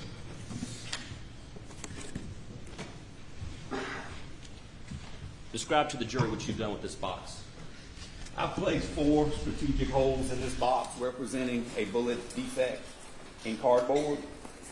As you probably saw in the photographs, as a crime scene investigator, we use dowel rods to help determine direction and angle of impact. Now they can be as simple as a wooden dowel rod like you get at your hardware store, or they make some real complicated ones made out of fiberglass if you can afford it. You know, most agencies and most crime scene teams will use a fiberglass rod, but the wooden rods, as long as they're pretty straight and true, they work just the same. So if this represents a projectile defect in cardboard, and may I say weathered cardboard, because this has been out there at least a year and a half since this incident took place, you place that dowel rod in that defect, and then you can get an approximate angle or angle of impact on it, but you can definitely get a more confident direction if your shooter's over here and he's shooting this direction, or over here, or up or down. But it's not the end-all, be-all, and I can explain that to you also. Okay. So how could you demonstrate how, well, back up a second, and step away so the jurors can see this photo, if you would. You saw the, I might need you up here. Call and I will come. You saw the defense expert's testimony, Mr. Sutton, I believe, last week, describing this hole. Can you explain to them how he determined the angle of impact based on what he was observing in this bullet entry? I can, Mr. Wilson. Please do so for the jury. What Mr. Sutton did with geometry and trigonometry and a whole lot of tools, but basically a protractor, as we used when I testified previously, if you had a confident bullet defect, you can run a string and then put a level or it's a type of protractor, it's a bullet angle finder on top of that rod, and you can get a general angle of impact in a fixed object. However, this isn't a fixed object. He referred to that little mark around 3 o'clock. What did he call that? I think he called it a bullet wash. Could it be a bullet wipe? Bullet wipe, yeah, something like. It's not a term I use. Okay. I'm familiar with it. And what was he assuming that bullet wipe was caused by, based on the testimony you heard? From the angle. He's assuming the angle of what? The angle of impact. Okay. What else could cause that? As we mentioned, striking the surface beforehand, fouling in the barrel, something internal. It just throws the bullet off course a little bit. It's not spinning the way it normally spins. So when it strikes, it doesn't strike. It doesn't enter the way it normally would. It wallers a little bit, like that football we talked about. What about the dowel rod? Well, the purpose of inserting the dowel rod is to try to get the best angle or the best direction you can. And in a perfect world, the angle would be fairly confident, like another bullet defect we're going to talk about. Remember, this is weathered cardboard. So once that examiner, and these rods are not caliber specific either, because a crime scene investigator or an examiner can't look at a bullet hole and guess what caliber it is. That's nonsense. So you try to pick the one that fits the hole the best. And with some of the fancy kits, you get a little shim kit with some little rubber grommets that you can place in there, make it fit a little bit better. But more typically, you just pick the dowel rod that's closest to the hole. Could a dowel rod affect the angle of impact? Upon me inserting this dowel rod, I can do damage to that bullet defect. But more importantly, when I remove it, I could do damage. And it's very deceptive damage. It's not intentional, but it can damage the angle of impact, especially in a soft, unreliable object like cardboard. You can return to the stand. Thank you. Yes, sir.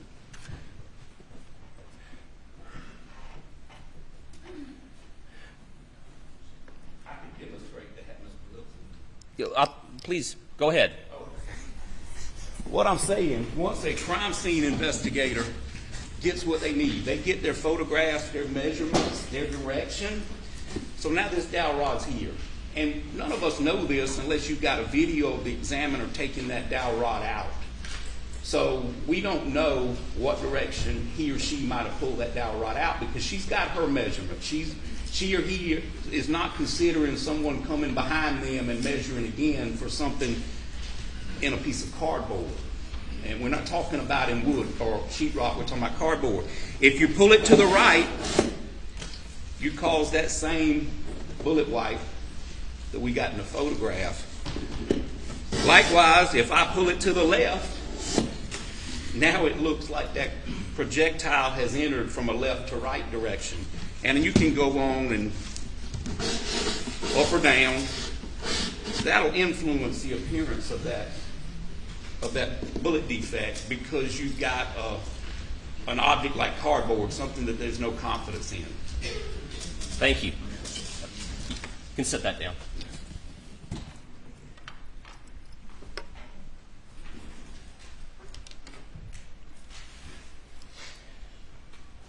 So do you recall what the defense expert testified to the direction and angle of that particular angle of impact? I do. And what was it? I think 1 and 3 degrees. But do you remember, like, was it left, Going right, up. right to left? Going up. And from what way to what way?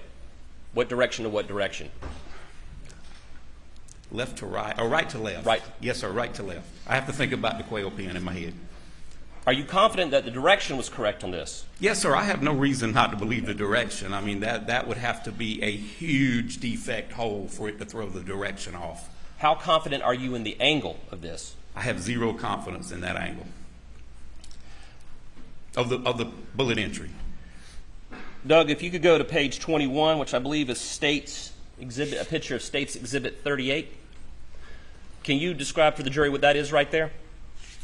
Like the first defect, this is also a defect in a wooden, it's been described as a doghouse. Now, you can also determine the angle of impact and the direction here, correct? I can. What degree of certainty do you have that they were right in the angle of impact and the directions in the doghouse? I place a lot more confidence in this angle because that wood is fixed. It'll show a much truer projection of the angle of impact.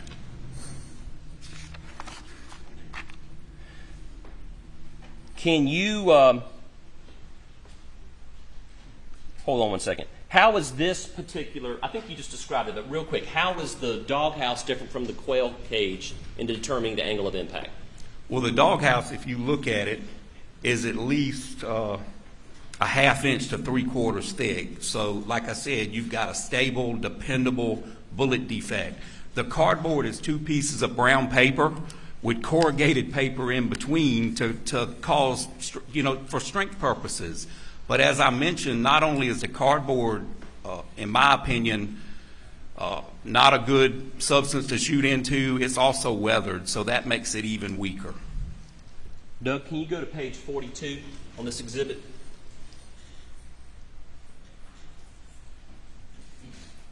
All right, can you, it doesn't have an exhibit number at the top, but this is page 42 on Defense Exhibit 40. Can you describe what this photo is?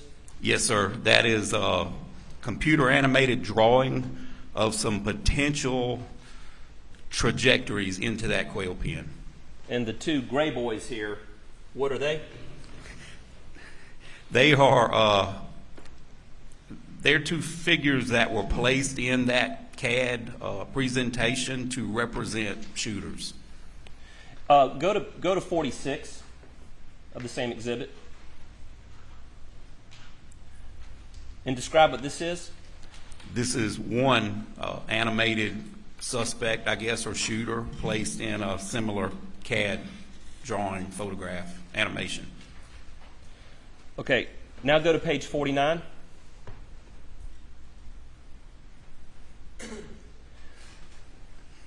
And what is, sorry, go back, that's the picture I wanted. So there's 3 angles represented in this picture, correct? There are 3 angles. 2 of them are from the same hole, correct? Yes, sir. One of them is from the doghouse, correct? That is correct. You believe that the doghouse angle is fairly reliable? I do. You question the quail house angle, correct? I place no confidence in that angle from the quail pen. explain for the jury, and you observed the defense expert last week talking about this, how did they come to determine, based on these lines and where these gray figures are placed, how did they come to determine their heights were between 5'2" and 5'4"? We'll get to your opinions about that in a moment, but just explain for them how the defense expert got to that decision. The defense expert said he tried plugging in different heights, and he had to place those animated figures on a plane, that line, that laser line, and he determined that they go back and forth on that plane to achieve the defects that are documented by the original crime scene examiner. Doug, go to page 51 real quick. Let's see if that's the... So there's some yellow placards here on the ground. You see them? I do. And what do those yellow placards represent? Cartridge cases that were found on the ground. They're markers, so once you find the cartridge cases, you put them there for documentation purposes, photography, and sketching purposes. And why? Explain to the jury what the defense has determined that their angle is based on those static lines, those green lines, correct? That is correct. Back and forth on that one static line for one angle and one static line for the other angle. And they placed them right there at that particular location. Why? I think the defense expert was taking into consideration the location of the cartridge cases, and he was showing how it would fit those 5'2" animated figures that he placed in that presentation. Is it your understanding, and I'll demonstrate, the gray figures are holding the firearm, and those gray lines represent like a string. They would run up and down, correct? Yes, sir. That was the testimony. You go back and forth on this green line. Okay. And that they would be right here because this is where the shell casings are. The shell casings are ejecting, correct? That is how I understood his... What? Restate the question. I'll restate the question. Why would they be placed right there in that particular location along that static green line? Because they were in proximity to some of the shell casings. Okay. Can you explain for this jury why their assumptions on the math they did are incorrect in determining that the shooter had to be between 5'2" and 5'4"? Well, there's a bunch of variables. Variables do matter. There are a bunch that you would have to consider. First, you'd have to consider this to be a static crime scene. Very little movement, and when it is movement, it's controlled movement. Second, you would have to place some confidence in that angle of impact on that cardboard. Third, as I testified in my previous testimony, we're not able to test fire or with confidence what we know to be the weapon used in this situation with the same ammo. And they don't throw the ammo the same place every time. It may be in the general vicinity, but as I said, I believe in my previous testimony, if you knew exactly where it was going to throw that cartridge case, you could carry a bucket with you and sit that bucket and all your cartridge cases would go in the bucket. But like we see in the sketch and in the animated drawing, those cartridge cases are throughout. They're in a pretty large little area. And what I also saw that I noticed from this CAD drawing is there's cartridge cases to the left of these animated shooters, which means that sometime at least two of these shots were fired with the shooter far to the left and not on this static green line. Could you come down here real quick and point out what you're talking about as it relates to the location of the shell casing? Yes, sir.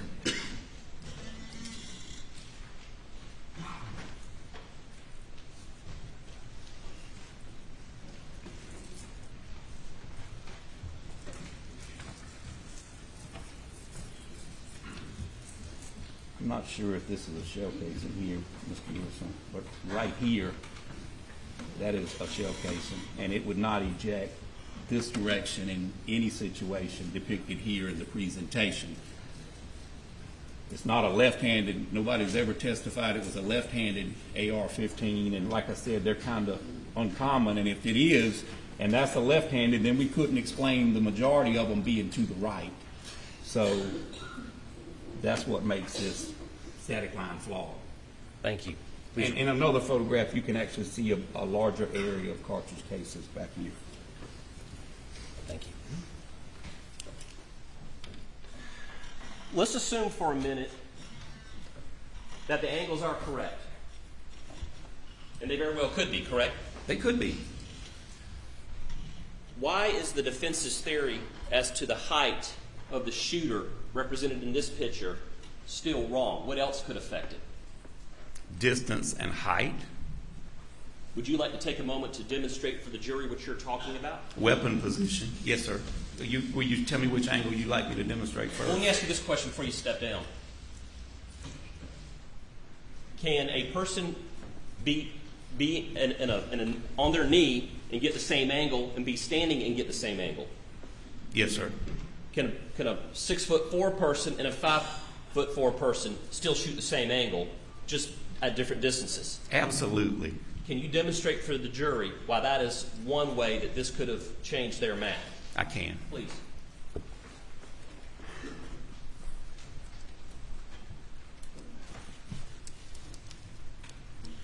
I measured this depth on the witness box during a break. It's 8 inches. I used to be 5'11", but as I get older, I'm about 5'10". But if I'm here, or I could be 5'8", or 5'2", or 5'4". Here I'm 5'10". Here I'm 6'6", and here I'm even over 7 foot, and I've still got the same angle. I have just added a little bit of distance to it. And as far as the quail pin angle, I'm 21 inches from the floor to my knee. I measured it. I believe it was testified that the defendant is 25 inches between the floor and his knee. So there's 4.5 to 5 inches difference in our heights. Here, I'm probably at 4'10" if I'm shouldering this weapon. And I don't know the mechanics or how it got this way. I'm just saying it's possible. Here, I'm at 39, 38 and some change. Or I can even take it lower or higher. And please don't ask me to demonstrate that twice, because I don't think my knees can do it again. I think I heard him crack. Yeah, but that takes me to 36 inches, 37 inches. With the defendant, it would be about 39. So it's definitely possible.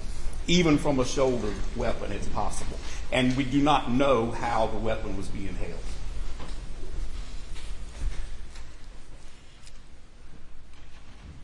From what you've observed in this crime scene, was Maggie moving at the time she was shot?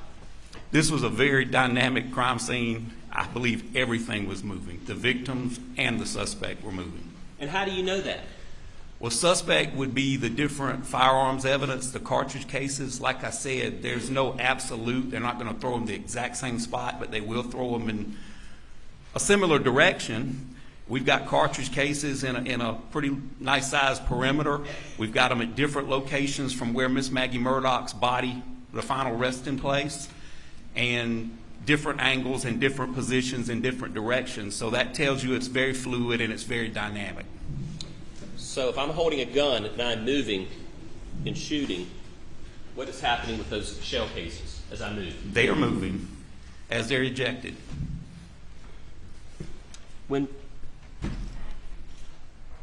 Where was Maggie's head pointing when she hit the ground? Miss Maggie Murdaugh's head was pointed in the direction of Paul Murdaugh, where his body rested, back toward the feed room. What is your opinion of the defense's expert that says the shooter could not have been 6 feet 4 inches tall like the defendant, Alex Murdaugh? I think that's a flawed opinion. Could it have been a 6'4" person? It could have been a 5'4", 6'4", or in my opinion, a 7'4", as I just demonstrated. Doug, let's go to page 59 in the Defense Exhibit 140. That should reflect State's Exhibit 57. Dr. Kinsey, can you describe that picture for the jury? Yes, sir, I can.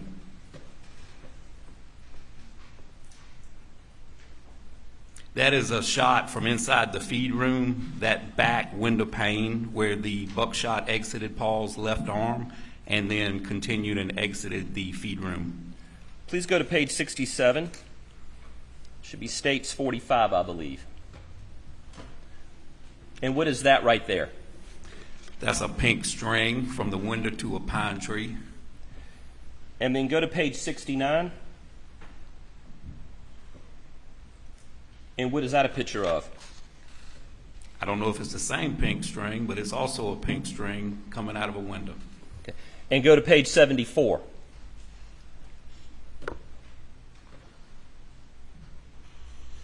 And that is labeled Exhibit 54.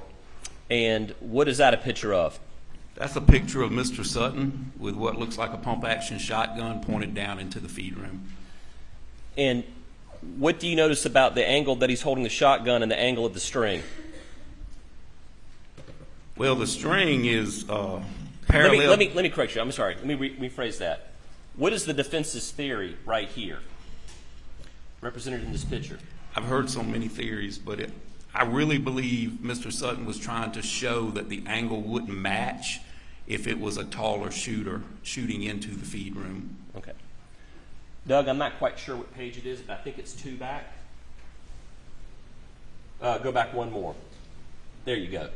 That's it's labeled Exhibit 53, and what is that a picture of?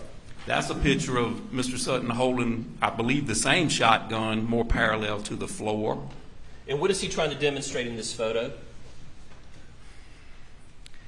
I believe he's trying to follow that pink string to that pine tree, or whatever got him to that pine tree. Do you recall from his testimony how he got that angle? I do, sir. I do. Mr. Sutton testified that he got to where he believes Paul was standing, and he got down and he peeped through the hole in the window, the one that he thought would match that corresponding defect in that pine tree, and he ran a string to that defect in that pine tree. Are they trying to determine the angle of the shot is exactly the way the shotgun's being pointed? Well, I believe they were trying to determine trajectory path of that projectile. What is flawed about this? Guys, with a rifle, you're talking about a single projectile, and most people understand the distinction. If you can find where it was fired and you can get a perfect impact, sometimes that'll give you an idea of the path of that projectile. With a shot shell, you're talking about 9, 12, or 16, in this case 9 buckshot pellets. They're packed in a shot shell with filler, it's like a styrofoam material. They're packed in a shot shell. When that cartridge, the primer of that cartridge is ignited and those pellets exit the muzzle of that firearm, they start to spread. We've heard a lot of testimony about that. They start to spread, and they spread in a cone. Okay, you got some at the top, some bottom, some left, and some right. And the more the distance becomes, the greater they spread. They're not like a mother duck with the ducklings right behind it and all the buckshot are in line. So you can't get a true trajectory on this shotgun. You can't even measure a true pattern, not even close to a pattern, with one pellet. So it's my opinion that that pellet that definitely impacted that pine tree, that's the top of the cone. So you've still got a bottom and you've got two sides of that cone, and unfortunately none of those pellets were located. So, in your professional opinion, can you exclude a 6'4" defendant like Alex Murdaugh, or anyone for that matter at that height, from shooting that shotgun at that angle? Absolutely not. When the defense expert says that the shooter has to be between 5'2" and 5'4", do you disagree with that? I do disagree with that, wholeheartedly. With what degree of certainty do you think they're wrong in their conclusions? I just think it's an unknown. I mean, there's many more variables you have to know. How the shooter was holding the gun. You know, how his proportion to legs matches up with body. I mean, that's something that we're all a little bit different. And unless you've got a video of that or someone tells you how they held a weapon, I think the notion that being able to look at this evidence and determine that is unscientific. You said something a minute ago. You said there's so much we can't know. Could the shooter have been running laterally? Certainly he could have. Could the shooter have been running toward Maggie? Certainly. Maggie was certainly moving, correct? In my opinion, she was. Could the shooter have been on their knees? Could have been. But there's no way to know for sure, correct? That's an unknown, yes, sir. And because there's so many unknowns, there's no way the defense expert can definitively exclude a 6'4" person from shooting the rifle and the shotgun, correct? The defense? Can I leave the witness? In your opinion, can the defense, based on what you just testified to, exclude a 6'4" person from being the shooter, and with either weapon? In my opinion, no. The defense witness is relying on math and absolute, and in crime scene investigation, sometimes there are no absolutes.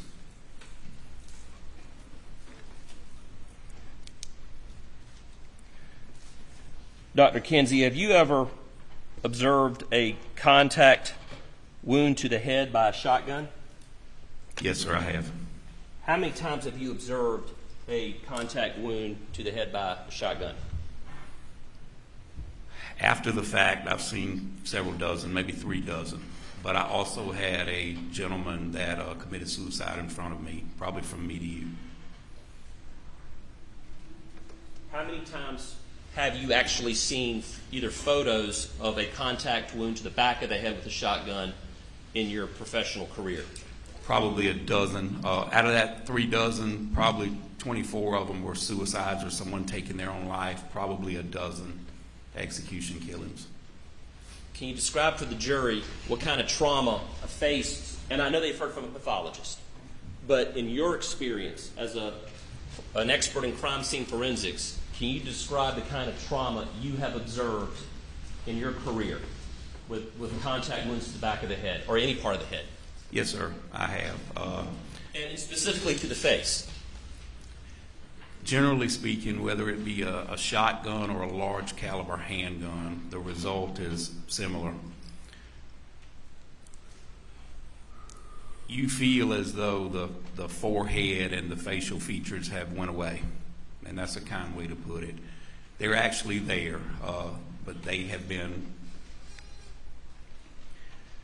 been shredded, and the pathologist can actually put those features back in place, or the majority of it. But looking at it, it looks like from the teeth up, the person went away. It's just a mess. Dr. Kinsey, I would like to show you what's been marked as State's Exhibit 486. Can you look at that and say if you've seen that picture before?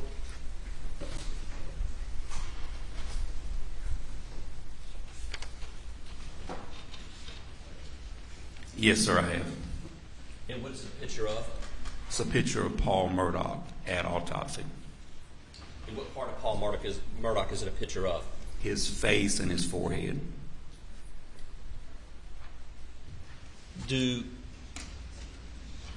his face look like it suffered the kind of trauma you have observed in the past from a contact gunshot wound to the back of the head or any part of the head? No, sir, other than some red features from, falling on the cement after the fatal shot and some blotching to his skin, his face looks fairly normal to have gone through what he suffered. And I'm not going to publish the photo again because I think people are tired of seeing it, but I do need for you to describe what kind of things you've observed with the eyes and the bones with people that you've seen that have been struck or shot in the back of the head at point-blank range. Yes, sir. Well, it's not always the back now. I've seen some from the side also. From any but angle. Yes, sir. Generally, like I said, it looks like the facial features have gone away, or they've at least changed drastically. A lot of times you will get large blood pockets or contusions under the eyes if the eyes don't pop out. A lot of times the eyes will pop out and they'll be on what's left of the cheeks. The facial bones, you can grab them with a gloved hand and you can move them around. And you will actually have pellet exits in the skin flap. If you pull the skin up, you can see where the pellets, whether they be buckshot or close distance birdshot, you can see the actual defects from those pellets. Based on your training and your many years of law enforcement experience, are the wounds suffered to Paul at the back of the head consistent with a contact shot to the back? Absolutely not, in my opinion. Okay, Dr. Kinsey, we'll move on from that for just a second. You were here yesterday, correct? I was. Did you have the opportunity to observe, I want to say his name correctly, I believe it was Tim Pombach? I did. He was a crime scene investigator who was qualified as an expert for the defense. Isn't that right? Yes, sir. Okay. He came up with two significant conclusions, you could say three, about how Paul was shot at the feed room. Do you remember what those were for this jury? The big one that I recall is that Paul was shot in the back of the head with a contact wound. And the other one, the strikes in my mind, I don't know, the shooter passed him and shot him from inside the feed room. Those are the two big ones that I recall. There was another one regarding the number of people there. Was there? The thing about two shooters, yes, sir. Okay. We'll get to that in a minute. I would like to, Doug, can you get the Elmo up?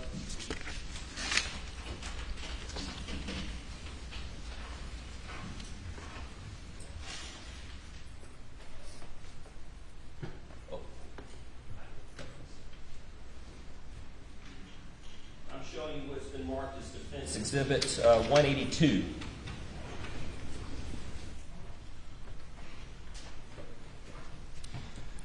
What's that a picture of? That's a picture of that expert with his hands cupped opposite the hinges on the door frame. Okay. I want to leave this picture up for a moment because what is the direction that the picture was taken from? From inside the feed room. Facing what direction? Outside the feed room. Okay.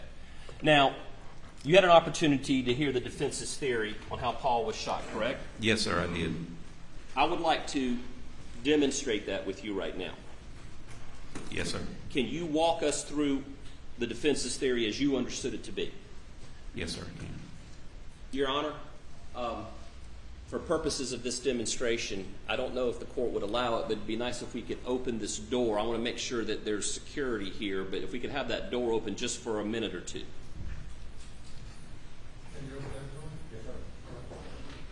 Thank you, Your Honor.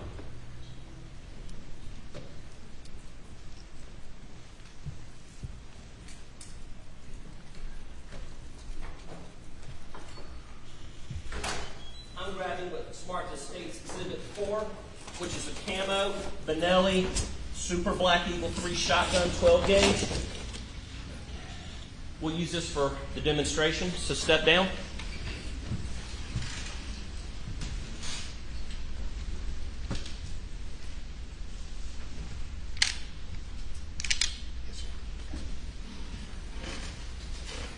Now, is this door the same width as the feed room door? It's a couple inches wider than the feed room door. And, of course, the feed room door doesn't have this, this inset, correct? That is correct. So this is not exactly a replication of what happened at the feed room door, correct? No, sir, it's not. The door swings the same direction, though. Now, you have given me permission. I'm very careful about muzzle velocity. Muzzle awareness. But you have given me permission to point this at you, correct? I have. Okay. You actually asked me to, correct? Yes, sir, I did. All right. So go in there and stand a couple of feet back. It doesn't have to be 5 feet. But you have since testified that Paul was 5 feet inside the feed room, correct? Can we demonstrate the first shot out here? I am. I believe they are. All right, stand back a little bit because you got to stumble toward me. Yes, sir. So I'm going to point like I'm pointing at you. Yes, sir. Paul is shot. Mm-hmm. Where's the shooter approximately outside the door? The breech phase for the ejection port of the shotgun is just past the door frame. Okay, Paul has just been shot. Yes, sir. And then in the defense's theory, you tell me what to do, and you act this out, and I'm going to do what you tell me to do based on the defense's theory of the case. The defense agreed with the assessment that Paul stood there for a moment, bleeding down his injured left arm, and he slowly walked toward the door. Okay, and what does the shooter do? The shooter's coming in the door. And then what does the shooter do? He shoots Paul in the back of the head after he passes him. Okay, and then shoots Paul in the back of the head like this, and where does the blood spatter go? The blood spatter, the pellet defects, and one that I didn't know about that the expert collected was in the door frame at the top of the door. Now, I understand this is a little different than the feed room door. That's the best we can do.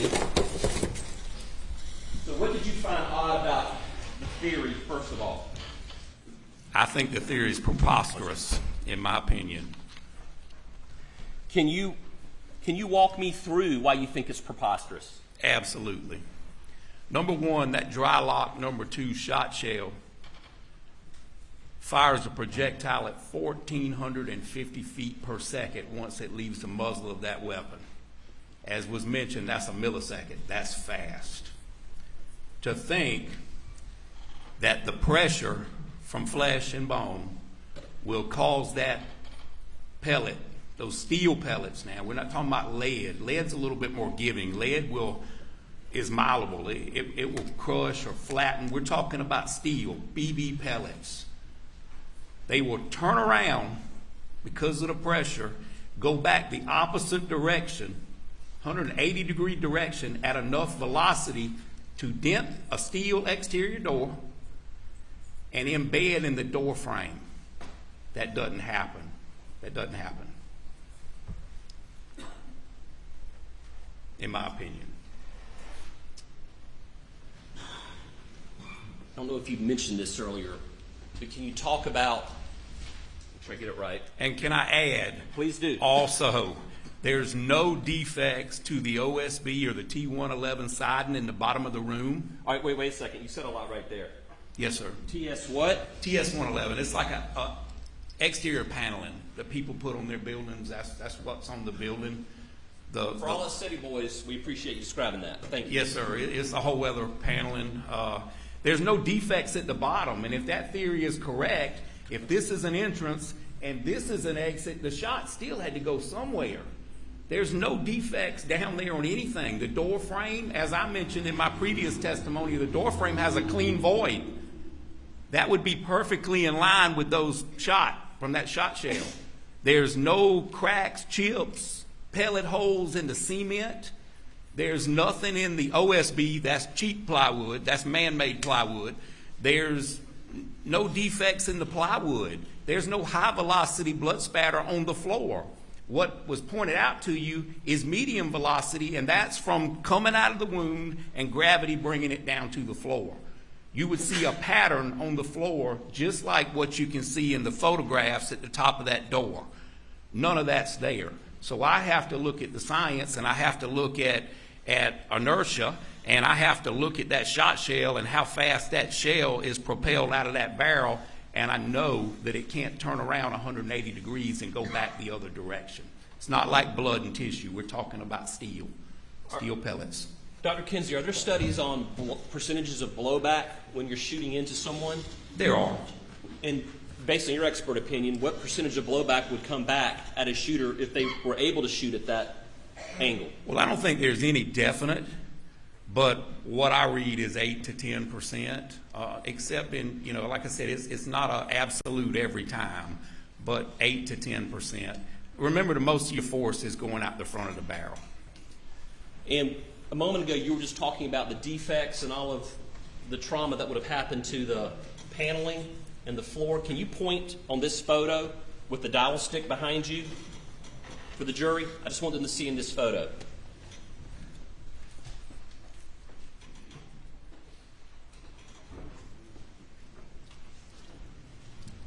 Right here. The void, as I documented in my original testimony, the void was from here down, other than one stray satellite drop of blood. That was fairly clean. From here to at least right here. But there's no defects here. There's no defects in that cement outside. There's no defects in the inside cement and none in this OSB right here. And that was still there when I did the tour. They ripped out all the shelving and some of the insulation, but this was still there.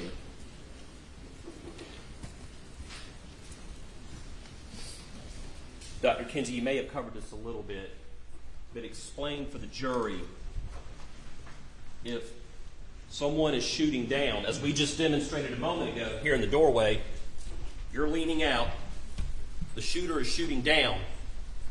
How do pellets get embedded into the door frame up here? How is that possible? I think it's impossible myself. Physics don't work that way unless you're shooting into a trampoline or a huge piece of steel, and then you may have a pellet deflected back on you. It happens many times, especially when we're shooting steel targets, but not at that velocity. It will not sink into the door frame, and it definitely will not dent that door with what I documented, in my opinion.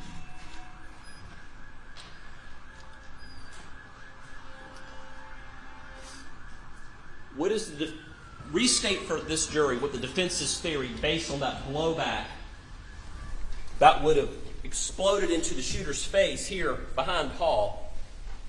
Explain for this jury what the defense's theory is about how that shooter would have been injured.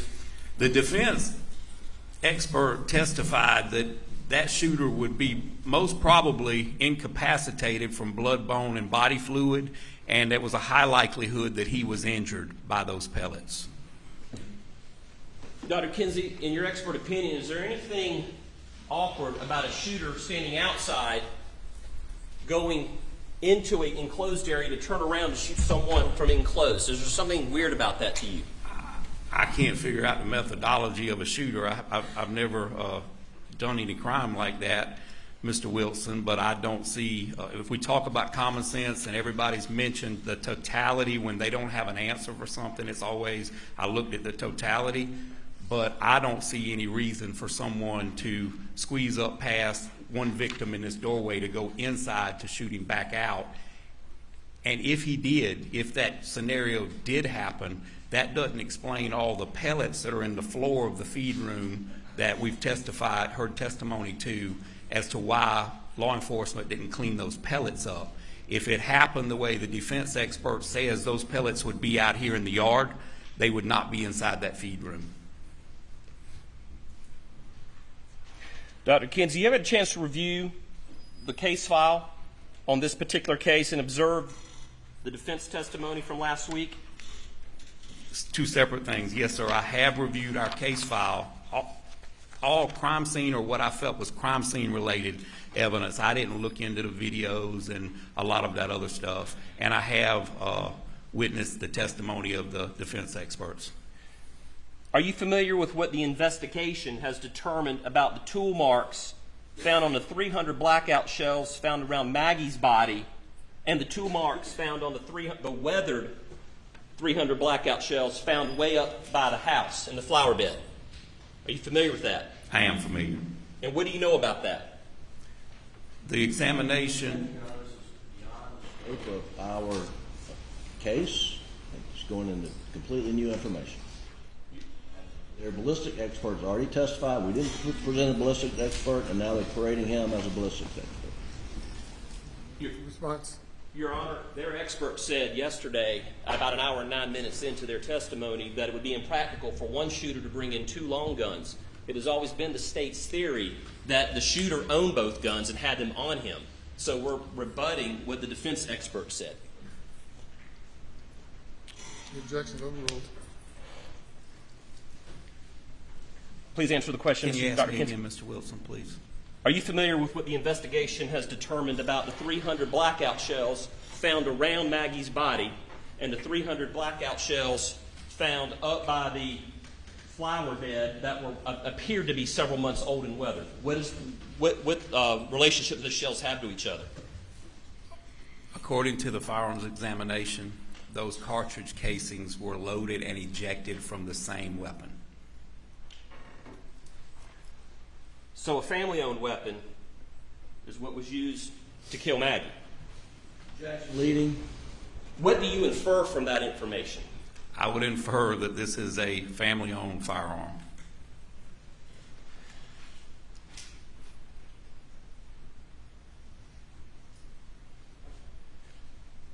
There was some testimony yesterday, Dr. Kinsey, about, well, it was from the defendant's brother, Mr. John Marvin Murdaugh.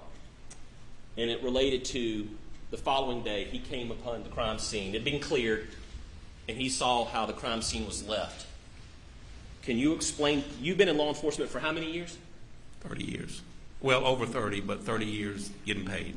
And you're the chief deputy at a sheriff's department? Yes, sir. Orangeburg County Sheriff's Office.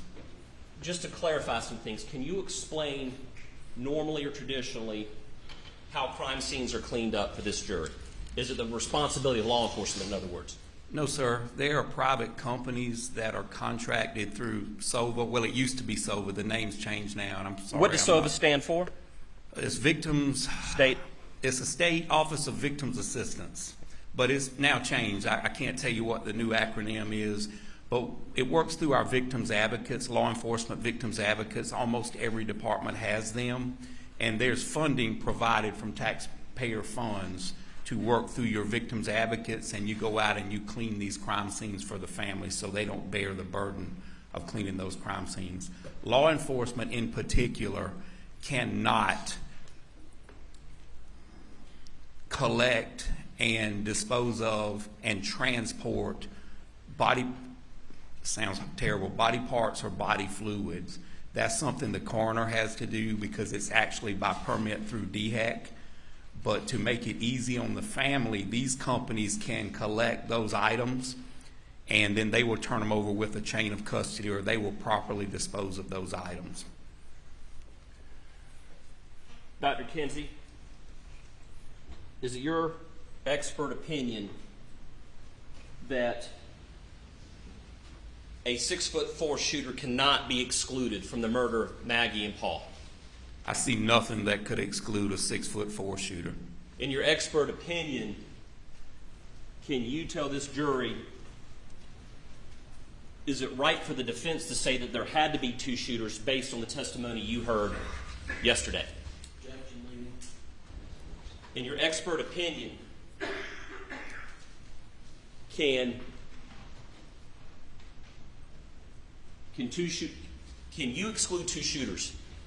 I cannot include or exclude two shooters. Can the defense include, to the exclusion of all other possibilities, two shooters? Absolutely not. Thank you, court's indulgence. Please answer any questions the defense has for you. Mr. Griffin. Thank you, Your Honor.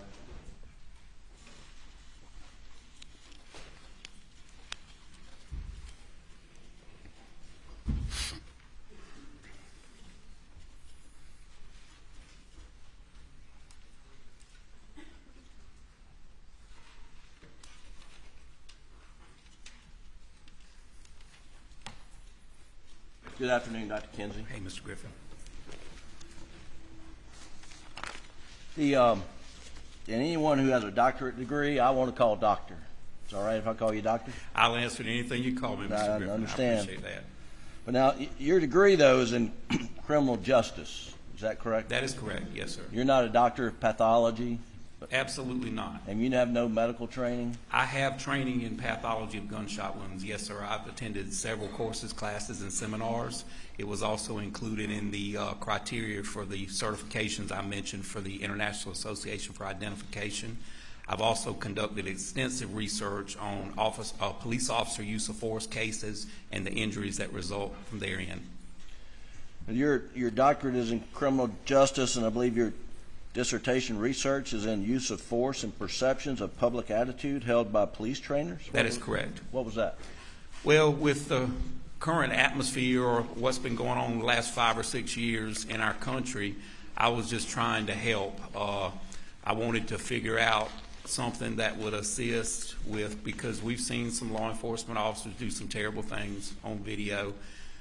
We've also, we've got a segment of our society, the minority segment of our population. A lot of those citizens are in fear of law enforcement, and I wanted to study if the media perception as held by the three types of law enforcement trainers, if the media perception and the way they portray law enforcement, if that affected the way we train our officers, if we're too hypervigilant, or if we tell them, look, there's death waiting for you around every corner, is that going to make law enforcement more prone to use force or use less force or those kind of criteria? And that's what I was interested in. I was laying the groundwork with a scientific quantitative study to allow someone to come behind me and do some further research just to expand that topic. Right.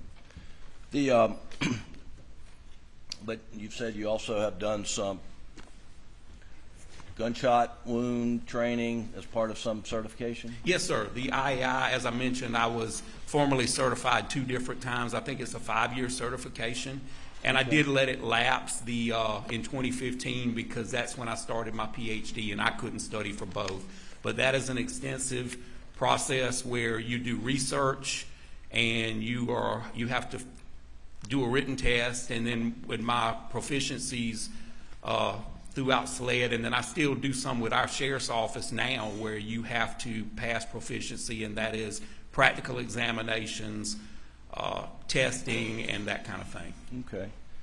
Now, in this case, the state did have a pathologist, Dr. Riemer, correct? Yes, sir, they did. And you reviewed her autopsy report as part of your work, correct? Not so much as reviewed her report, but I went and spoke with her in Charleston at her office. Well, did you review her report? I have access to her report, Mr. Griffin. I can't tell you. I looked through the whole report. And you understood that her opinion was it was a shoulder shot through the neck and then up out of the top of the head. Is that correct?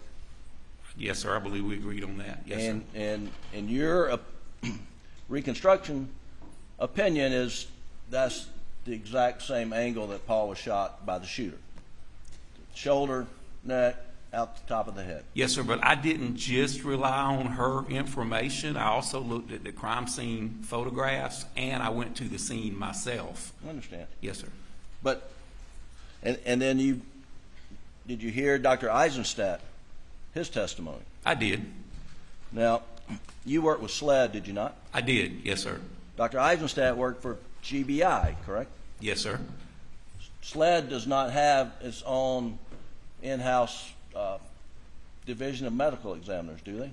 No, sir. There are several fine medical examiners throughout the state. I've done autopsies in a lot of the bigger cities in South Carolina. Dr. Eisenstadt worked, and he was the chief medical examiner toward the end at GBI, correct? That's what he testified to. I don't know that doctor. You didn't know of him before this case? I did not, no, sir. Okay. Now, he says, his opinion is, it was a gunshot wound, contact to the back of the head. Is that correct? That is what he testified to, yes, sir. And if he is correct, then your opinion is incorrect.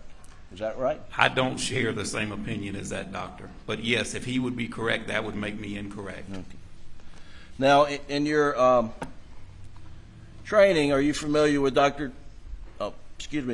DeMayo's book on gunshot wounds? I have read DeMayo. I've heard it described as the Bible. I don't consider, no do my cohorts consider that as the gunshot Bible. There's 4 or 5 different versions out. There's one called Terminal Ballistics by Dobb, and there's also one, Gunshot Wounds by Doherty, and those are the ones that I'm more familiar with. But I'm not saying it's a bad textbook, and I'm not saying that the information in it's not correct. Okay. Now, and we'll get to more of that in a moment. What I'd like to do is first address Mr. Sutton's work that you had criticisms of. Well, I didn't have criticisms. We just have different opinions. He's an engineer, and I'm a crime scene investigator, okay. Mr. Griffin. Well, seems like you said that the angles of to the quill pen were unreliable. Absolutely. Okay. And And I have several more criteria that I didn't mention earlier, but I mean, if you want me to go into those, I will. Well, I want to ask you first, what's your understanding as to how those measurements were taken? Who took those measurements in the quail pen? The original angles were the original SLED crime scene agent that responded to the scene, right, and took those angles. And you understand that Mr. Sutton relied upon Agent Worley's measurements? I do. Okay. I do. Now you were putting a dowel, shoving it in a box and taking it out of the box as if Mr. Sutton went back and tried to remeasure it. No, sir, that's not what I was insinuating. I said when the original agent removed her dowel, it wasn't nefarious, but depending on how she removed that dowel, she could have altered that impact. Well, let's take a look at that, Doug. And this is Defendant's Exhibit 140. And can you pull that up? Yeah, the one you were showing with the state. Excuse me. Just go to the second slide to start with. There you go. So you understood from this exhibit that Mr. Sutton relied solely on the shot trajectories measured by Agent Worley. As I said, it wasn't his intentions, Mr. Griffin. It was his results that I disagree with. It's not absolute. And he gave, in my opinion, an absolute opinion to this. Well, why would Special Agent Worley take measurements if someone should not rely upon them? I can't answer that. You'd have to ask Special Agent Worley. But in my opinion, the direction, even though she can't obtain a perfect angle of impact, or even if that weathered cardboard was damaged, it's not a good substance to depend on because it's just not hardy enough. And she was showing direction. I'm not saying the direction's wrong. I'm just saying I wouldn't put confidence. Reviewing this case or working this case, I would not put confidence in anything that angle of impact tells me because it's cardboard. All right, so if you can go to slide number 7, I believe I've numbered them correctly. And do you recognize that as being one of her measurements? I do, yes, sir. And do you think she took the dowel out and then put it back in to put this measuring device? No, Mr. Griffin, I didn't say the angle. I said the angle of impact. When he was talking about the bullet wipe and that part, that's what I was referring to, and that's what I'm saying, that hole can be altered when you remove those dowel rods. That shows direction, but that direction, I don't place a lot of confidence in it because we have more cartridge casings and we have injuries on Miss Maggie Murdaugh. We don't know if this bullet struck Miss Maggie Murdaugh. If it struck anyone else, we don't know that the defect in that doghouse struck Miss Maggie Murdaugh. Those are unknowns that we don't know. So all this proves to me is that the shooter was moving, and more than likely Miss Maggie Murdaugh was moving. All right, hang on. So Doug, if you'll back up one to number 6. So are you suggesting that this photograph, number 6, taken by SLED, Agent Worley, that was taken after the dowel was removed or before a dowel was put in there? Mr. Griffin, I don't know. That's what I'm telling you. I don't know how it was altered when she removed the dowel. I wouldn't place confidence in this before inserting the dowel because it's paper. It's not something hardy. Well, would your opinions be different if you knew she took the picture first before inserting the dowel? It would still be irrelevant except for direction because we know we had a moving shooter, we know we had a moving victim, and we can't prove one way or the other whether the projectile that caused this defect struck Miss Maggie Murdaugh. All right, so if you'll go to slide 8.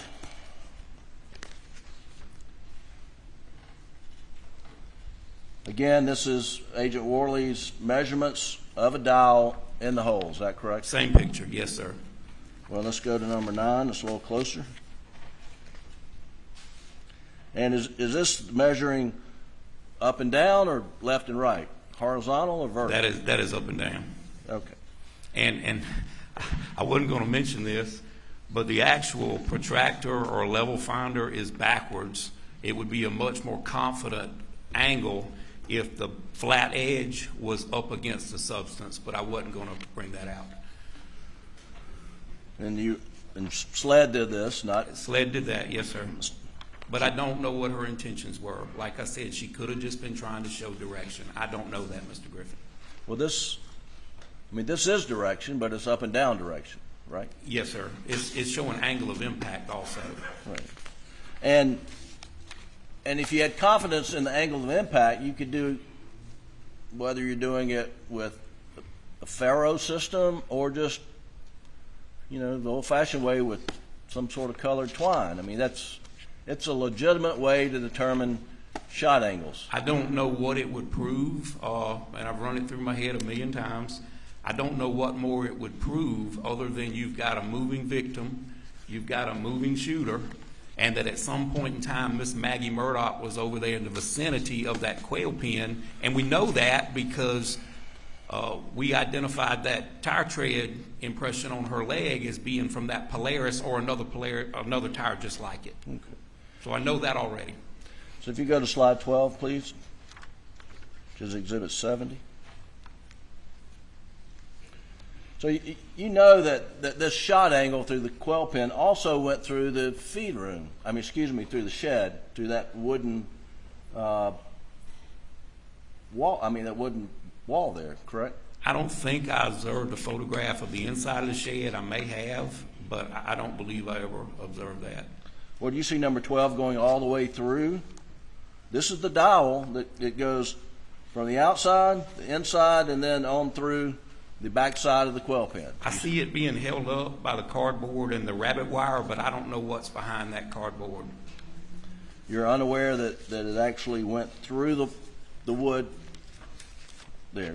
You didn't know that? I do not know, and like I said, I don't see what it would prove. I don't see any more that it would prove than you've got a moving suspect and a moving victim. Well, if the measurement included going through fixed wood siding, that would give you more confidence that the angle is accurate, would it not? Yes, sir, but the angle itself will prove no more for me than direction, because what this proves to me is at some point in time, Miss Maggie Murdaugh was close to this quail pen. If this shot is related, and I have no reason to believe it's not, and my shooter was moving, my victim was moving, I don't know forensically what else that can prove. Well, you can certainly measure the angle of the bullet entrance to the quail pen and calculate backwards to see where that shot was fired from. You could, yes, sir. And that's what Mr. Sutton did he not? He did, and I never disagreed with his direction. I'm disagreeing with his final analysis or his final result that you can judge how tall a shooter is without knowing a whole lot of other variables. Well, you understood that Mr. Sutton said that the gun, the barrel was somewhere on that line at to make the shot angle. Moving back and forth on that line, yes, sir. Yeah. I heard his testimony. And that he picked a spot and said if you put the gun at a hip level to get on that line, he used a 5'2" person as an example.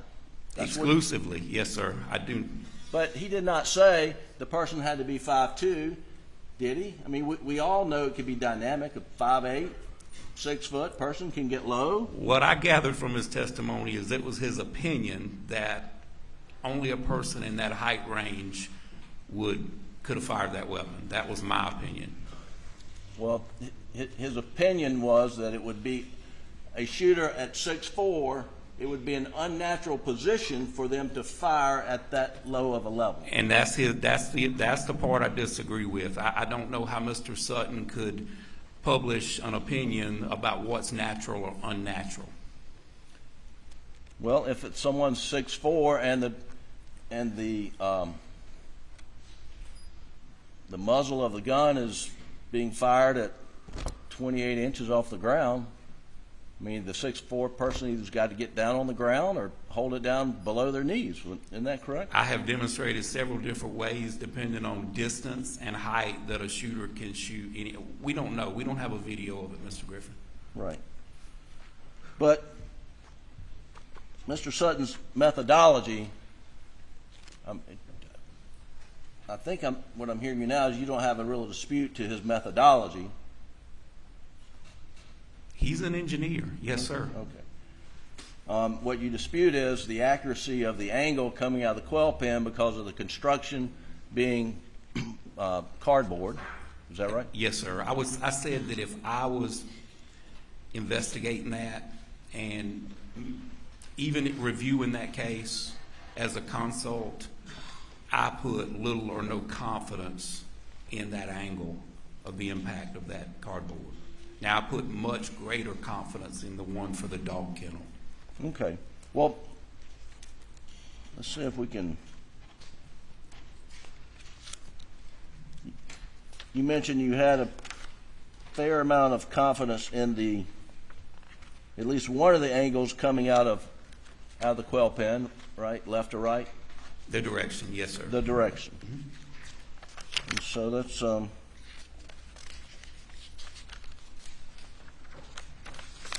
take a look at that right quick. And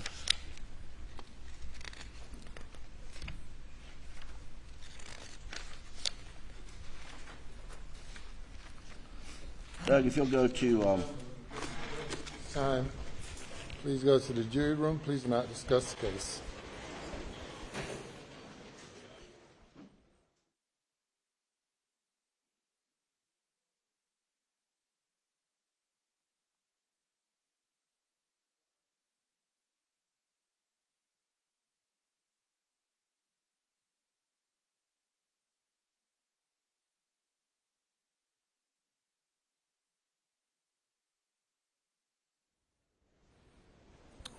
Court reporter needs a break. We'll take 15 minutes.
Be seated.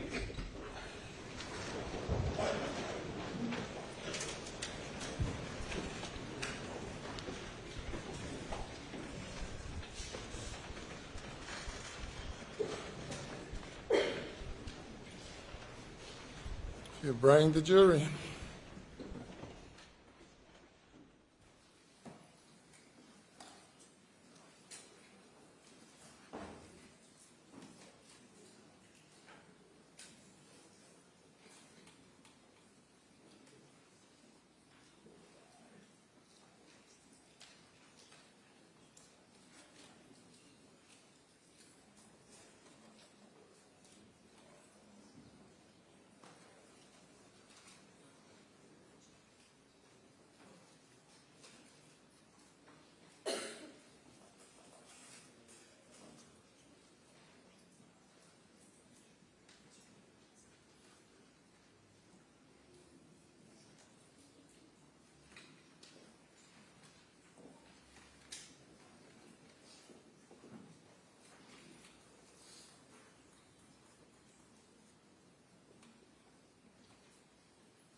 Jury is present, sir. All right, thank you, Mr. Griffin. Yes, sir.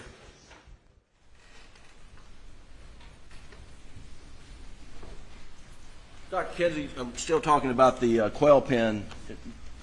You remember how tall off the ground that defect is? I do not from memory, Mr. Griffin. If I would show you Agent Wardley's report, take a look at it. It's already in evidence somewhere, but if you could just tell the jury, and if that's consistent with your understanding of how high that defect is.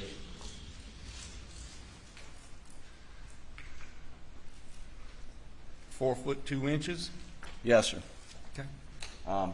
And did you inspect, when you were out there, did you inspect the entry in the quail pen or the damage to the shop behind the quail pen at all? I looked at all of it, but I did not run any angles. Okay. And did you ever talk to Agent Worley about her measurements? I did, yes, sir. I did interview Agent Worley about her work on the scene. When was that? Back the first or second week of December at the New Sled Laboratory. Okay. I can give you an exact date if I look back through my notes. I don't need that. Okay. But are you being compensated for your time? I am, yes, sir. And how much have you been paid thus far, and how much you hope to get paid before it's all said and done? Well, I'm a Baptist, so if I didn't charge something, my friends and family would talk bad about me. But my retainer is $2,500, and I have a flat $100 an hour rate. And when I added it up, I was up a little over 100 hours. But I ended my retainer myself without anyone asking me to do a little over a week and a half ago. And I'm now working off of a mutual aid agreement that my sheriff's allowing me to do that, Sheriff Leroy Ravenel from Orangeburg. Sure. So I'm not charging anything from a little bit before last week on. So 100 hours, $100, is that? That's roughly, I have expended roughly, not all of it was daytime, but if I take off, I have to use personal leave from work to do this work. So roughly 75, 80 hours I have used of time from work. Okay. So you've made $7,500, $10,000? Well, I've spent way more than that running up and down the highways, Mr. Griffin. I've probably been to 20 meetings or so, but yes, sir, if you look at it that way. Okay. Now, Doug, back to exhibit. But I will be going up next week. Exhibit 140, and if you'll go to slide 31, please. I think it's the right number. Yeah. So this is from Mr. Sutton, and it's got let's just focus on the angle going in the quail pen. This is not a height issue. This is the angle. Do you have any disagreement with this angle? I don't. The only problem I have with it, I know there was a side-by-side there, and I don't see the side-by-side depicted on this photograph. So looking at it, I could not tell you how that would play into that angle. Okay, but the quail pen's 4 feet. The defect in the quail pen's 4 feet 2 inches off the ground, and according to Agent Worley, the shot angle is rising either 1 degree or 1.5 degrees or 3 degrees. Is that consistent? That's accurate, yes, sir. Well, let me ask you, do you believe the shot angle is rising? I mean, you may not agree with that exact angle, but do you believe it's rising toward the quail pen? Well, I believe it could be. Yes, sir, I do. Do you believe it could be a downward I do not trajectory? believe, looking at it, that it could be downward. No, sir. So we can eliminate downward. Well, if you're going by my results, I'm saying that I don't believe it's downward. Okay. And so if it's going upward, and then you take that line back that we see, this line, at some point in time it's going to go into the ground, will it not? It should, yes, sir. And do you know where that terminal point is, roughly? I have no idea, Mr. Griffin. As I said, I know I've got a moving victim. I know I've got a moving suspect. Okay. I know there's a lot of movement. I don't see where that's worth 25 cents or a quarter, one way or the other. It gives me an idea that this is a fluid and dynamic crime scene. Well, if you had confidence in the vertical angle, then you would be able to determine depending on where along the way, you would be able to determine the height of the muzzle of the gun, if you had confidence in the angle. Well, I'd have to know a bunch of unknowns also. How the shooter's holding the gun, how tall the shooter is, the distance, did he move a shell casing, did he not? I mean, I don't know those things, and I'm not going to make them up.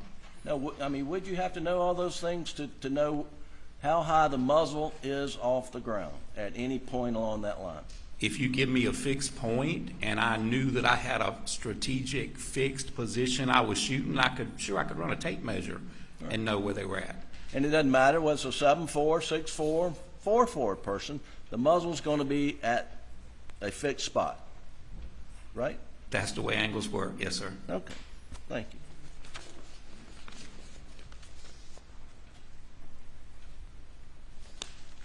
Now, on this Faro, and Faro is SLED does Faro work, do they not? Yes, sir. And it is the state-of-the-art technology in scanning and getting measurements? It is the new thing. We use the sketch pad and a pencil, but I do understand the technical part of it.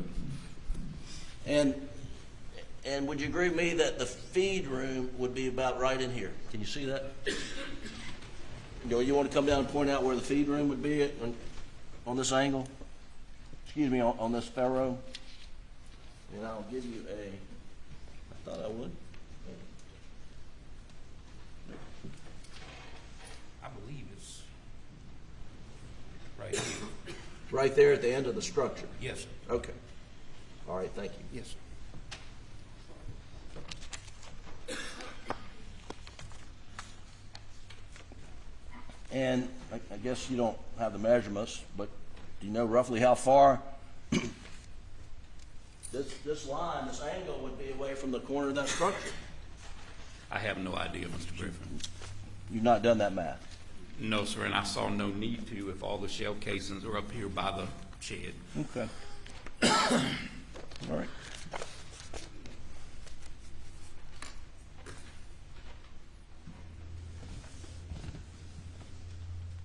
Now,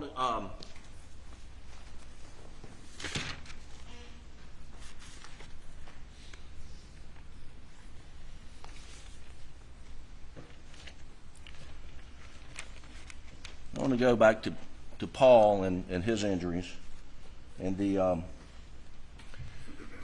and I guess first I want to talk about your analysis.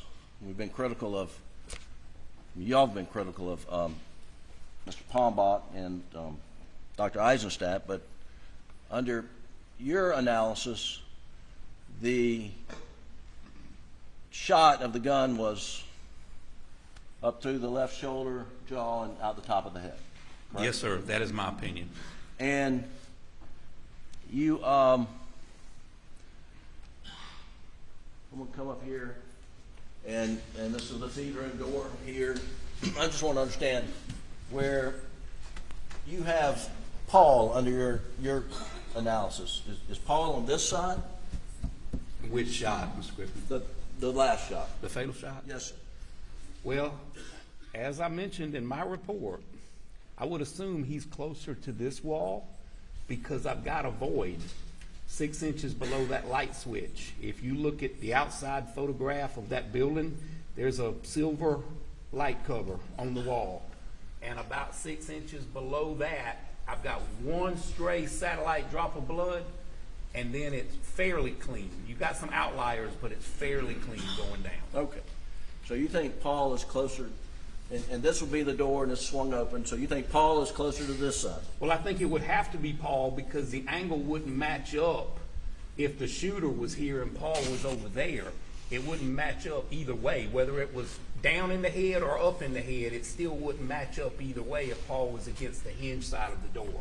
And Paul was standing roughly how I'm standing? No, sir. As I demonstrated, well, we tried to demonstrate, me and Mr. Harpootlian were kind of dancing up here, but I believe he come out with his head down.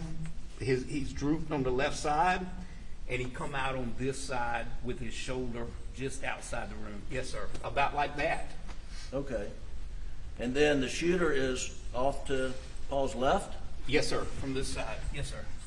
And the shooter has a shotgun, right? Absolutely.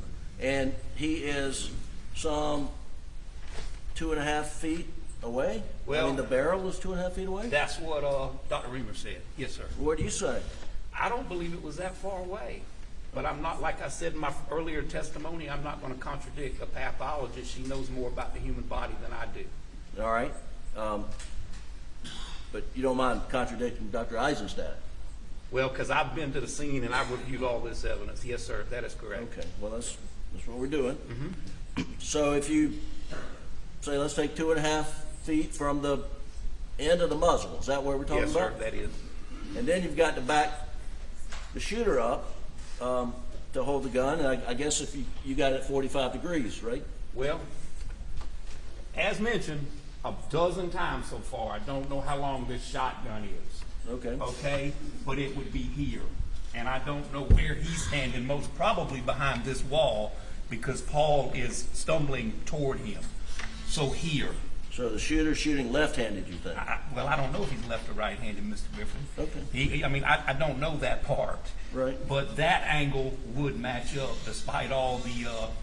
That matches up? Yes, sir, that would match up. Now tell me, in that angle, and this dial's the gun, where's that shot shell going if it ejects? If I'm pointing into the room, it could go inside the room. Well, you just raised it up to... I mean, that's under your angle. But I'm behind the gun. I'm behind the gun, so that's going to push the weapon out a little bit. The ejection port's on the right, so the shell could easily end up in that room. If Paul's standing there and the end of the muzzle is 2.5 feet away, yes, sir. You're saying could eject in the room? The door is this wide. Yes, sir. Absolutely. At 45 degrees? Yes, sir. Okay. It's doable. Yes, sir. And then under your analysis.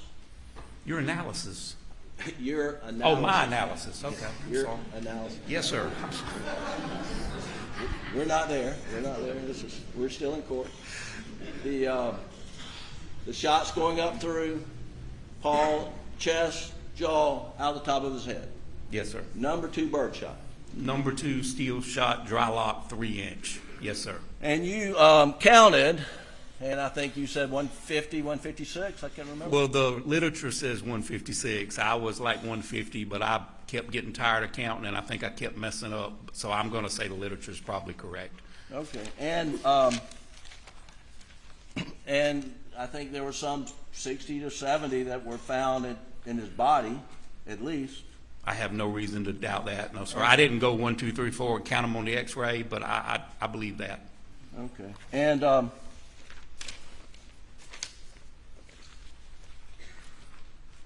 Doug, if you'll pull up,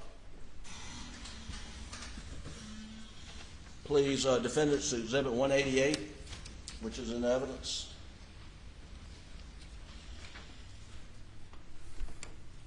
Well, I don't want to do that one. Hang on. Let's do crime scene photos. And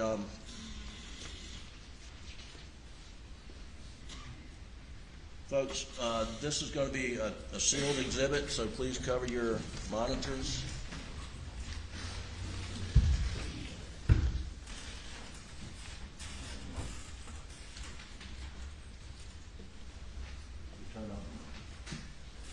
And this is Defendant's 193 as soon as we're ready.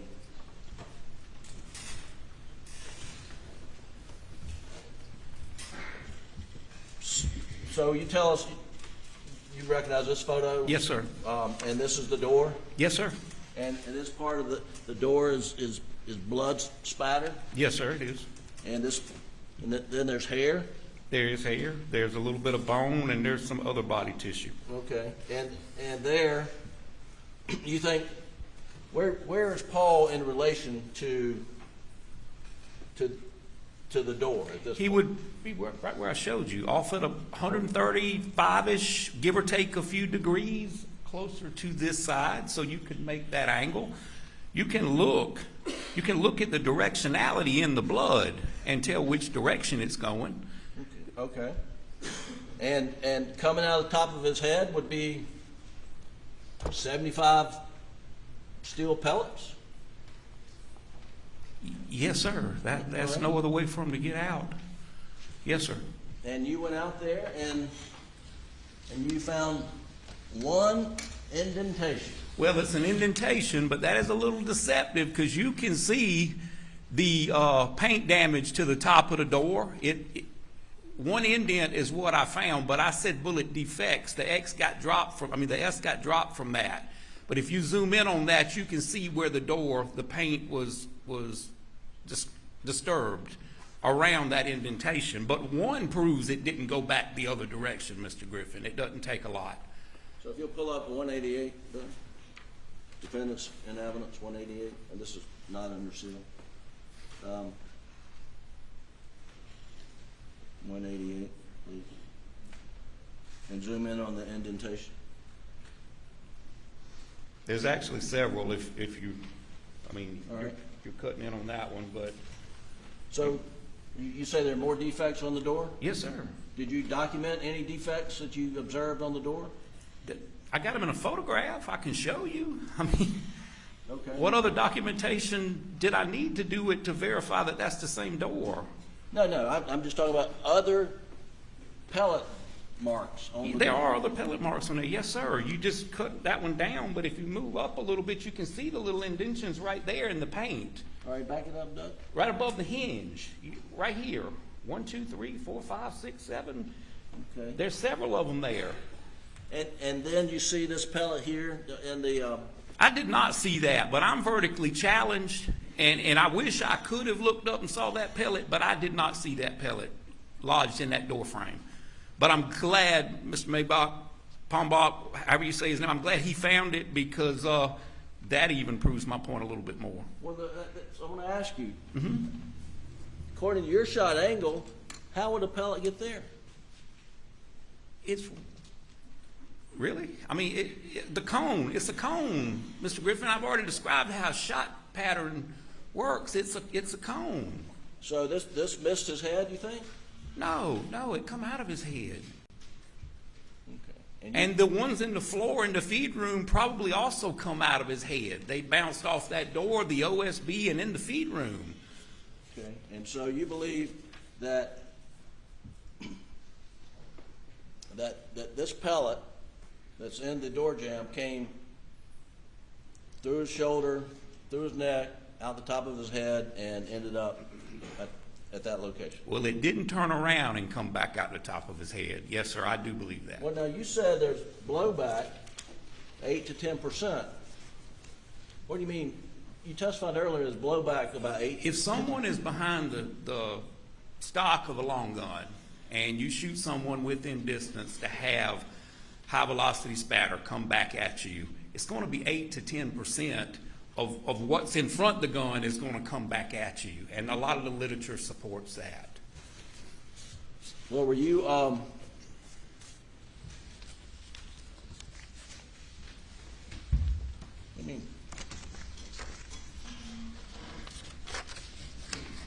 let me show you, and this is under seal.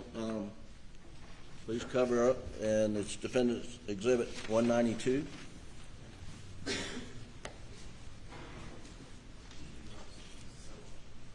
Under seal, 192. Do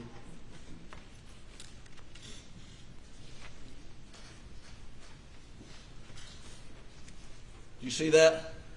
What? This photo. Yes, sir. Now, this blood spatter down here where you say Paul would be standing, what's your explanation for that? What do you mean, what's my explanation? What is it? That is medium directional blood spatter. From what injury to Paul? Probably his brain hitting the sidewalk would be my best guess, but that's not high velocity. Now, you understand what Mr. Palmback said was that that's more consistent with Paul being shot from the top of the head, going through his neck, out his shoulder, and producing that stain. I also understand Mr. Palmback said there's no damage over here from those shot pellets, and you can't have one without the other. I disagree with that result. So you believe this is from Paul's brain landing Either his where? brain landing on the sidewalk, bouncing off the door, or either his body falling in body fluids outside. That's low velocity, low to medium velocity. That's not high velocity blood spatter. That's stomping in a puddle of blood or something moving in a puddle of blood. That's not the projected blood like you'd have a millimeter or less in high velocity blood spatter. That's large.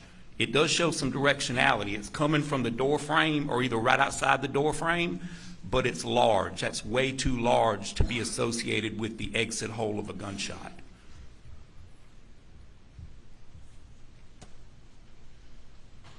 So you understand his brain landed feet outside? I do understand, Mr. Griffin, but I also know his brain made contact with that door and the top of that door frame before it landed. And I know gravity works and brings body fluids back down to earth. Okay. You got one or the other, either that or when he fell in existing blood. That is low velocity. Like I said, that's associated with something in a puddle or something large. That's not associated with a gunshot or high-speed machinery. Now, would you agree this is a voiding area over here on the door? I wouldn't agree it's a void area because I don't see the outline of shoes, or I don't see the outline of a implement or the outline of anything else. I would say there's more concentrated blood droplets over here on the side opposite the hinge, but I would not necessarily agree that's a void area. I see downward spatter on the door right here. For it to be a void, that would have to be absent blood. Well, you see a little bit. I do, yes, sir. But you don't see very much blood on the door. Not compared to the other side. You're correct. Okay. Now, but if there's something there, Mr. Griffin, blocking that spot, you're not going to see a little bit. You're going to see none. If you're standing there and I splash you with blood, there's going to be two perfect bloodless footprints there. So that's why I'm not considering this a void. Unless it goes up and comes down. Gravity brings it down. That is right. And if your person had time to move or whatever, I guess that could count for it. But well, I don't if it consider. Went over the person and came down. And that would do what? If body matter went over, brain went over, hit the top of the door, and then bounced out, and blood came down, that would account for a drop here or there, would it not? It could count for a drop here or there, but like I told you, the majority of that force is applied upward. Right. Upward. That's why you got the hair on the ceiling. That's why you've got the demarcation line on the containers. That body fluid was directed upward with force. Okay. And the you mentioned there's no footprints here. was any effort made to illuminate footwear impressions through any protein enhancers? I didn't see any of that, Mr. Griffin, if they did. I saw no evidence of that when I went back to the scene. Generally, when you use dye stains and that kind of thing, it's just going to be there forever. Dye stain would have picked up perhaps stained footwear impressions you can't see with the naked eye, wouldn't they? It may have, if someone had stepped in blood and left a footwear impression. Right. Well, there's a shooter somewhere, inside or outside the door, correct? Yes, sir, I agree with that. And there's no effort to determine footwear impressions of the shooter. Mr. Griffin, obviously, Was there? I don't know. I don't know what the process was. I know they examined some partial footwear impressions, You can take this down, Doug. but I don't know how far they went beyond that. Well, they certainly should have gone further than they did. Would you agree with that? Mr. Griffin, I can only judge what I would do, and sometimes I would, sometimes I wouldn't. If I saw evidence that I had something that I needed some more detail, I would use chemicals, but it just depends on the situation.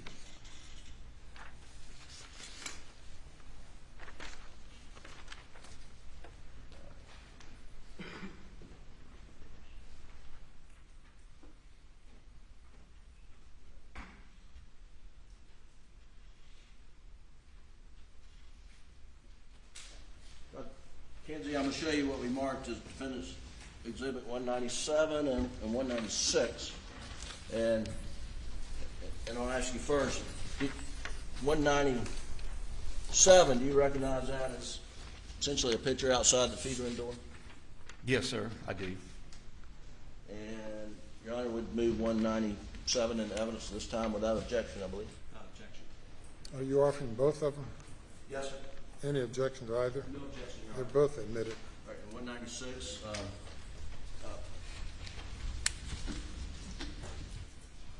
Dr. Kinsey, what would you make of those pock marks on the concrete outside the feed room door? I don't know, Mr. Griffin. I don't know what they are. Could they be pellet? I guess they could be. All right. They could be from a pressure washer also. Oh, you have these? Okay, great. So we're seeing for the jury 197, and then can you zoom in there? Can you, Doug, go to 196, please.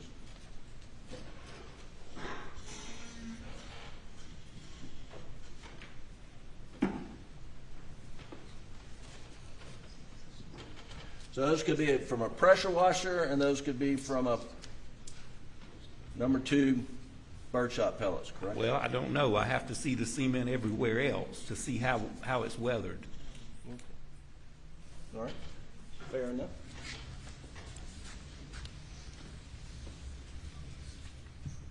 Now, last few questions, you mentioned that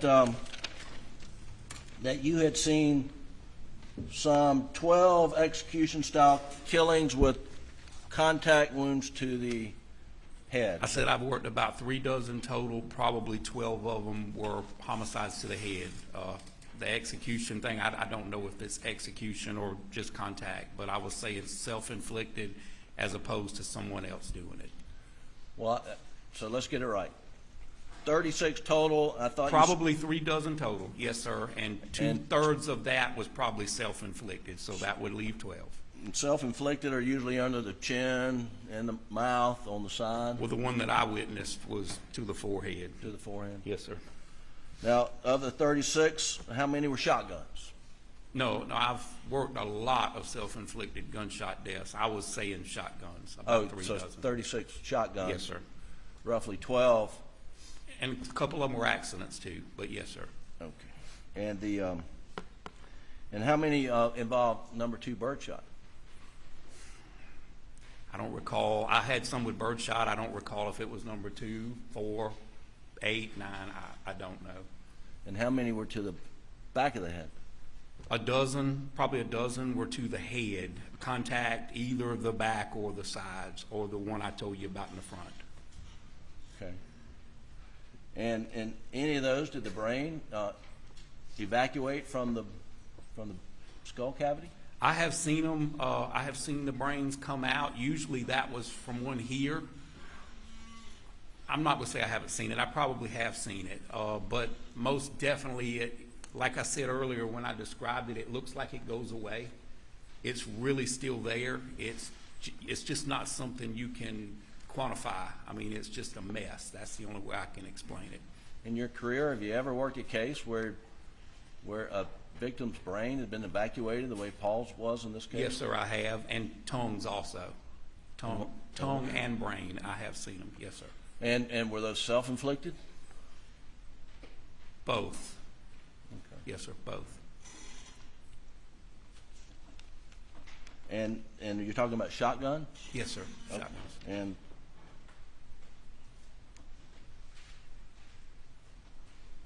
I think you described those as execution-style killings. Yes, sir. I would. If you put it on somebody's head from the side or the top, I would. That's how I would describe it.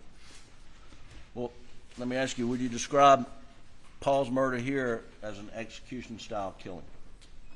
In the context that someone executed him, yes, sir.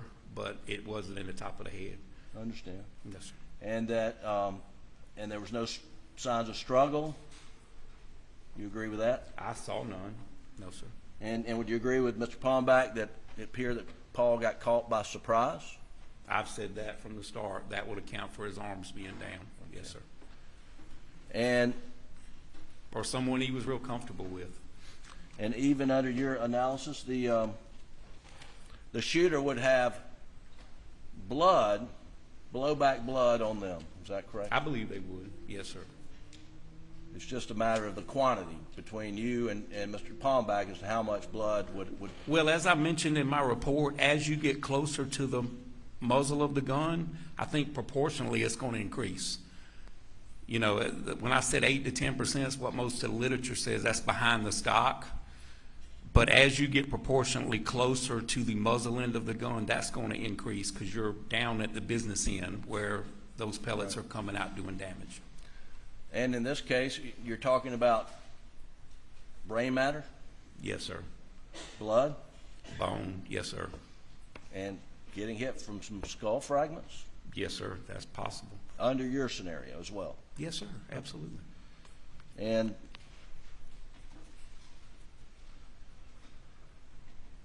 lastly, how many murder have you worked where one person brings a high-powered assault weapon that has a magazine capacity of 20 or more rounds and a shotgun with maximum capacity maybe 3 shells? Well, I have worked multiple murders where the available weapons there were used and several calibers were used, but I can't tell you from memory the other ones. Logically, it would make sense that if you're going to go kill 2 people and you have a high-powered weapon with a high-capacity magazine, that was all you need to do the job, right? Well, if the weapon's available, Mr. Griffin, if it's there and it's available and maybe it wasn't something that I put a lot of thought in, I'm probably going to use whatever's available. Well, here we know there were 2 weapons available. There was a 12-gauge shotgun and a AR-15 style 300 blackout. Yes, sir. And both were used? Yes, sir. And there was sufficient capacity in the 300 blackout to kill both Maggie and Paul, correct? Well, in a perfect scenario, a shotgun is what I would want at night with moving targets. But in a perfect scenario, a young man doesn't take a double-aught buckshot to the middle of the chest and walk away from it. So I don't know. I don't think like that. I don't know. But in the dark, I'd rather have a shotgun than that rifle.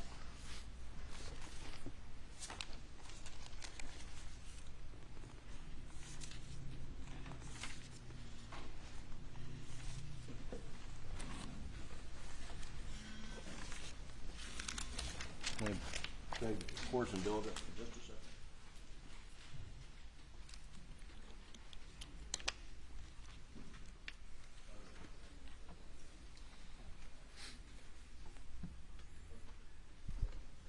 One more line of question. You demonstrated Mr. Palmbach's shot from the top of the head with Attorney General Wilson a moment ago? Yes, sir. Now, that was Mr. Palmbach never put anybody inside the door the way y'all demonstrated in his testimony, did he? That is the way I understood it. Yes, sir. Well, I mean, he said that. Well, can you come up here, Mr. I mean, Harper? with the void, you're talking about the void. He said there's a void here, and this is where I believe the shooter would be, if I'm not mistaken. Right. So if you'll come up here, Mr. Arbutland, and let me find the dowel. Let me bend down. Don't let him bend down like that. No, I don't. Come on, you want to No, I don't. So if you're coming out of the threat, so you're going to get down. Down? Yeah, get down. Almost to the ground.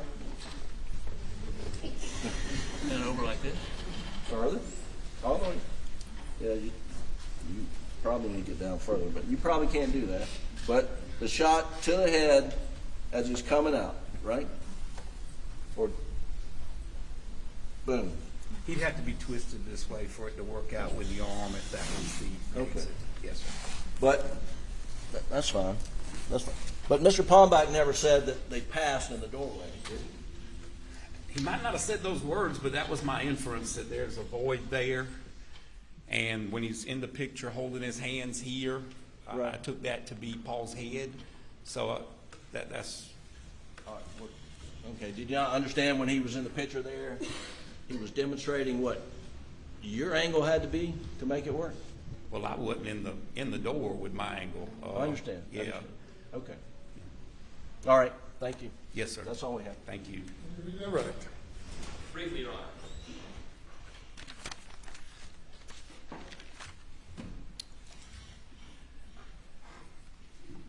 All right.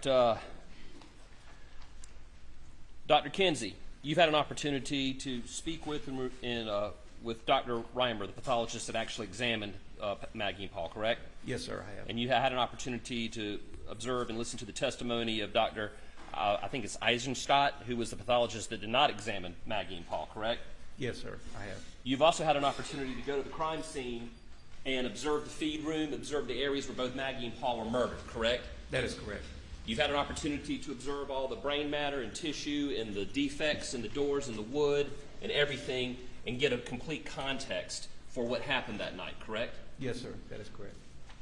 Is Dr. Riemer or Dr. Eisenstadt's conclusions about the trauma to the bodies, which one of them is more consistent with what happened at the crime scene as you observed with your expert background? Well, I'll start by saying I don't know either one of them from a can of paint. This was my first time ever meeting Dr. Riemer, but my opinions are consistent with hers.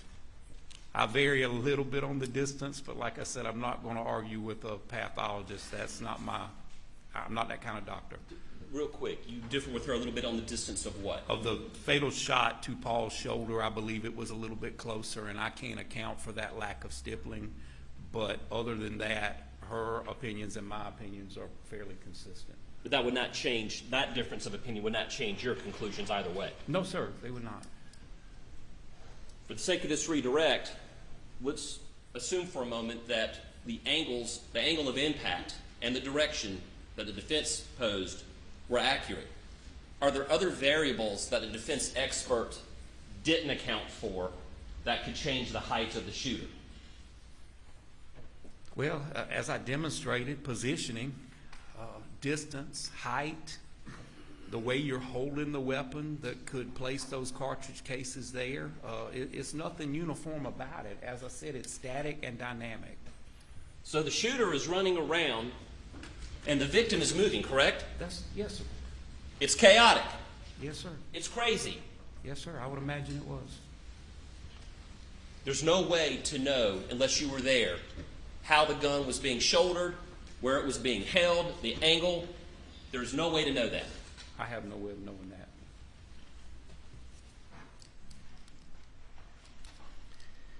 You were asked about how much you were being paid to be here today. Do you recall what the hourly rates of the defense experts were when they testified? I do. Can you go ahead and tell me what those were? Some was $350 an hour, some was $650 an hour, and I think one was $5,500 a day, if I'm not mistaken.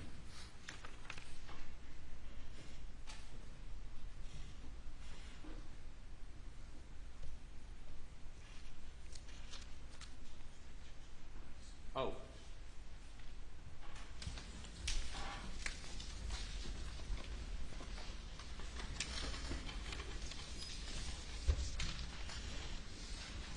Jim, pictures you just put into evidence? Oh. I got them right here. I just found them. Thank you.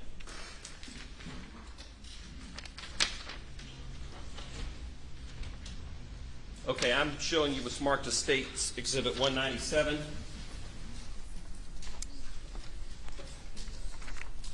Do you know when that picture was taken? I have no idea. Okay, sir. I'm showing you what's been marked as Defendant's Exhibit 196. Do you know when that picture was taken? I have no idea. No, sir. Is there anything about the defects of that photo that stand out to you other than just concrete defects? They're not very uniform, but no, sir. Other than that, Does that photo tell you anything? it tells me nothing. No, sir.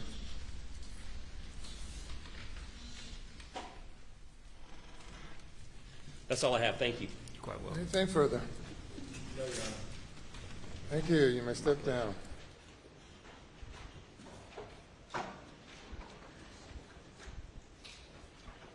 Any further witnesses by the state? Your Honor, in the rebuttal case, the state rests. Ladies and gentlemen, the state has rested. I'm going to have you go to the jury room for a break. Please do not discuss the case.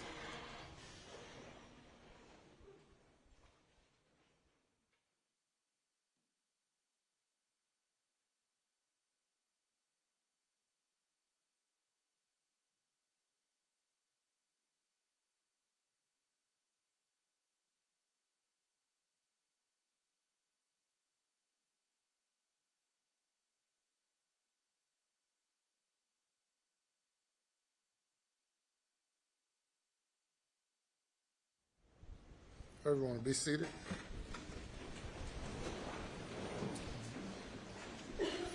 Any comments you want to make, Mr. Harpootlian or Mr. Griffin, about Sir rebuttal? I'm sorry. About Sir rebuttal. Sir reply.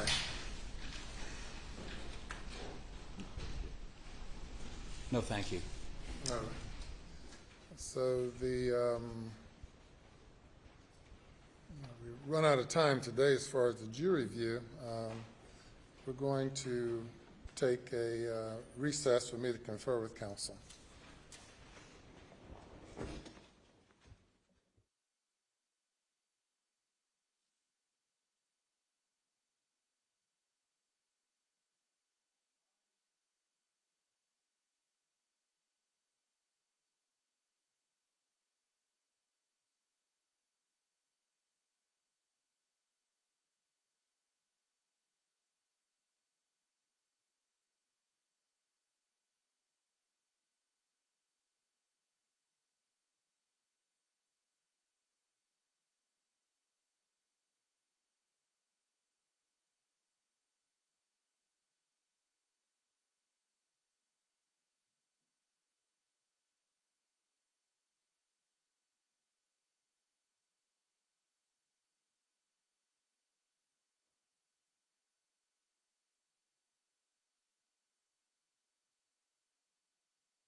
Be seated.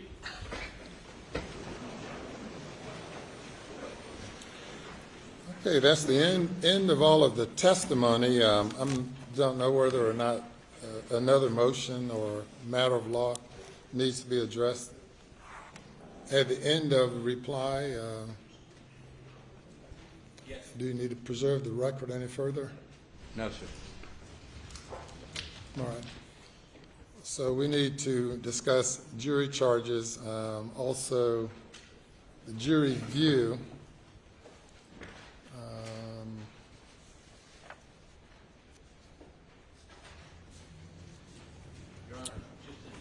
Yes, sir. We just want to, I'm not sure I've read a case on this, but renew all previously made motions concerning directed verdict so as to preserve them. I'm not going to argue the grounds. Yes, sir. That's what I was suggesting, and to preserve the record. And the court denies any motions regarding dismissals or directed verdicts. So we need to have the jury come. You bring the jury.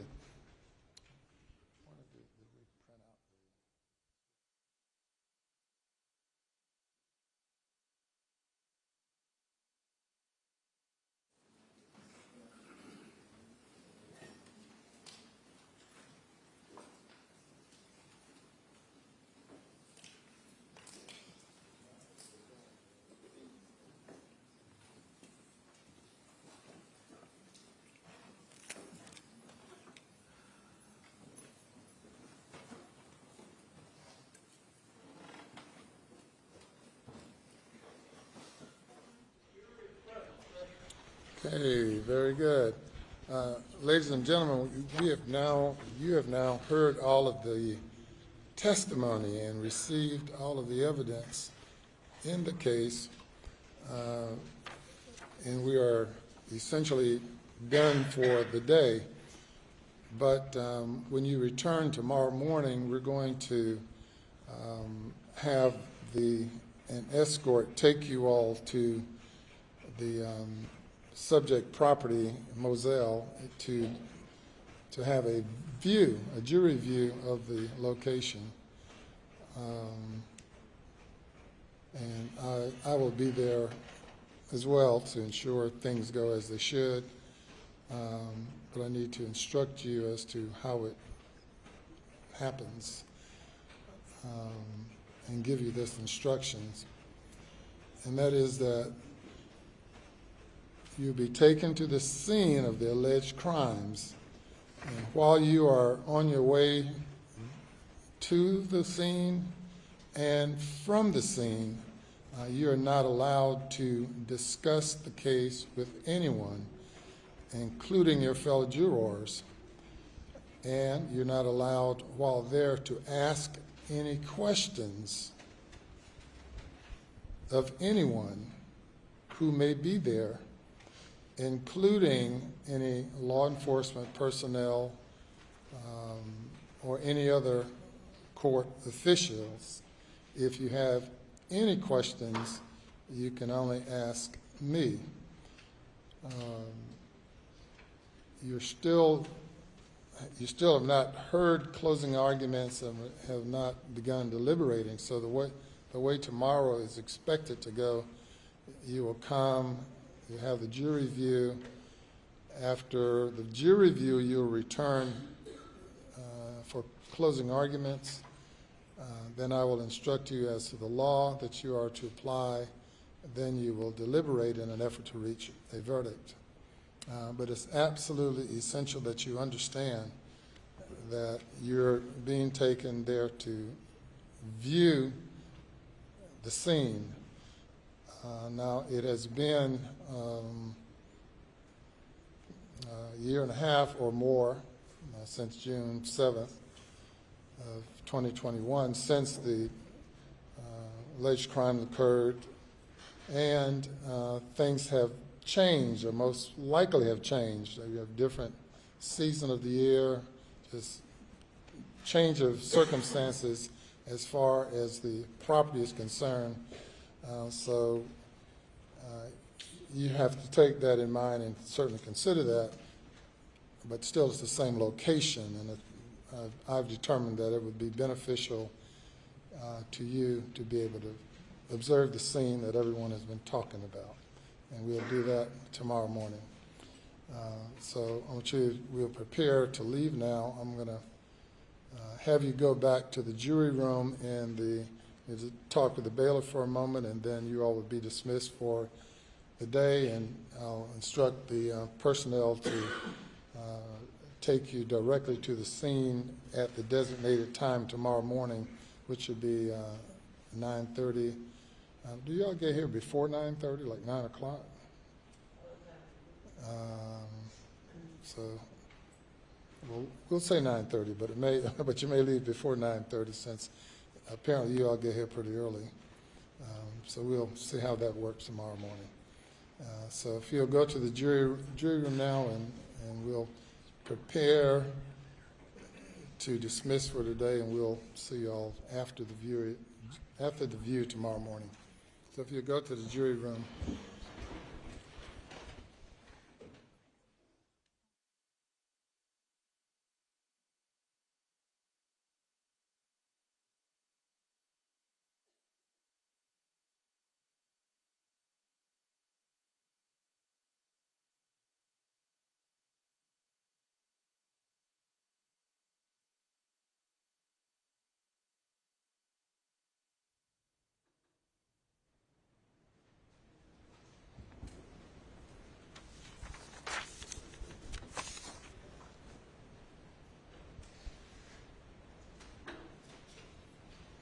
Okay, as I stated, the scene will be secure, and the law enforcement will ensure that no one is there to distract or to interfere with the jury view. I'm going to administer an oath to the people who will be transporting the jury, bailiffs, deputies, whoever they are. Danny Gregory, if y'all would come forward now. Danny Gregory, Reuben Carter, Bill Polk, and Taylor Flynn. All right, I'm going to give you all an oath. If y'all would come and stand, and I'll administer the oath to you. All right, and if you first just state your names. Reuben Carter. Taylor Flynn. Daniel Gregory. Bill Polk. All right, if you all raise your right hands, please. Do you swear that you will keep the jurors during the time you escort them to the property on Moselle, or at Moselle, and you'll return them to the jury room, and that you will now allow no person to speak to them, including yourself, while you have them in your custody, unless the court otherwise gives you permission? If you accept that oath, please say I do. I do. All right. Thank you very much. And as I've said to the jury, the plan is to, since I've told them now about the jury review, is that when they meet in the morning, I intend to go, and maybe the clerk or two of the court folks, but we'll go there prior to the jurors, prior to them coming here. Any questions about anything? Okay. Very good. And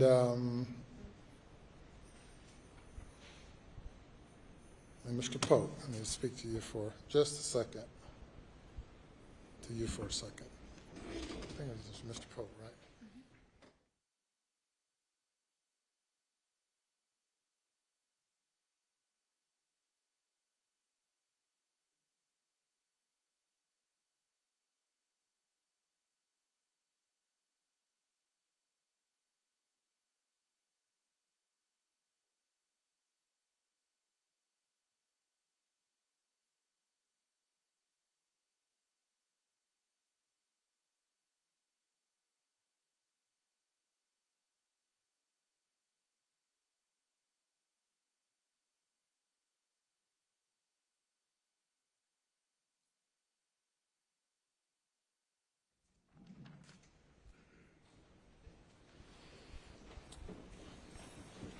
All right, I'm going to meet with the lawyers and discuss jury charges.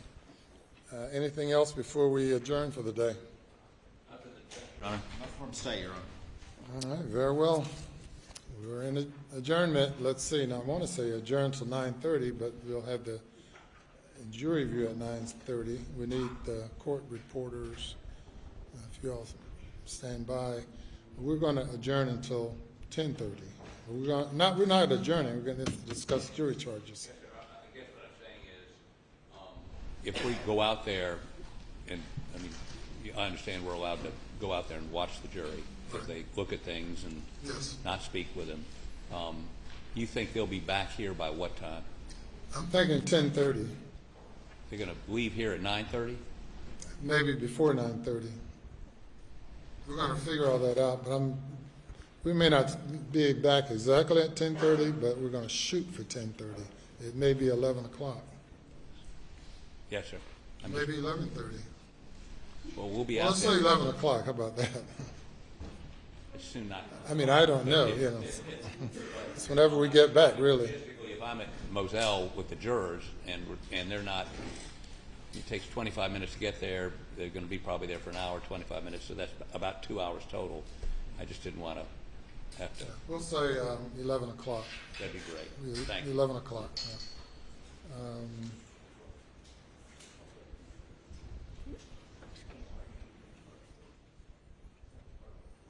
And we'll be in adjournment until we. Arguing when they get back, arguing and charging tomorrow. Yes. Argue, charge, deliberation tomorrow. Right. Yeah.